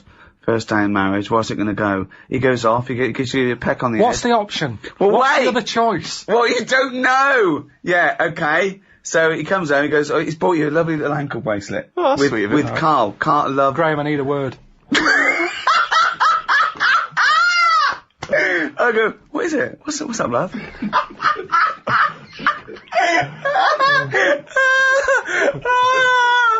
What's the matter? God, I'll be Graham. Right, okay. I'll be Graham. What's the matter? You look tense. This is all, we're living a lie here. Well, yeah, but it's just the alternative is so much worse. What's the alternative? Well. What is the alternative, Rick? I think we're all waiting for that. Well, marry a chimp. Marry a chimp? Yeah. Unless you either live with a chimp in a tree or marry Graham, your family are going to get killed. Someone's going to shoot them, right? So you have to decide what you want to do. Do you want to go and live in a tree with a chimp and eat nothing but bananas and just live the chimp world? Okay. Yeah. Or woo Graham. You go down there, you're chatting to him, you're just in a club, right? You're there. But who's watching that I'm staying with Whoever Graham this all the evil time? person is, right, yes, yeah. Well, hang But on, where's he watching from? The evil person's going, right, he goes to that club Saturday nights. Don't bother going before midnight. He won't be there. Right? So you get there, you walk in there, it's 1 a.m, and he goes, that's him over there, in the pink shirt dancing. Okay? Right, he wouldn't like me. He would. You go, this is it, you've got to win him over. Look at you! Look at your lovely shaved head, hairy arms. Oh my god. I mean, you are more suited to the chimp, but now you'll go down a storm, right? You go down there, you've got a little vest on, leather trousers. What would you say to Graham? You've got to go over. You've got a bought leather pair of trousers and you've cut out the back. Okay? There you go in. Your arse is showing. You've got a freshly shaved head. You've got a little white vest. Okay? Has he got all this on? No, he's got like a little pink Ben Sherman, white trousers and espadrilles. Right, I'd dance over. Yeah? I'd say, you Graham, and go, yeah. Oh, hello. Who are you? Say, never mind, you haven't seen a chimp about, have you?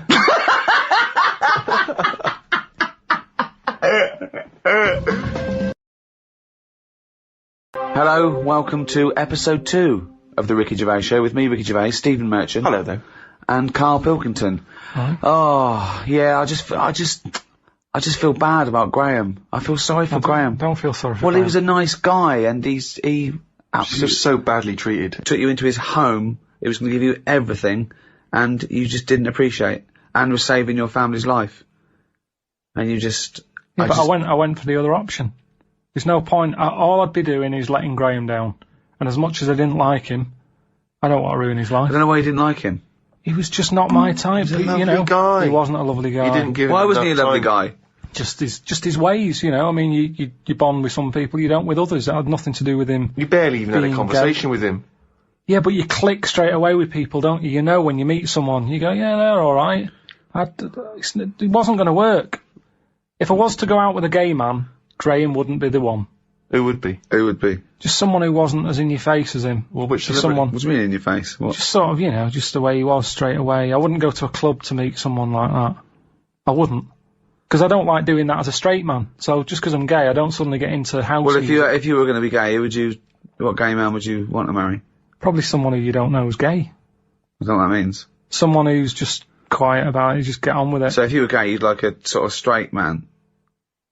No, because that's not going to work either, is it? That was my situation with Graham. But how do you know if, how would you, if you were gay, why would you approach someone who didn't know was gay? Well, so if you're gay, the only gay life you can do is by going to a club where it's a racket at 4 a.m. and meeting someone. No. Right then, so that's what But I'm saying. who would be your ideal partner if you were gay? Who would you like? There'll be someone who I don't know who's gay, innit? I don't know what that means. What do you mean it was someone who you don't know? Because I wouldn't go out with someone who's really like, oh, hello, and all that, with the shirt open, the Why tan. not? Because that's the equivalent of going out with a woman who's got knickers up her arse, and, you know, it's the equivalent. It's the in-your-face woman and the in-your-face man. I don't want any of you. Well, who do you want? Well, what's your sort of normal. guy? Okay, well, just say what your sort of guy is then. Do you want him to be sort of like a man's man, sort of goes, you know, slap, he sort of like, when you go, do something, you go, you dopey idiot, and he just sort of gives you... No, I don't want that. No, you want someone to go, oh, what's the matter with you? Do you No, want yourself you better? see, it's that- Well, what do you want? What do you mean, I'm asking you what you want. Petal. I don't Yeah, want what do you any of want that. in a man? I'm asking you what The you want. ones who are just normal, who just talk, they'll go, all right, Karl, how's it going? Yeah, I'm all right, mate. Yeah, I'm good. Right, What okay. are we doing tonight? Watching Die Hard, if you want. Go straight to bed after that? Yeah. Oh, no, he's straight in bed. I love the fact he went from, like, not being sure to just, like, getting a man. But not great. It wouldn't be 4 a.m. I'd be living my life as I am now, Right. but I'd be a gay man. Yeah, okay, so Because I'm me, aren't I? So that's not going to change. No. Why would it? No, so I'm just trying to... Karl, all we're trying to establish what sort of guy you go for. Okay, we've settled that. If, sorry about that, if any, people feel sorry for Graham, sorry about that, but, that's settled.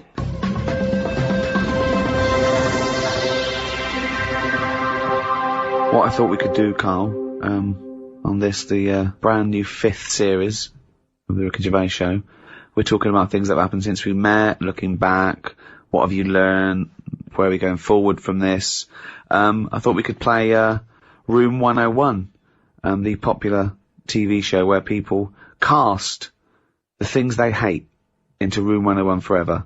Room 101, of course, is taken from George Orwell's 1984. Room of all your fears and terrors, and so. Is there a copyright issue here? Can we just steal this idea? Well, yeah. Well, let's play Room 102. Clever. This is the room next door to Room 101, which is worse in my opinion. Is it? Oh, Winston Smith. He'd love to be in Room 101 if he went to Room. He'd go, "Oh, get me back to Room. I didn't know I didn't know I was born. This is much worse." So, Karl, these are things that really annoy you. Don't put in things like, you know, cancer and racism.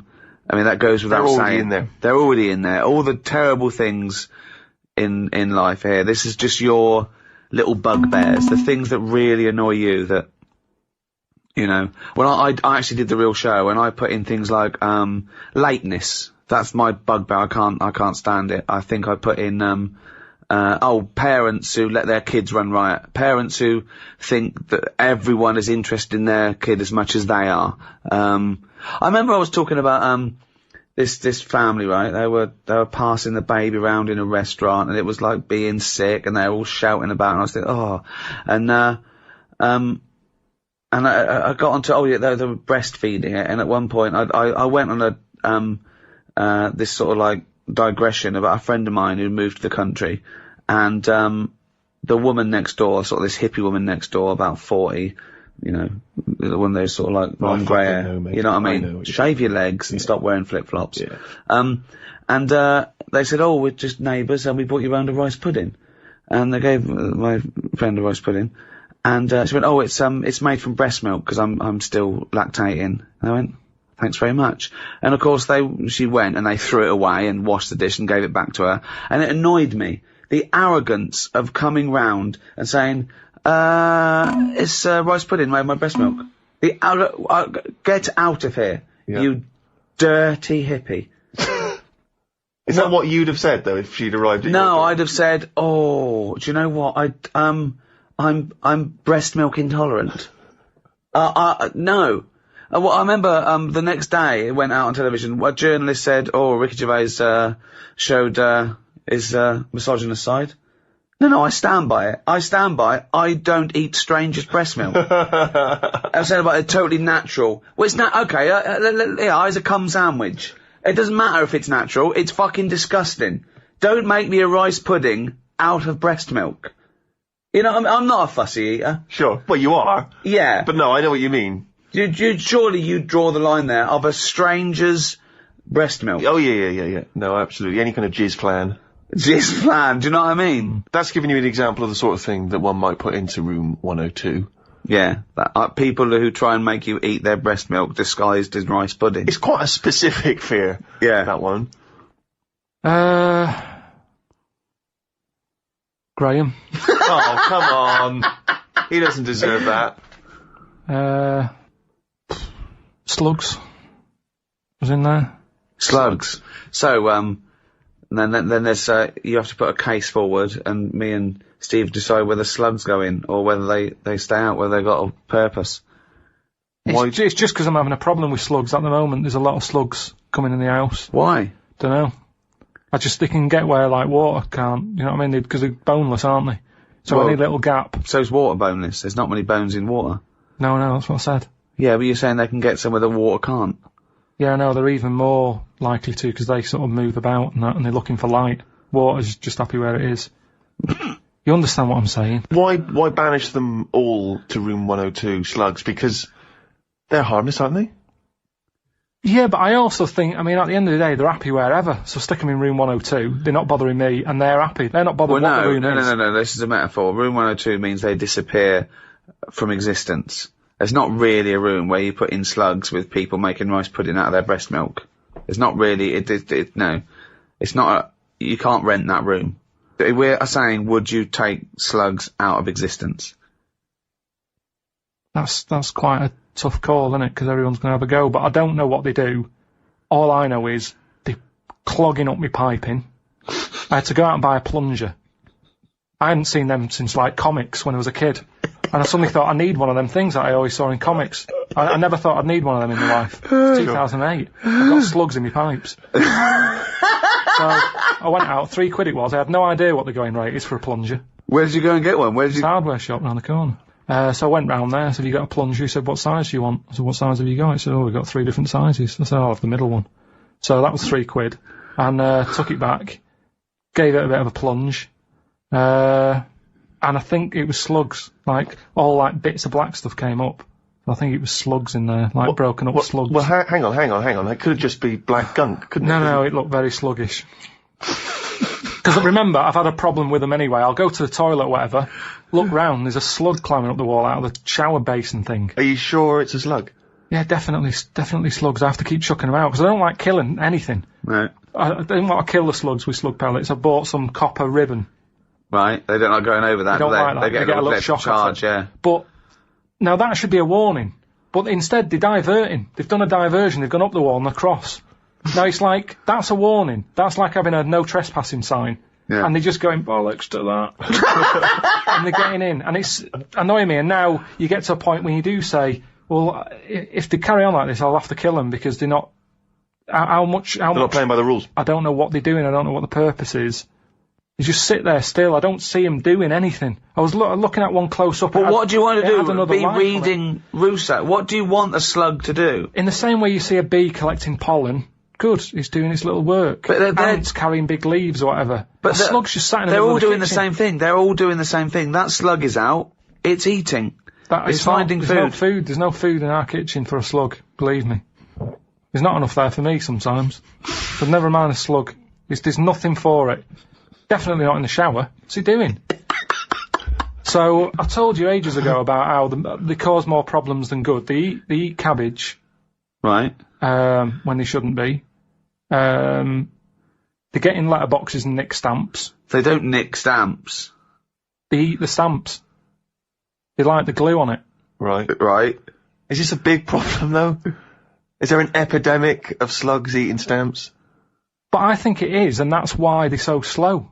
I think they're sweating glue. Right? They're eating all them, and that's why they're sticking to stuff. Have you ever picked up a slug? Well sticky. They give off this glue. It's like all the glue they've eaten off stamps. They panic, and when they sweat glue. Sweat! Think of a slug! What do you mean they sweat glue? You're making up nature. This is like Attenborough, but made up. When you see a slug, you prod it, it gets nervous, it wants to run off. But the problem is, because it's sweating glue... It's not sweating glue! It makes sense. This is just a nonsense theory. It's just what I've noticed on them. Right, Rick, do you allow slugs in room 102? Well, I think we should, if they're going to be gone forever, then we should put a case forward. They're amazing creatures. Yeah, but you haven't got them in your house, it'd be different. All you've got is people coming around saying, do you want some rice pudding? That isn't a world problem. That wasn't me. Right. Whatever it was. No, but they're amazing. They've got 2 sets of antennae. The one at the top is for light, and the next one is that they can smell and get food in the air, just the slightest. What do they do for the world? They're food. If only... It's not good enough, that. It's not good enough. What do you mean? That's the ultimate sacrifice. Surely them being food for something... Who's eating them? Hedgehogs. Do they like them? Yeah, they love them. They love slugs. Do they? Yeah. The thing is, though, if you're always going to upset someone, aren't you, with anything I put in room 1 No, you just got to make a reasoned case, and I'm not sure that you've argued well enough. I'm just having problems with them at the moment. I've spent £3 on a plunger, and I don't like the idea that every time I get up in the night to go into the toilet or whatever, I've got to put the light on because I might have a bit of sluggage between my toes. Sluggage? A little bit of sluggage between my toes? But if you're going to put everything in your house that causes problems, what else are we going to have here? No, boilers? I'm not. It's just, at the end of the day, you only moan about what's fresh on your mind at the moment. And I haven't, I've got to go to that house, and I dread to think how many slugs are going to be stuck to the ceiling and everything. Right, okay, so we need to move on. So, you are not putting them in? I'm not putting slugs in. Alright, slugs have not gone in, Karl, I'm afraid. What's your next one? Okay, number 2. People who don't want to do what the brains would be better at doing. Right, okay, no, I'll get around that sentence. Now, tell me again. Brains that don't want to do what their owners are good at. So now it's the brain's fault. Before you said you were going to put people in who don't do what their brain's good at, but now you've changed that. Now you're putting the blame on the brain. Now you want to put in brains who don't want to do what their owners are good at. I like the fact that you own a brain. Okay, no, I just need a bit more clarification, Rick. Before you ask questions, can you just expand on that point, please, KP? Do you know, like, people decide what they want to do, right? Don't they, for a living? Mm-hmm. But sometimes they're not good enough. Right. You mean they have a dream and they can't fulfill it because they haven't got the skill or... Yeah, but that doesn't mean they're not good for anything. No. It's just that they haven't unlocked the thing that they're good at. Right. Which is fair enough. You can't always find what's going on. There's a lot going on in the brain. Yeah. You know, there might be something up there that you just never find, which is sad. Right? Right. But you mean you may never discover your full potential because you may never stumble across it. You may never have the means. Yeah. But yeah, of course, yeah. I only got into hospital radio because my dad was in hospital. So I found out about this thing and I thought, I didn't even know this existed. I want to go at it. Of course. So, I mean, there's much bigger issues there that, the poor working class people don't get the same opportunities. People in third world, when you're worrying about whether you're going to live through the next few days, you don't start thinking, I wonder if I can play the cello. Can I refer you back though, Rick? You made an interesting point there, but I fear that's not exactly what Karl was saying. I don't think that his point was quite that profound. Yeah, that's kind of what I meant. Yeah, I don't know. There was something to do with the brain not allowing its owner. Yeah, because that's the bit that annoys me. Fair enough if a brain hasn't decided what it wants to do, because you. What is this? Let him finish. God, this thing about the brain being in charge, like the numbskulls. Because it hasn't found its destiny type thing. A brain hasn't found its destiny. When someone is good at something and they know the brain is good at something, but then they don't want to do it and they want to go off and do something else. Sorry, who's to blame here? The person or the brain? I'm talking like him now. I don't know who are you putting into room 102? What annoys you? A brain that doesn't let its owner know what it's good at, or an owner that won't do what the brain wants to do? I think it's the owner, because say like a bloke who's good at plumbing. Yeah. His brain loves plumbing. His brain loves plumbing. He's sick of plumbing. So he goes off to try and unplumb. No, he's going to do something else. He's going to do something else. He's carpentry. Now, they say in this country the problem is we haven't got enough tradesmen. Right. We don't have enough plumbers. Right. There's enough plumbers' brains. I don't know what the fuck that means. Shut up. What are you talking about? Shut up. Let him please finish. Because this is like beds and pillows brains again. have not changed over the years. The brain is exactly the same.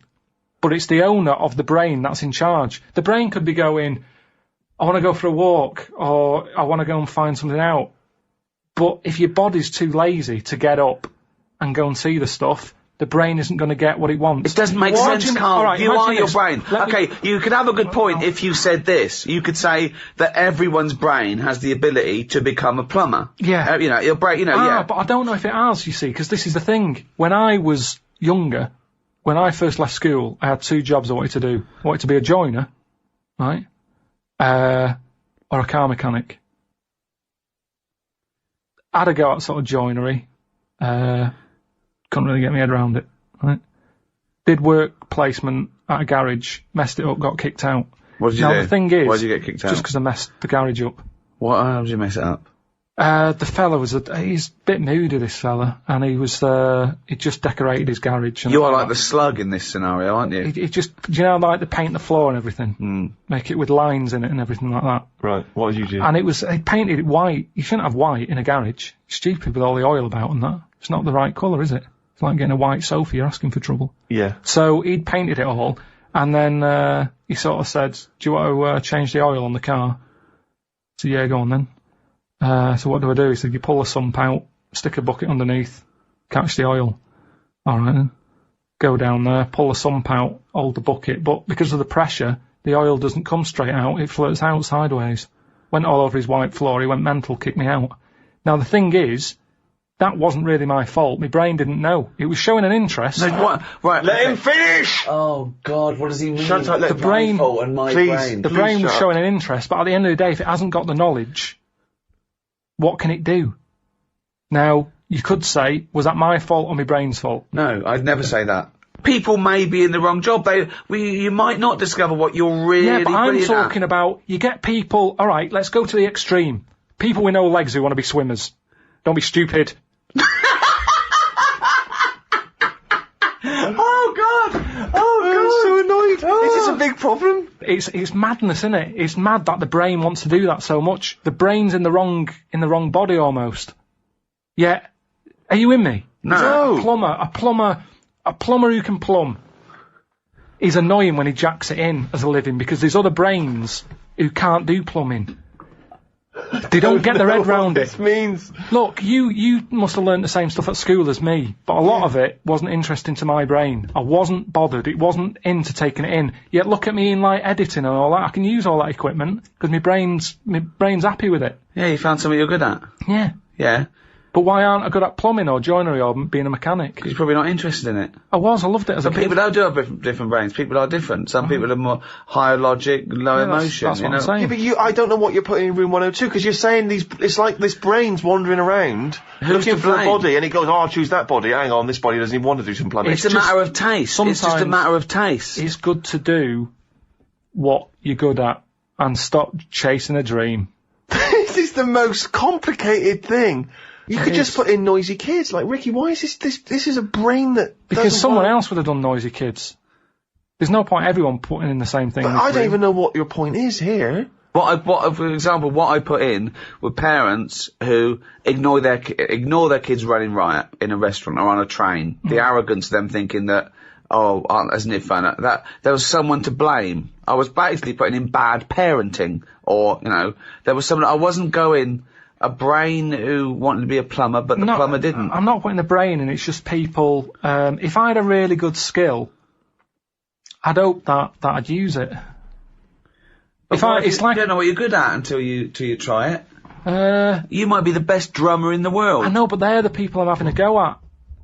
They're the people who I'm having a go at. The people who know they can do something, but they don't do it. So people who don't fulfil their own potential. That's a good one. Is that a better point? Yeah, that's what I meant. But there's nothing to do with this duality, this brain versus person. I don't know what that is. It's a weird thing you've got. A really weird little kink you've got, that you think this brain is another entity that lives in your head, that you own it, and you've got to become the master of it. Like some sort of weird dog. Who am I talking to now, Karl or his brain? We're both listening. Well, I will put in people who don't fulfill their full potential. Slugs are safe, but people who don't fulfill their full potential, you have got into room 102. Got a couple more things for room 102, Karl? My problem with me restless leg syndrome. Oh, yeah. If I could put that in. Right, okay. What is this problem? The problem I've got with my legs, how they sort of come alive at night. And what they are doing. Bed knobs and broomsticks. Yeah. I sort of go to bed, I'm tired, and then I sort of nod off for about 40 odd minutes. Yeah. And then my legs go. Right. And I can't sleep. It's really depressing. I think it's actually affecting me sort of health-wise, because I'm not sleeping right through the night. It's like I want to sleep. And what does Graham say? What does Suzanne say? Well, she's annoyed with it because she's getting loads of bruises. Kicking her. I did a little bit of research on restless leg syndrome when he mentioned it to me. And two little bits of information you'd be interested in, Steve. It is exacerbated and made worse by a sedentary lifestyle, lack of activity, lack of exercise, and it can be alleviated with the opposite of that. Exercise, leading a more active lifestyle, which proves my point. You're like a slug. I do loads of walking. I make sure I do a good walk. If anything, it's because I walk too fast, because I tense my legs up when I walk. The doctor didn't say anything to do with that when I told him that ages ago. He said it was because I was eating ice cream. I don't know what that means. I don't know who something that's is. in ice cream. He just is this the same doctor that said your nerves are too long? Yeah. No, it's a different fella. This is the proper doctor. But but yes, I've cut that out, and it works for a bit. But now it's got to a point where I have to go to bed, and I have my legs outside of the bed. I have to put my feet on the floor. What do you mean? What? I have to lie in the bed, like with normal your feet position, on the floor. but I have to stick my legs out and feet on the floor. That's insane. You can't sleep like that. Well, I do. I nod off, and then maybe in the night, when I wake up, my legs are back in the bed. So either they get bored, or they uncomfy, or whatever. Yeah. Or they eventually get tired. But it's kind of like, if I have them there, it's like they think they're awake and they're being used. The only other thing I can do is if I lie on my front, and then have my legs in the air. Well done. Whoa! You lie in the front and have your legs in the air. Like that. Say if that's my head. Oh, like like that. Like a scorpion. Like the front cover of Pulp Fiction. Yeah. Yeah, like that. If I do that, I think if I can get the blood out of my legs, they don't work the same. Is this advice from the doctor, or? No, Is it this doctor? Was he from the 12th century? No, that doctor didn't tell me to do that. I sort of did it. You I just thought worked that out works. that I nodded brilliant off. piece of information. Well, have you you know, put this into the Royal Society of Surgeons? What? Well, this discovery that if you lay... No, it's my cure. I'll use it. It might not work for everyone. And so crazy leg syndrome is destroying your... Sleep. Right. And it's important to get sleep, innit? If you can't sleep, it drags you down. And my legs, they just come alive at night. It's like they belong to a runner or something. And they want to run. And I'm going, I just want to sleep. But why don't you run? Why don't you go for a run? Because it's late at night. Yeah, but go for a run in the day, tire them out. It's fine in the day. Tire them out in the day. Tire them out in the day. No, you don't. Go for loads of walks in the day, loads of walks. So if you were to go, you go to bed, you got restless leg syndrome. If you were to go for a run, that would cure it. I've looked it up. No, it does. I do have long, proper walks. No, but if you immediately. If anything, it's like the legs like it, and they want more of it. It's like a puppy. You take it for a walk and it's jumping up and down. I want more walks. Well, you can't have a walk. We had a walk earlier. Go to sleep. They're fine in the day. Whilst I'm sat here, they're not probabling me. They're not what? They're not probabling me. Okay. They're not probabling me! He makes up words! They're not giving me any grief whilst They're I'm sat not here. probabling me. But when night falls, it's all going to be different. It's like they go, I don't want to go to sleep yet. Like It's like a voodoo little legs. kid. It's a kid who wants to stay up in case it misses something. Yeah. And that's why I just have to let them stay up. Stick them out the bed. I love the fact that you go to bed before your legs. Yeah. Oh, God. It's annoying. I mean, it's really... well, I don't know if I can put in Your restless leg syndrome because, as I say, it can be easily cured. You could get up, you could do a bit of exercise, you could walk around. Yeah, but I've tried all that, doctor, and it doesn't work. Do you suggest anything else? Right, there's your problem. He's not a doctor. No, exactly. That's what I mean. No, well, I'll put it in. I will put it in if you try that. Next time your legs are outside the bed, say, okay, listen, I'm going to go for a run. Put on a sweatshirt. No, because Put on some shorts. It's always late at night. I'm not going out. It's dangerous. Well, you go to bed at 11:30. Yeah. Go for a run at 11:30. 11:30. 15 minutes. So, are they going in or not? No, because you're not... I'm not sure that you're doing everything for it. What's your next thing to try and get in room 102? It's a tricky one, this. Go on. It's people who think that humans are special. Do you know what I mean? But you think that? No, I don't. I don't think humans are special. I think some of us are. I think you get the odd one who creates something, and you go, that's amazing. But the way we say the human race is amazing, no, it isn't. A small percentage of it is. There's a load of numbnuts. And it annoys me how people say the human race did this, human race. No, it didn't. Let's name them, because there's only a few people who have done stuff that matters. Is that what you think? Yeah, definitely. We just thought, we think we're good and we're not. But who matters? Just before we get on to your point. So you're putting in the rest of the human race? No, just people who say that they're good. People who have said that statement that isn't the human race an amazing thing. So anyone who's ever said isn't the human race amazing goes in room 102? Yeah, I'd say don't be stupid. So most of the human race is going in? Well, have you ever said it? Well, I think all species are amazing. But when people say the human race, they sort of mean... They think what you mean, that you can go... The great people. The art, inventors, the things that were, that we've... And how is the human race not amazing? Because we're not needed to keep this planet going. We're an added thing that was added on later. Food chain, yeah, that's right, yeah. We were added last. Yeah. It's like, there's some room left, what we do, stick some humans on. But don't forget, this thing of we being added doesn't make sense, because it was a process. There was no point when someone go, we don't need this, let's stop now.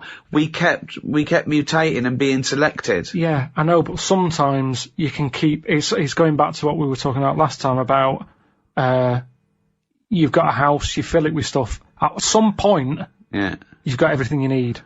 You've got your kettle, you've got your fridge, you've got your telly. It could have stopped at slugs, then it'll be you've fine. Gone, I'm buying this But nothing needed anything. Yeah, it did. The world needed... I mean, okay, I tried to put slugs in, you didn't allow them in. Yeah. Fair play to the slugs. They must do something somewhere. Yeah. Just not in my house. But it could have stopped at slugs. They got it right. What's this thing that you need anything else? The slug evolved. No, but we don't add anything, do we? All we've done since we've been around is mess up the world. That's true. Yeah. So I'm saying we're not needed. I don't know what the last thing was that was needed. No, we're not needed. We're not needed. Yeah. So what was the last thing before? Doesn't make any sense. What was the last thing that was invented by nature? It's arbitrary. It's a stupid question. What do you mean? It's not a stupid question. Everything is just happening. It's evolving now. Right, look at it like this. You see, we think we're important because we just do. Well, I don't, but some do. And they're the ones I want to get rid of. Another argument with himself. Now, we think we're special. There might be something else going on that's more important. We're in this universe, aren't we? Yeah. They're trying to make a new universe. What do you mean? There's a machine somewhere. What? A Big Bang. They're making a Big Bang again. Right, well you've got that completely wrong, but sure. They're not trying to create a new world. They're trying to recreate the conditions that happened at the beginning of the Big Bang. They're not trying to recreate a new world. Alright, but the it's world completely came... different. But the world came from the Big Bang. Yeah, they're trying to recreate the conditions so they can test and they can experiment to see the conditions before. Yes, it is dangerous. Apparently there is a threat. Admittedly, there is a danger. Yeah. Very small danger that they could create a black hole that would destroy the world. So why are they doing that? Who's allowed that? This is what annoys me. It's because humans think they're special. Oh, who made the Big Bang? Oh, I'd like my name on that. I want to claim it. Why do people always want to better someone else? It's happened. Let them have it. Well, what you said about progress, you're trying to change time. Yeah, but that's not going to harm anyone. A Big Bang. I don't think we need... I mean, we haven't filled this universe yet, have we? But I don't know what you're saying. You're contradicting yourself. Every other sentence contradicts what you said last time. You do want to fill it, you don't want to fill it. We haven't filled this universe, we don't need another one. We do want progress, we don't want progress. Karl, what do you want? I'm saying we don't want another universe. Well, no. We haven't got our head round this one yet. We don't know where everything is. But go on. Don't create a new one. We're not trying to. No one's trying to. Is that your philosophy? Don't create a new universe. But why are we looking at that? It's a giant research experiment. They're not trying to create a new universe. Why are we looking at that then? Why do we want to go back to day dot? So that we can better understand the world that we live in, how the world evolved into the position we're in now. If it did indeed start with the Big Bang, what were the conditions? How did it come from nothing into something? That's what we do. We say why and how. I know, but sometimes... And what next? And is it good? You know, I don't mind asking questions. I like asking questions. Ask yours are, where are slugs going? It's just this thing of faffing about with things that they don't know what they're doing. Okay, Karl, you're in charge of the world now. You are you're all-powerful. You're like a god, okay? You can do anything. You call all the scientists, and they go... What do you want of us? Oh, orange-headed one. What the fuck do you want of us? Right? Stop the Big Bang research. Stop it now. Okay? Okay, drop your talk. Okay, good. Throw that away.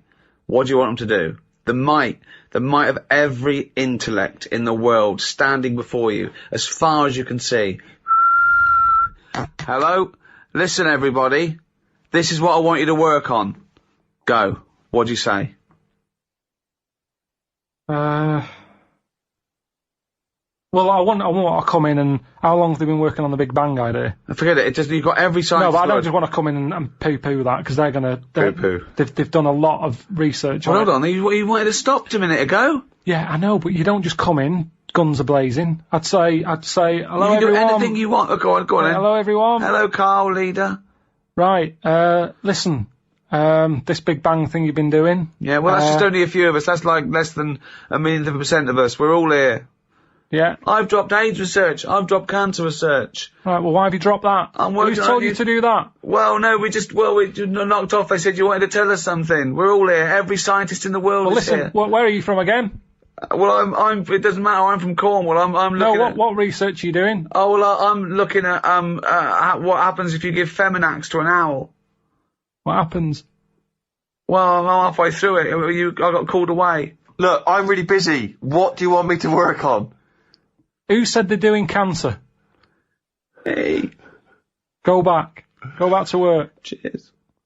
Right. Okay, the rest of us doing stuff that you think we're fanning around with. What would you want us to do? Well, I can't do it all today. What about me? I was doing AIDS. Hang on a minute. I was doing AIDS. You just wait a minute. Right, okay, why does cancer get to go back? Are you saying that cancer's a bigger problem than AIDS? You go back to work. So AIDS can go back. I'm doing restless leg syndrome. Right, can everybody but the Big Bang people leave?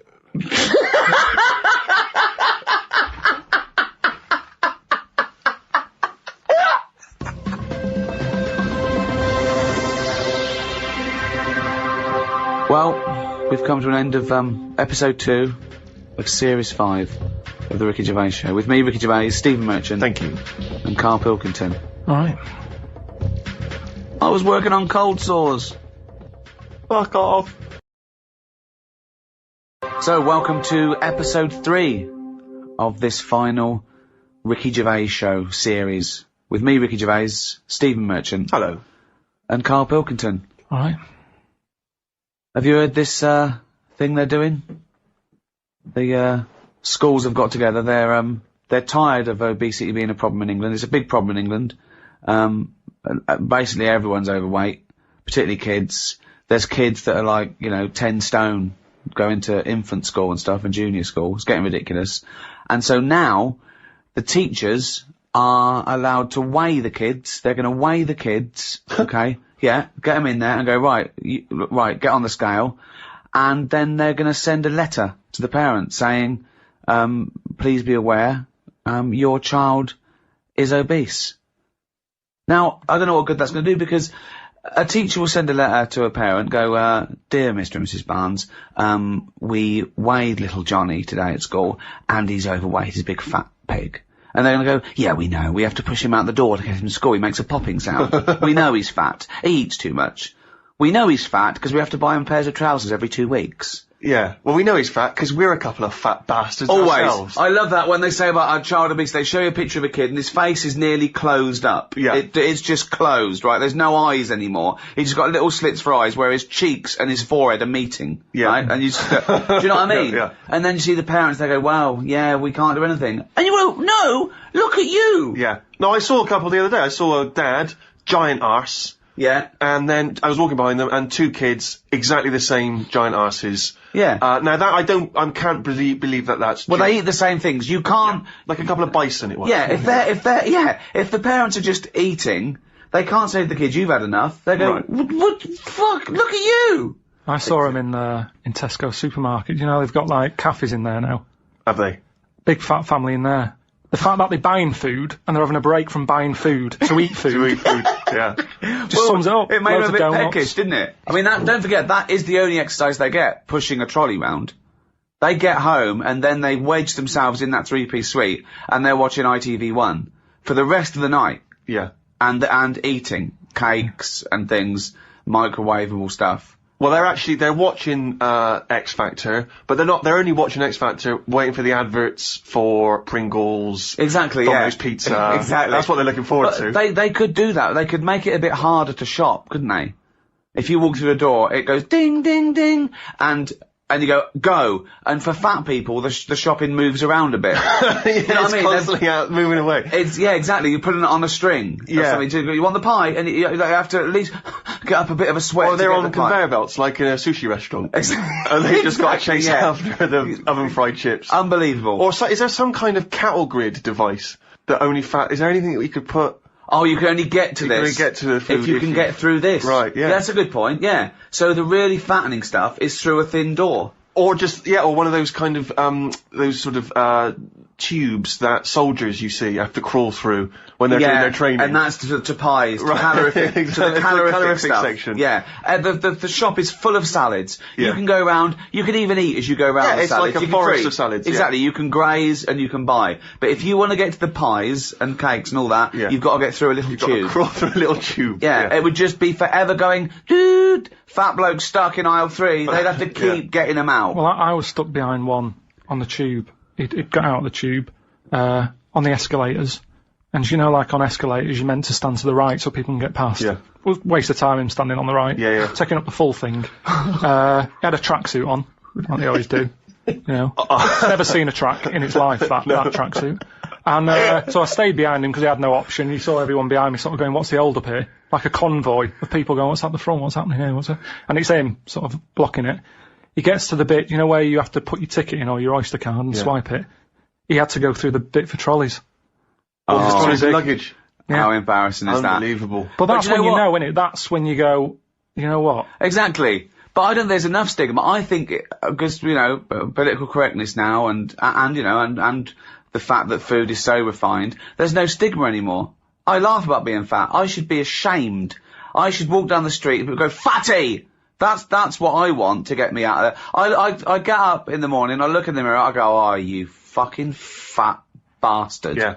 But no, I think the same every time I see you. I know, but look how successful I am. But you're right. There should be, you know. People look up to you, Rick. That's the problem. You're a role model. They got pictures of you on their wall. I often get voted face. role model for people want to be. Now, maybe they don't mean they want to make a successful sitcom and be rich and famous. Maybe they mean I want to eat as much as I want and no one say anything about it. The number of times I've seen you on one of those, the ideal dinner guest. I know. You're not the ideal dinner guest. Well, firstly, there'd be nothing else to go round for anyone else. And I'm always early. Right. So by the time anyone, that'd be it, yeah. The ideal dinner guest, as long as he comes halfway through the meal. Yeah. So and I think they mean, it'd be funny because he'd be very witty and charming. No, he'd just be stuffing his face for 2 hours. Wouldn't be talking. I wouldn't be talking. If there's food there, I'll just listen. I can listen. I mean, I can't really hear because when I chow down, some of it gets in my ears. Sure, yeah. I will go deep into a pasta. Yeah, the face is in the bowl. I'm actually deaf and blind for 4 minutes that I'm eating.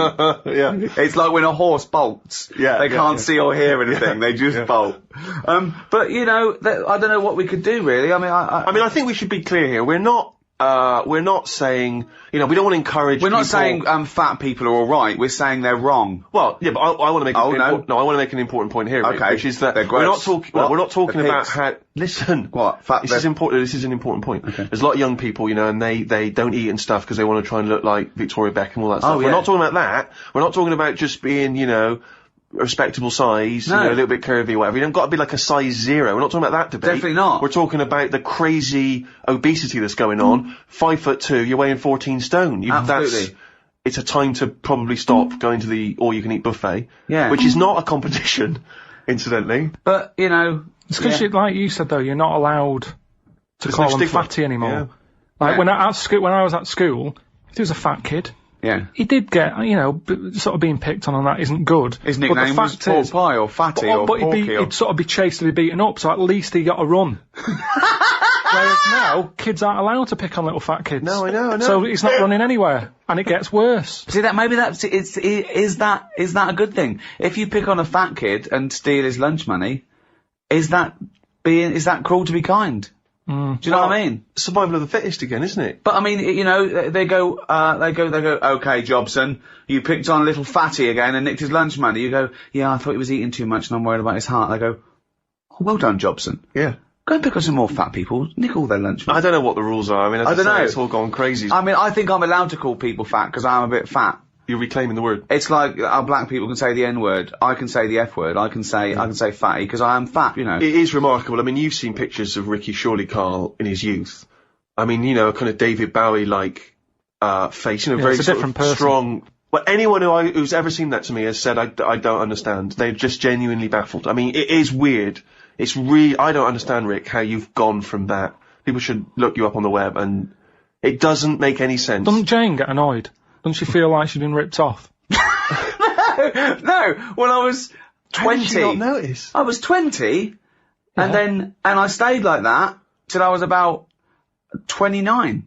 And then I thought, then I started filling out. Then I was sort of like becoming a normal bloke. When you were about 36 and you were... Yeah. Oh, I was already there. No, I'd done the eating years then, boy. No, I went from about... I mean, in those pictures, I was probably like 8.5 stone, too thin. Yeah. And then I was like 9. And then 30, 31, went to 10 stone, and then about a stone a year.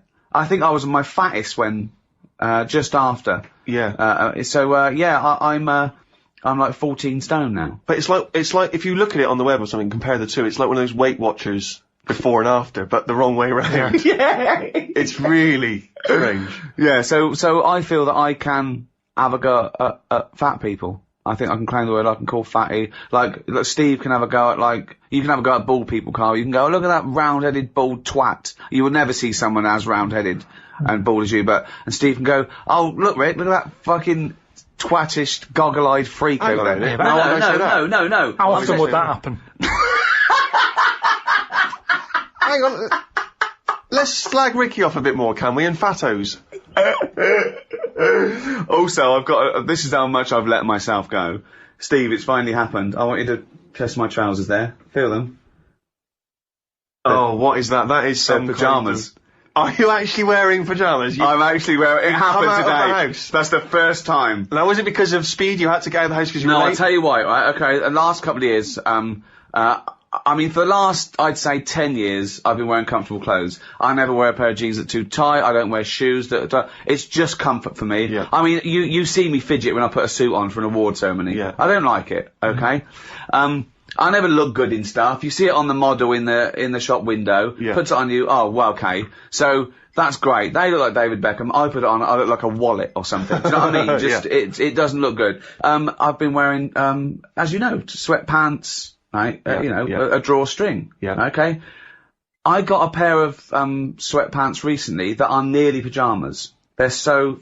I mean, what is the distinction at this point? I don't know. It's quite a thin line. So today they're nearly pyjamas. Today they were in the wash. So I thought, hold on though, I might as well just wear my pyjamas. I should point out that it's not a 1950s pair of pyjamas that looks a bit like a suit with a little breast pocket. No. And it's, you wouldn't necessarily notice. No, you wouldn't. Until you touch them, you realise there's a kind of lycra. Yeah, they're very sort of nice and thin. They look like a tracksuit bottom, but here's the difference. I've even done away with the drawstring. Look, these are just elasticated. This is the day I really gave up.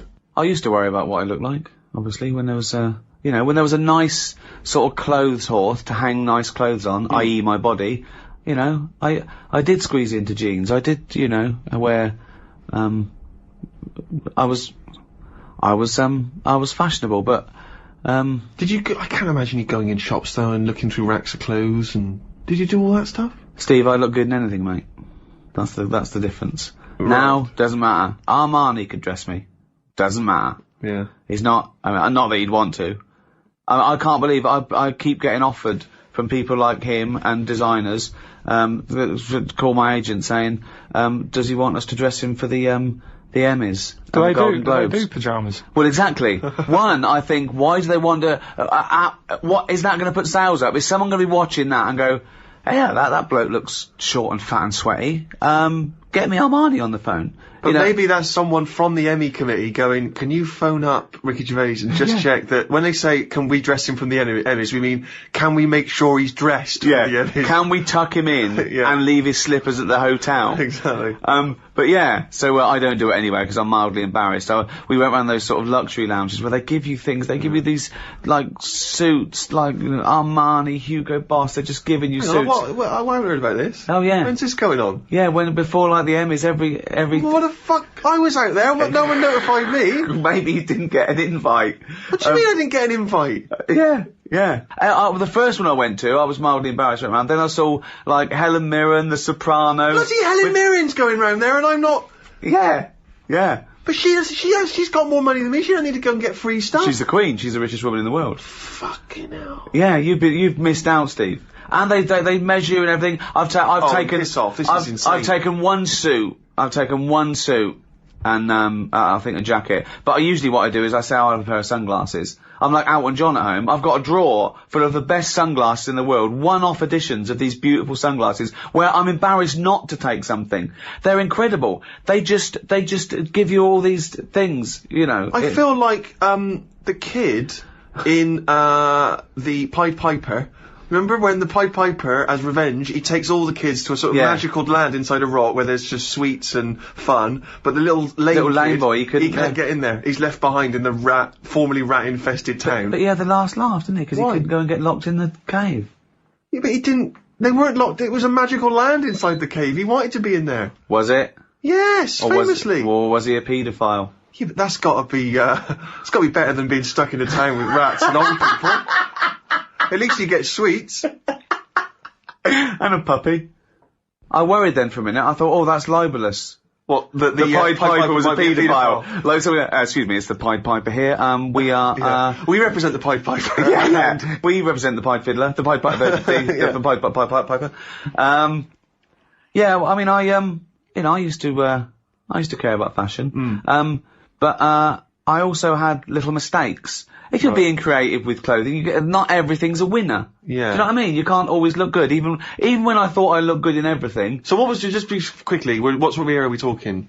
Well, obviously student. That's when I sort of did the. And what was your default look?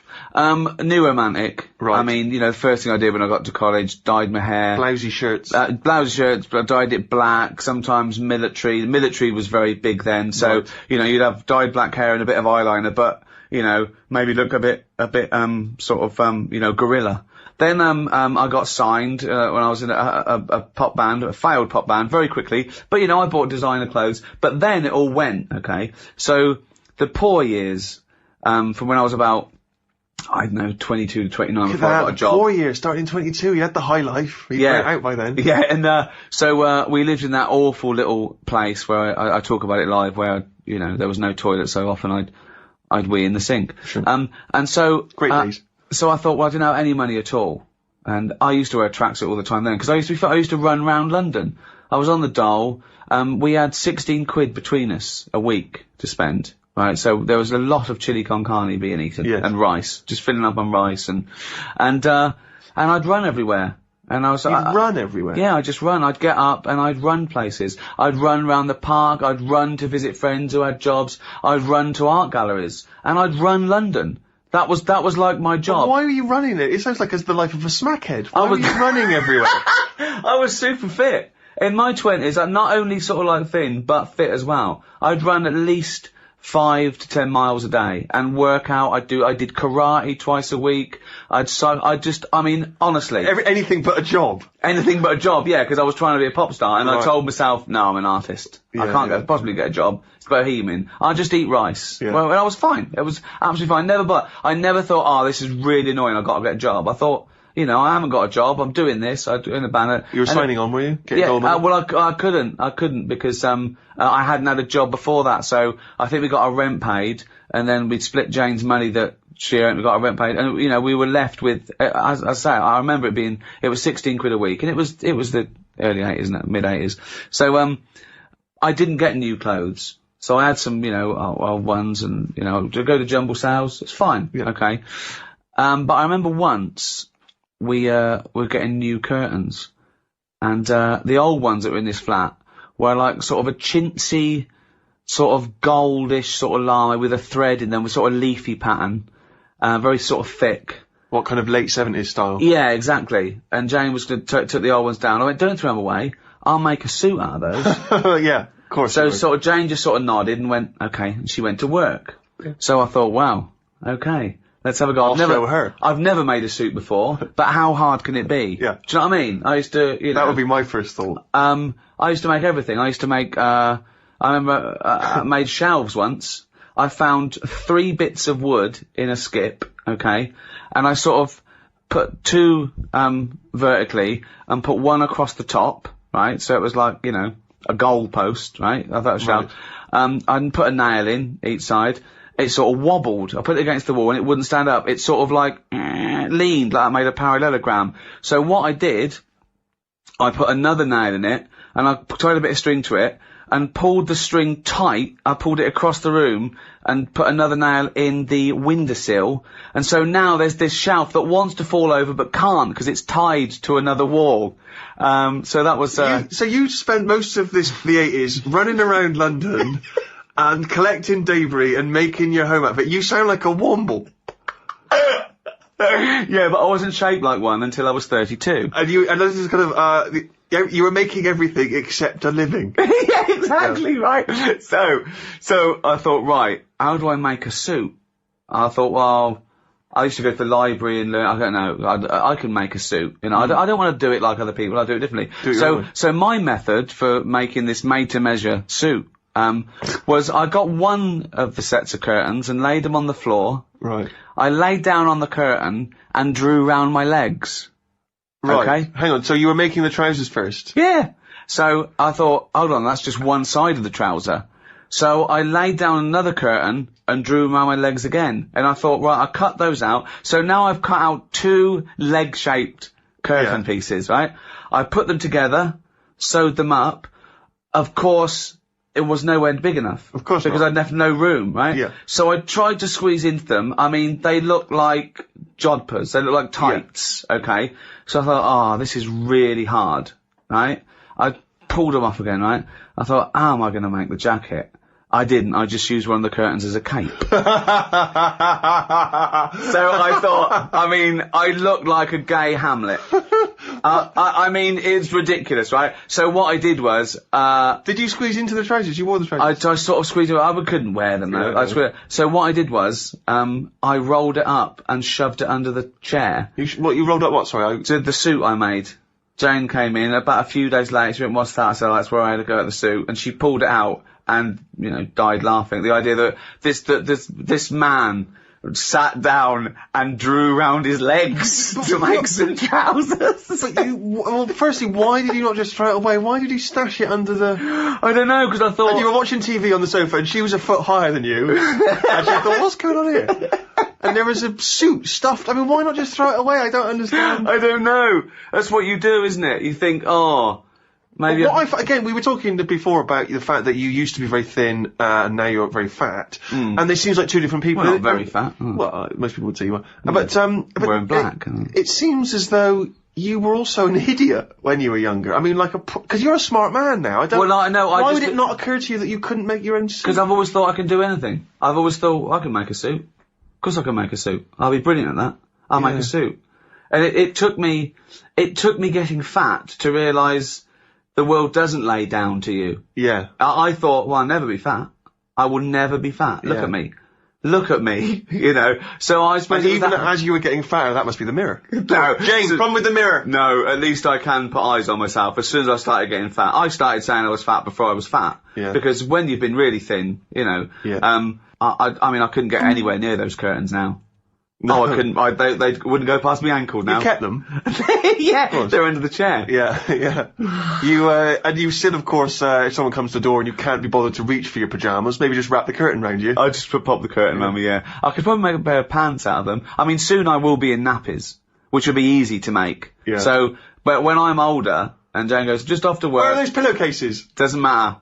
I need changing. God.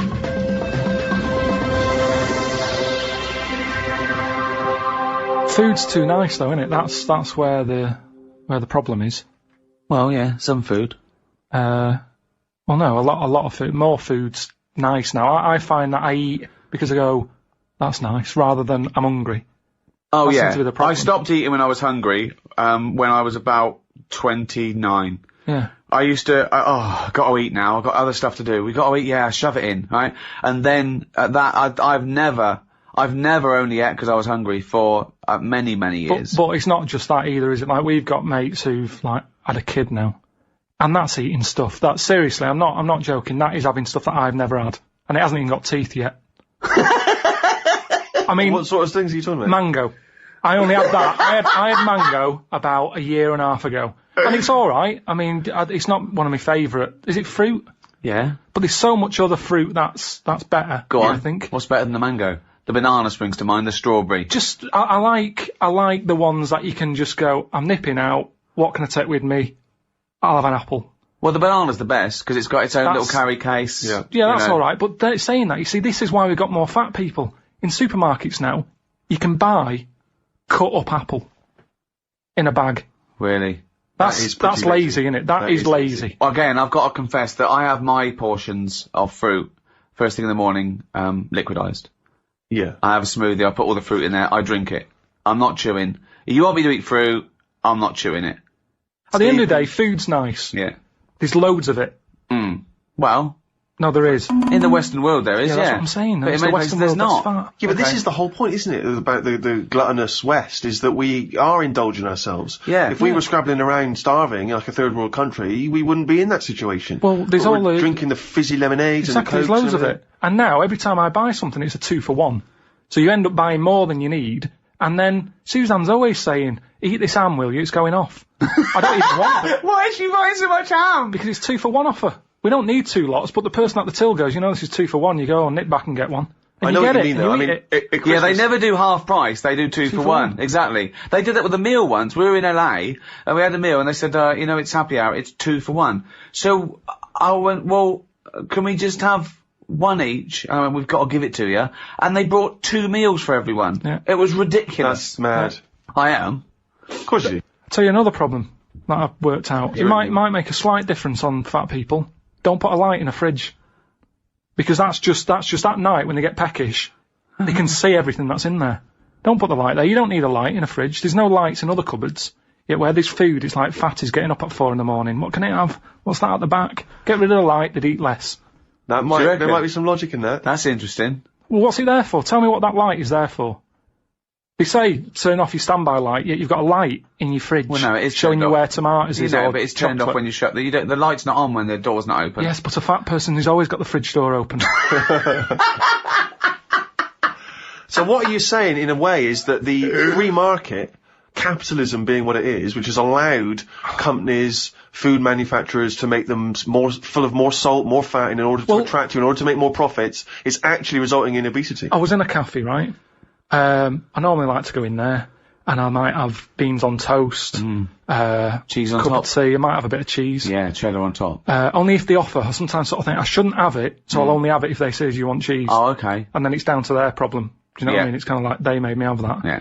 So anyway, I'm sat in there. Look how Ricky's glazed over just thinking about cheese on toast now. I'm sat in there. This little fella, I'd say he was from like Africa or something. Yeah. Came in, had a little top hat on, suitcase, and red jeans. Dead happy he was. I think he just turned up to London. It's his first day out, and he's probably thinking, I can't believe me. Look at the choice here. Anyway, the difference was... All conjecture. Yeah. The difference was, he went in, and he said, have you got any porridge? He asked for 2 bowls for the price of 1. There was a little bit of a kerfuffle. Yeah, a little bit, because he couldn't understand why. You've got loads of porridge, give me 2 portions. But what I found interesting is, he didn't want to go for the donut or the pastry, because in his country they don't have it. So food where he's from is for what food is for, isn't it? Giving you energy. Yeah. Here it's not about that, is it? No. You go, oh, I'd love a little muffin. So I just found it interesting. That's all my point is, that he could have anything. He's come over here. He's in London. Yeah. Got loads of stuff on offer. Yeah. He still wanted his porridge. Do you think that... Well, firstly, do you think perhaps he had travelled from the past in some kind of time machine? But secondly, do you think that now that he'll have his first taste of a donut, won't he, or a pain au chocolat, do you think he'll get the taste of it next time you see him? Well, maybe that's how it works, isn't it? I mean, why do I like... Next time when they go, hello, usual. No, shove the porridge. I want a donut. That's what happens, isn't it? You try one. It's like that the people I'm talking about who's had a kid and always giving it mango. They haven't let it add a burger yet. It hasn't got any teeth. Burgers aren't. I don't mean like a proper beef one. I mean like a takeaway one that's pretty soft. It's all about a mixture. You need a mixture in your body. You need to have... Like I've said to you before, I get an urge for things that I don't even know about. Do you know what I mean? What, like what? Anything. The one that always surprises me are plums. Because I shouldn't get an urge for plums. I don't like them enough, but if I pass them in a supermarket, I go, I want them for a bit. Yeah, I think you need that. And I go mad. I'll eat a full packet in a day. I'll eat like 6 and get bellyache and that. And I know I shouldn't overdo it with them. But it's just like, my body... He's like a creature, isn't he? My body just calls out for stuff. It doesn't, Carl. No, he feels that way because I wouldn't normally buy him. My favourite fruit, I like an apple, love a banana. I've got into blackberries. Yeah. Quite expensive, but a bit of a treat. Have people paid money for this podcast? Yeah. A man just listing his favourite fruits. Yeah, Graham not included. But... Are you a fan of the gooseberry? Don't know if I've had them. You've never had a gooseberry?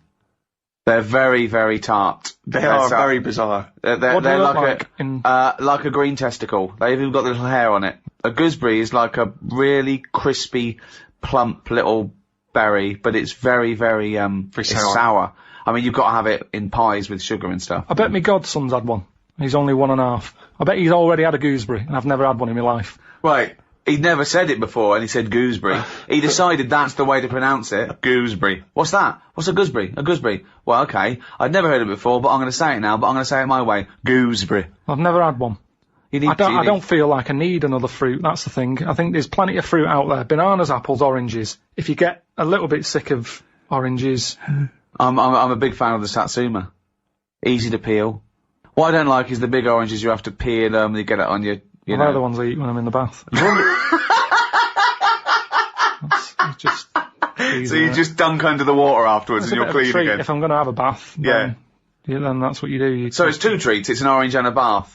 I mean, that's amazing. That's an amazing thing to look forward to. Don't you think you've blown that for when you're old, when you're 74, and they go, I'll tell you what, Karl, lovely treat, it's a bath and an orange. Done it! I did it when I was 36! We've got plenty of fruit. They can't get rid of fruit quick enough. There's loads of stuff with fruit in now. Shower gel with kiwi in it. Telling you, they can't get rid of it because it's too much. So they're just going, what can we do with all this stuff? We'll stick it in there. Orange juice. I had orange juice sort of cordial. Yeah. Tastes a bit weird, isn't orange? Sneaked a bit of pineapple in. Orange and pineapple. They can't get rid of the stuff. What's up with that? Talking yesterday to Matt Robinson, the guy I did the film with that you came over and did a part in that we've cut. And his dad as a doctor and used to go around the world and stuff. And when he was about 10, he went on holiday, and they were driving through Indonesia to get to somewhere else, I forget where, but they came across this village where he said the spiders have won. Okay, they drive in. As you're driving in, he could see these things sort of hanging from the trees and the sort of telegraph poles. And as they got closer, he realised they were just big spiders. They just made webs everywhere, and he could see them on the street, okay? He said it freaked him out. They parked up in the sort of like the high street, and he said he got out, and they were running on the pavements, like pigeons and that's just running everywhere. He said the kids were playing with them. The kids were playing with them. There was no one else freaked out less. He said he ran to the restaurant. They had to stop. He ran into the restaurant, freaked out. He got into the restaurant, and there was a tarantula on the floor. And he ran back in the car. And he said later to his dad, was that a dream? And his dad went, no, it's true. You know, it's a real place, right? He was telling us that's the worst place in the world. He was looking it up. He was trying to Google it, and he can remember the name of this place, Indonesia, and he put in Spider Village, Indonesia, right? And he couldn't find it. But another one came up in Cambodia, and it was there, and he said it was exactly the same, just as bad, a place where just spiders have won, okay? But in this place, they eat them. They eat the spiders, the local inhabitants eat the spiders? Yeah. Wow. So, this town is just dense with spiders, They're everywhere. They're just happy there, no one's killing them, no one's doing anything. Are you just treading on them as you walk down the street? Yeah, he said they've just taken over. There's a place off Madeira they called Spider Island where no one lives there, but with absolutely no predators. There's just millions of spiders, but no one lives there. How do you prevent the spiders? You know, when you're sleeping, crawling in, getting in. You don't. They just put up with them. I suppose it's that they're no weirder than any other insect or pest or whatever you call them. It's just I suppose because you think of spiders as loners. Yes. And they're the top sort of phobia, and it seems weird that they're almost treated like pets. But isn't that a weird place though, that you drive in and it's just, oh hello, welcome to Spider Town. I couldn't be dealing with it. I mean, my mum wouldn't be that bothered. She's still got that one that's under the telly. She's had that for ages. And my dad threatened that he was going to kill it because he's sick of it. She's put a bit of Tipex on its back, so she knows. What? So she knows. Well, how many spiders are there? What, you think you'd kill it and then replace it out of guilt? It's not like a budgie. No, but you can sort of say, oh, I don't know, it's gone. And then if one turns up again, he'll go, your spider's back. Yeah. But now she's marked it. What, so hang on, it well, that's weird. It has a web underneath the telly? It's always under the telly, I don't think it bothers with a web. But what do you mean she keeps a spider under the telly? It's just there, and she's sort of like, it's not a problem, they get rid of flies, they're not dirty.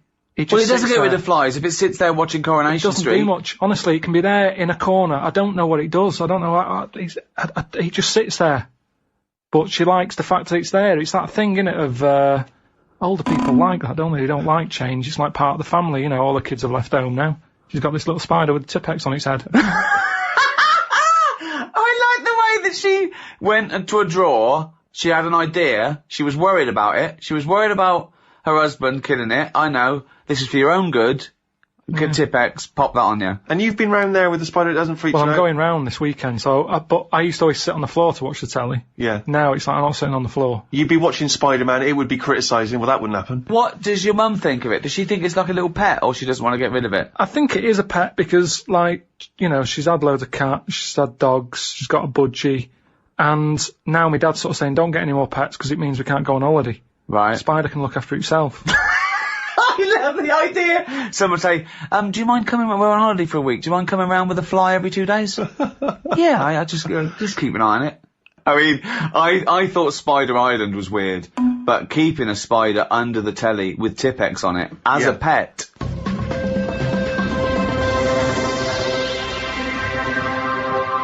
I was watching a documentary about, Nazi Germany and everything.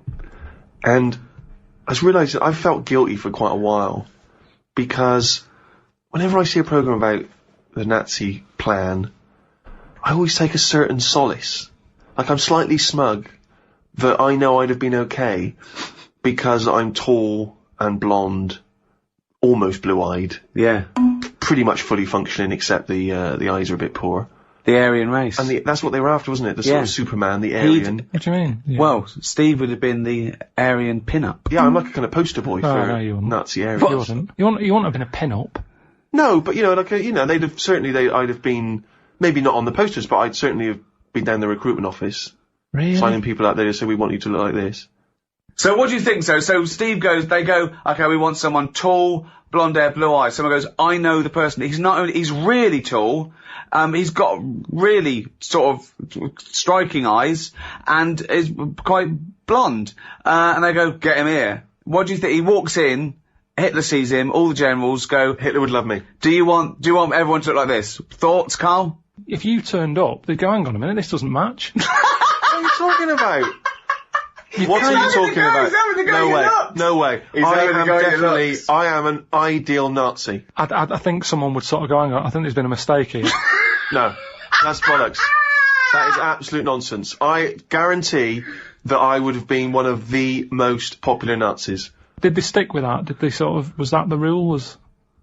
Or did they see someone like you and go, hang on, we need a lot more on this list, because I've just seen something out there that ticks all the boxes, and it's a little bit off. No. Well, do you know what? You can laugh, but what would they have made of you? You'd have been straight against the wall, mate. No, but I'd been alright, but Hitler was a bit like me, wasn't he? Yeah, you did. He was like about 5'8", dark hair. I mean, he made me laugh, Hitler. Doesn't make many people laugh, but... No, but you know what I mean? He's going, we've got to be blonde. I go, hold on, whoa, Adolf, take a look at yourself, son. Do you know what I mean? Yeah, but he was just, he was aspiring to something more like me. Well, at least dye your hair. Why didn't he just at least peroxide it? If I said to Hitler, we got to do this image, right, because people are laughing at you, because you're going around saying you want tall, blonde-haired, blue-eyed fellas, and you're a little short, brown-eyed, black-haired fella, right? First of all, okay, put these contact lenses in. Little blue contacts. Oh, look at that, your eyes pop. Lovely. Okay. Let's dye your hair, peroxide that, maybe, like Dave Sylvian, give him a little quiff. Okay? Now, some build-ups in his shoes. Yeah, some Cuban heels, maybe high heels. Right, now go out there.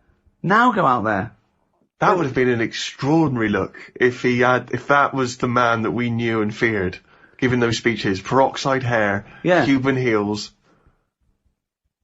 I'd have found Anne Frank in a second, just passing by, here in the top window, in the attic window. He would have had to, he'd have gone, lads, don't bother going inside, go and look at this, get a ladder. Here she is. Typing. Yeah. I'm not saying it's a good thing, Karl, I'm just saying that, one can have these guilty thoughts. Only those things that I've said where I get an urge to slap a kid or something. When did this happen? There's just little things like that. The other day when I was in the park and there was a goose just sat on the edge of the pond, I just wanted to run up and kick it. It's because you're not allowed, and it's there, and it's almost like going, come on. You just want to give it a little boot, and it's same with babies. Sometimes you just want to slap their head, not hard. Oh God! But I'd say that's the weird thing. I have Ricky nothing, has that impulse when he sees you. I don't have anything where I sort of want to be German or something. That's too. I'm not saying I want to be German. I'm saying I feel guilty because when I see those things, I think, oh, I'd have been okay. Yeah. What would you have done though? Do you reckon you'd have helped out, or you'd have kept quiet, just done your bit? I'd like to think I'd be one of those people who would have pointed and said, no, you can't be doing this. This is out of order. But I know in my heart I probably would have just kept stum. Because I'd have liked the. Oh, he's already talking German. I'd like the uniforms. I'd have just kept my head down. No. Well, you might have had to survive. Well, I just think I think I'm living in the best time for me. I think if it was about ages ago or something, it wouldn't have been right. I think I've just been lucky.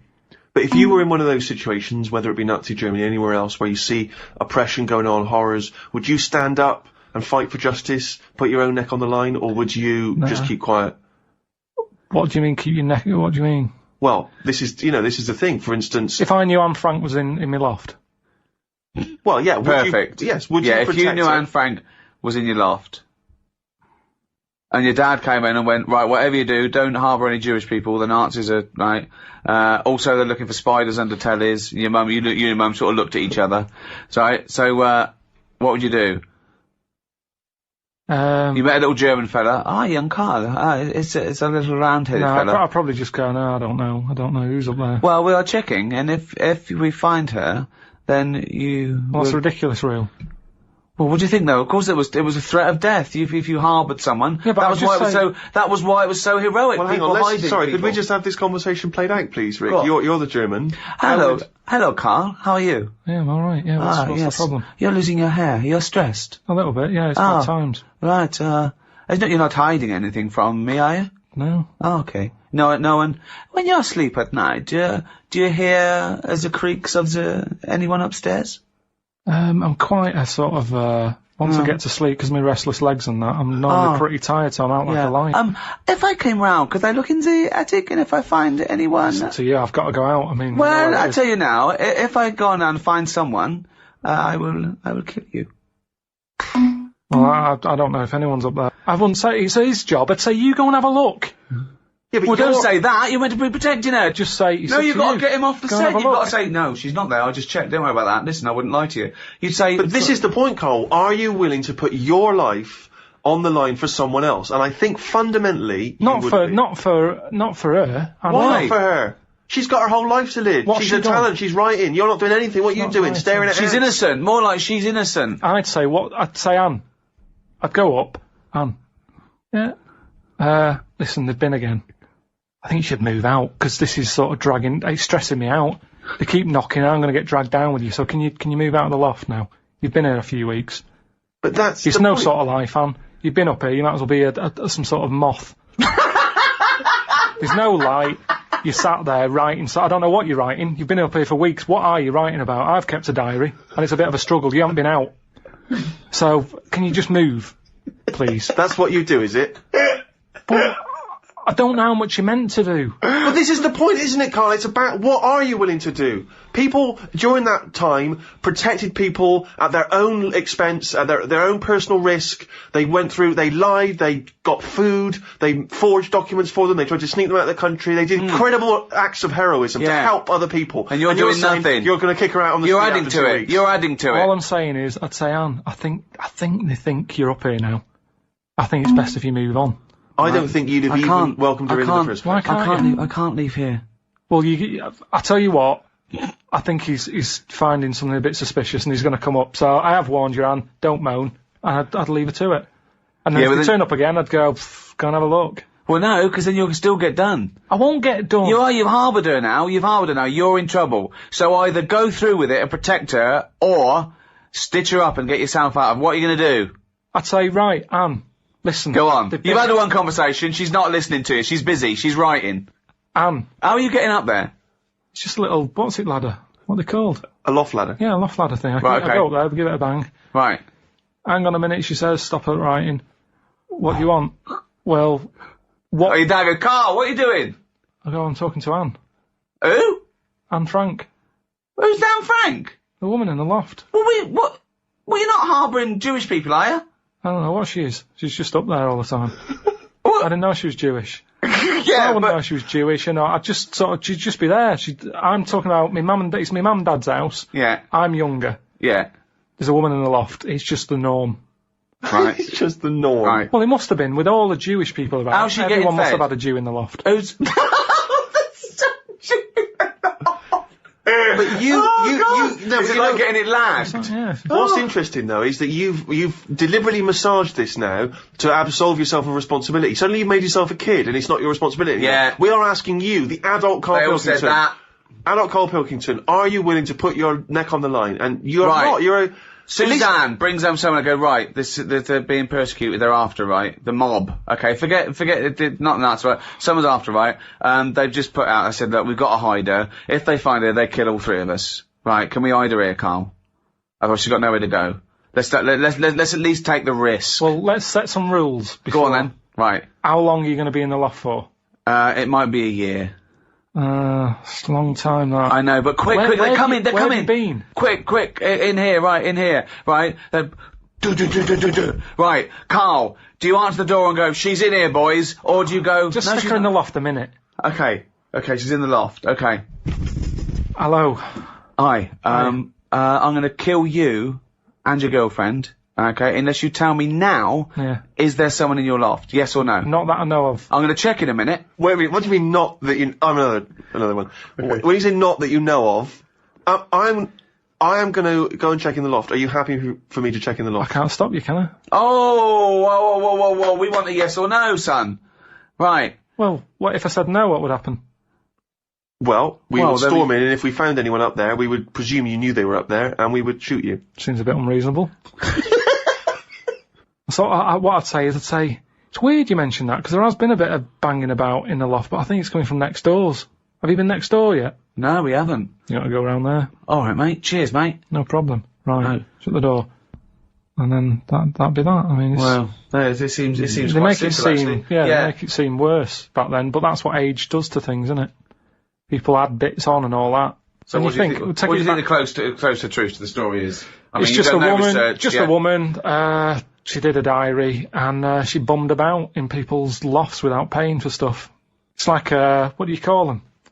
What do you call them when you get people living in houses? Squatters. Yeah, she's basically just a squatter with a diary. Unbelievable. That is the worst ill-informed thing I've ever heard anyone say.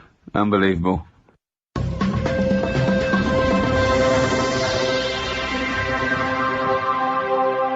Karl, we've been doing this for a long time and we're struggling for stuff. We ripped off Room 101 last week, called it Room 102. You've done Brilliant. No one saw Rockbusters. through that. No, exactly, yeah. So, have you heard Desert Island Discs?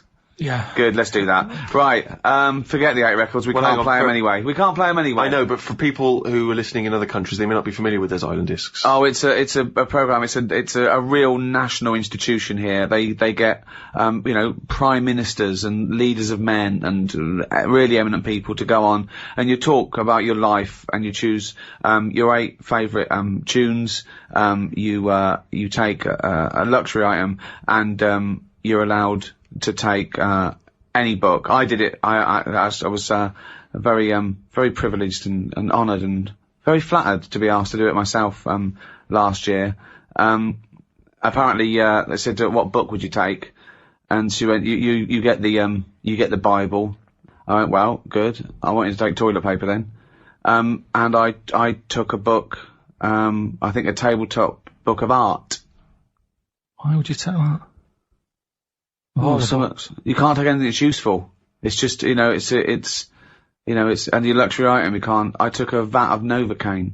I thought if I get toothache, I'm sipping on that till I die. If I'm stuck here with nothing to do, I've got 8 records, I'm gonna be sick of them. That's the thing. I'm looking at art, at least I'm looking at something, What book would you take, Karl? Well, I wouldn't take an art book anyway, I know that. Right, okay, Because so come on you're then, gonna one get sick book. of it. You're going to get sick of Right, one book. You can't get sick of art either. You okay. can. You can. You can have a brilliant picture on your wall, but eventually, remember what I've said to you, your eyes get bored of anything. I don't remember him saying that. I think I blanked out. I think he came in one ear, straight out the other. Well, that's why relationships break up, isn't it? Because the eyes get sick of looking at that other person, and you go, my eyes want to change. That's what it's all about. Me eyes want to change. Okay, sorry, love. Fucking hell, choose a book to I'd take. probably take a dictionary or something like Oh, that. that's ridiculous. Why would you take a dictionary? Just because I'm not that good with words. But what do you want words for? You're not talking to anyone anymore. You don't have to worry about the vocabulary. You have to worry about... Oh, but there'll be a lot of talking to yourself, probably. It'd be nice to sort of... Oh, so you're going to bring yourself up on your grammar, are they? You're talking to yourself and you go, oh, Carl, you're an idiot. You don't say it like that. Well, if you've got to talk to yourself, it'd be nice to have... Why are you talking to yourself, you maniac? Because there's no one else about. Yeah, but you don't open your mouth and actually verbally talk in order to talk. But also, what does it matter if you've got a dictionary or not? Who's arguing with who?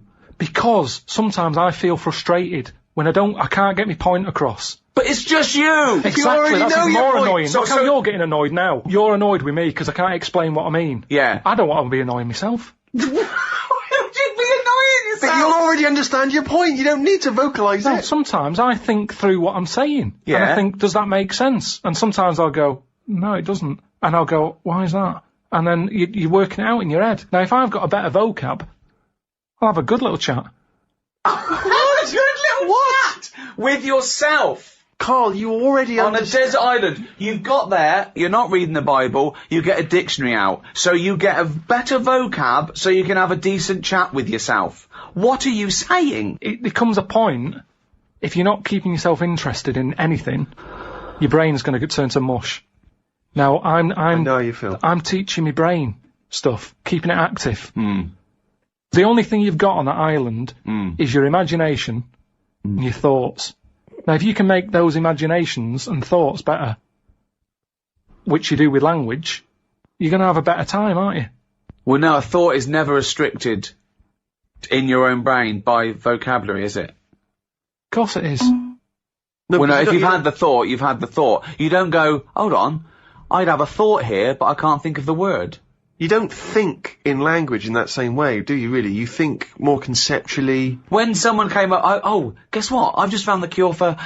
Oh, I can't think of the word. What? I've just worked out the cure for... I can't think of the word. Let's look it up. What is it? Cancer. No, but just to think... Language is a powerful thing, isn't it? Yeah.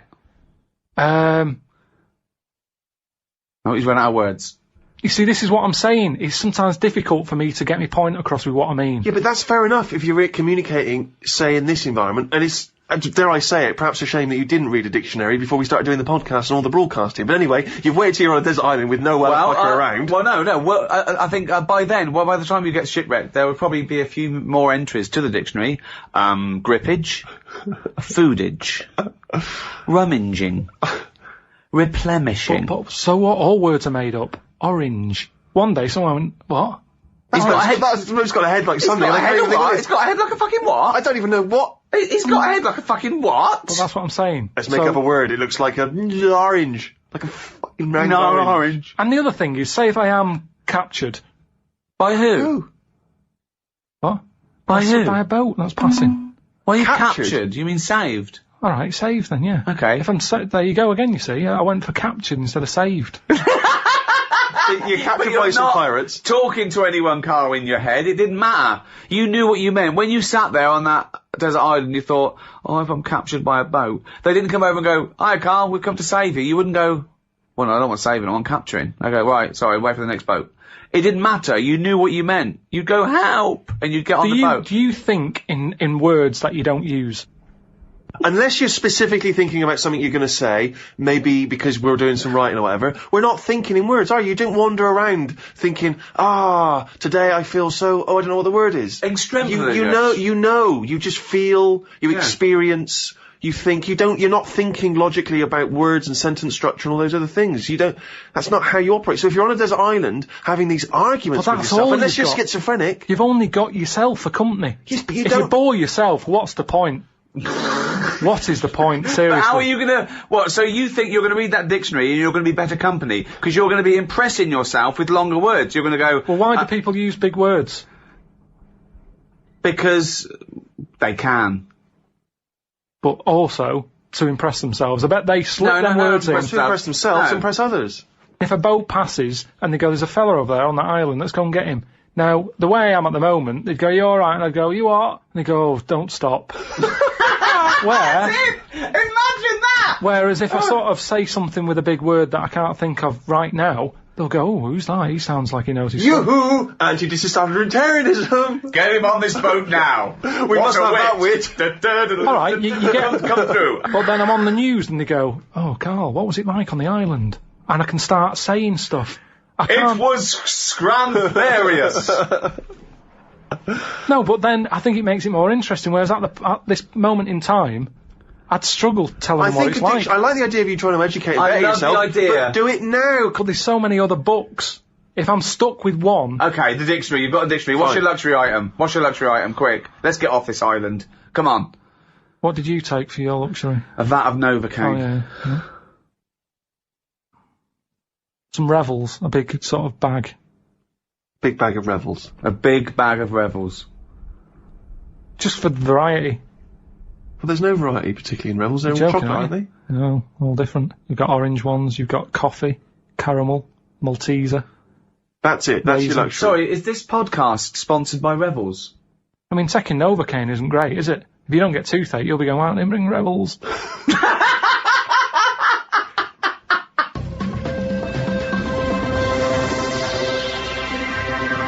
Thank you for listening. I mean, you are martyrs, saints and martyrs to have listened to this all these years. So that's it from us. Why don't you start again? Go back to the beginning and listen to all of them. The back catalogue, 5 series. See if you can find one wise word from Karl Pilkington. And if you're listening to this in the future, I'll tell you what, the world's gone downhill. No, it'll just be different. I don't think it'll go downhill. It's just going to change, and things are going to be different. We've talked about fat people. Is that a bad thing? Mammoths were fat, weren't they? Yeah. Then they died out. Then you get the Ice Age, and then this has happened. It's all going to happen again. That's what's going to happen. Brilliant. You just decided that now. Definitely. Well, that's what happens, isn't it? A weed grows out of a crack. Put weed killer on it. 2 weeks later, it's back again. That's what the world's like, a big weed. We're just a weed in the universe. Good night, everybody.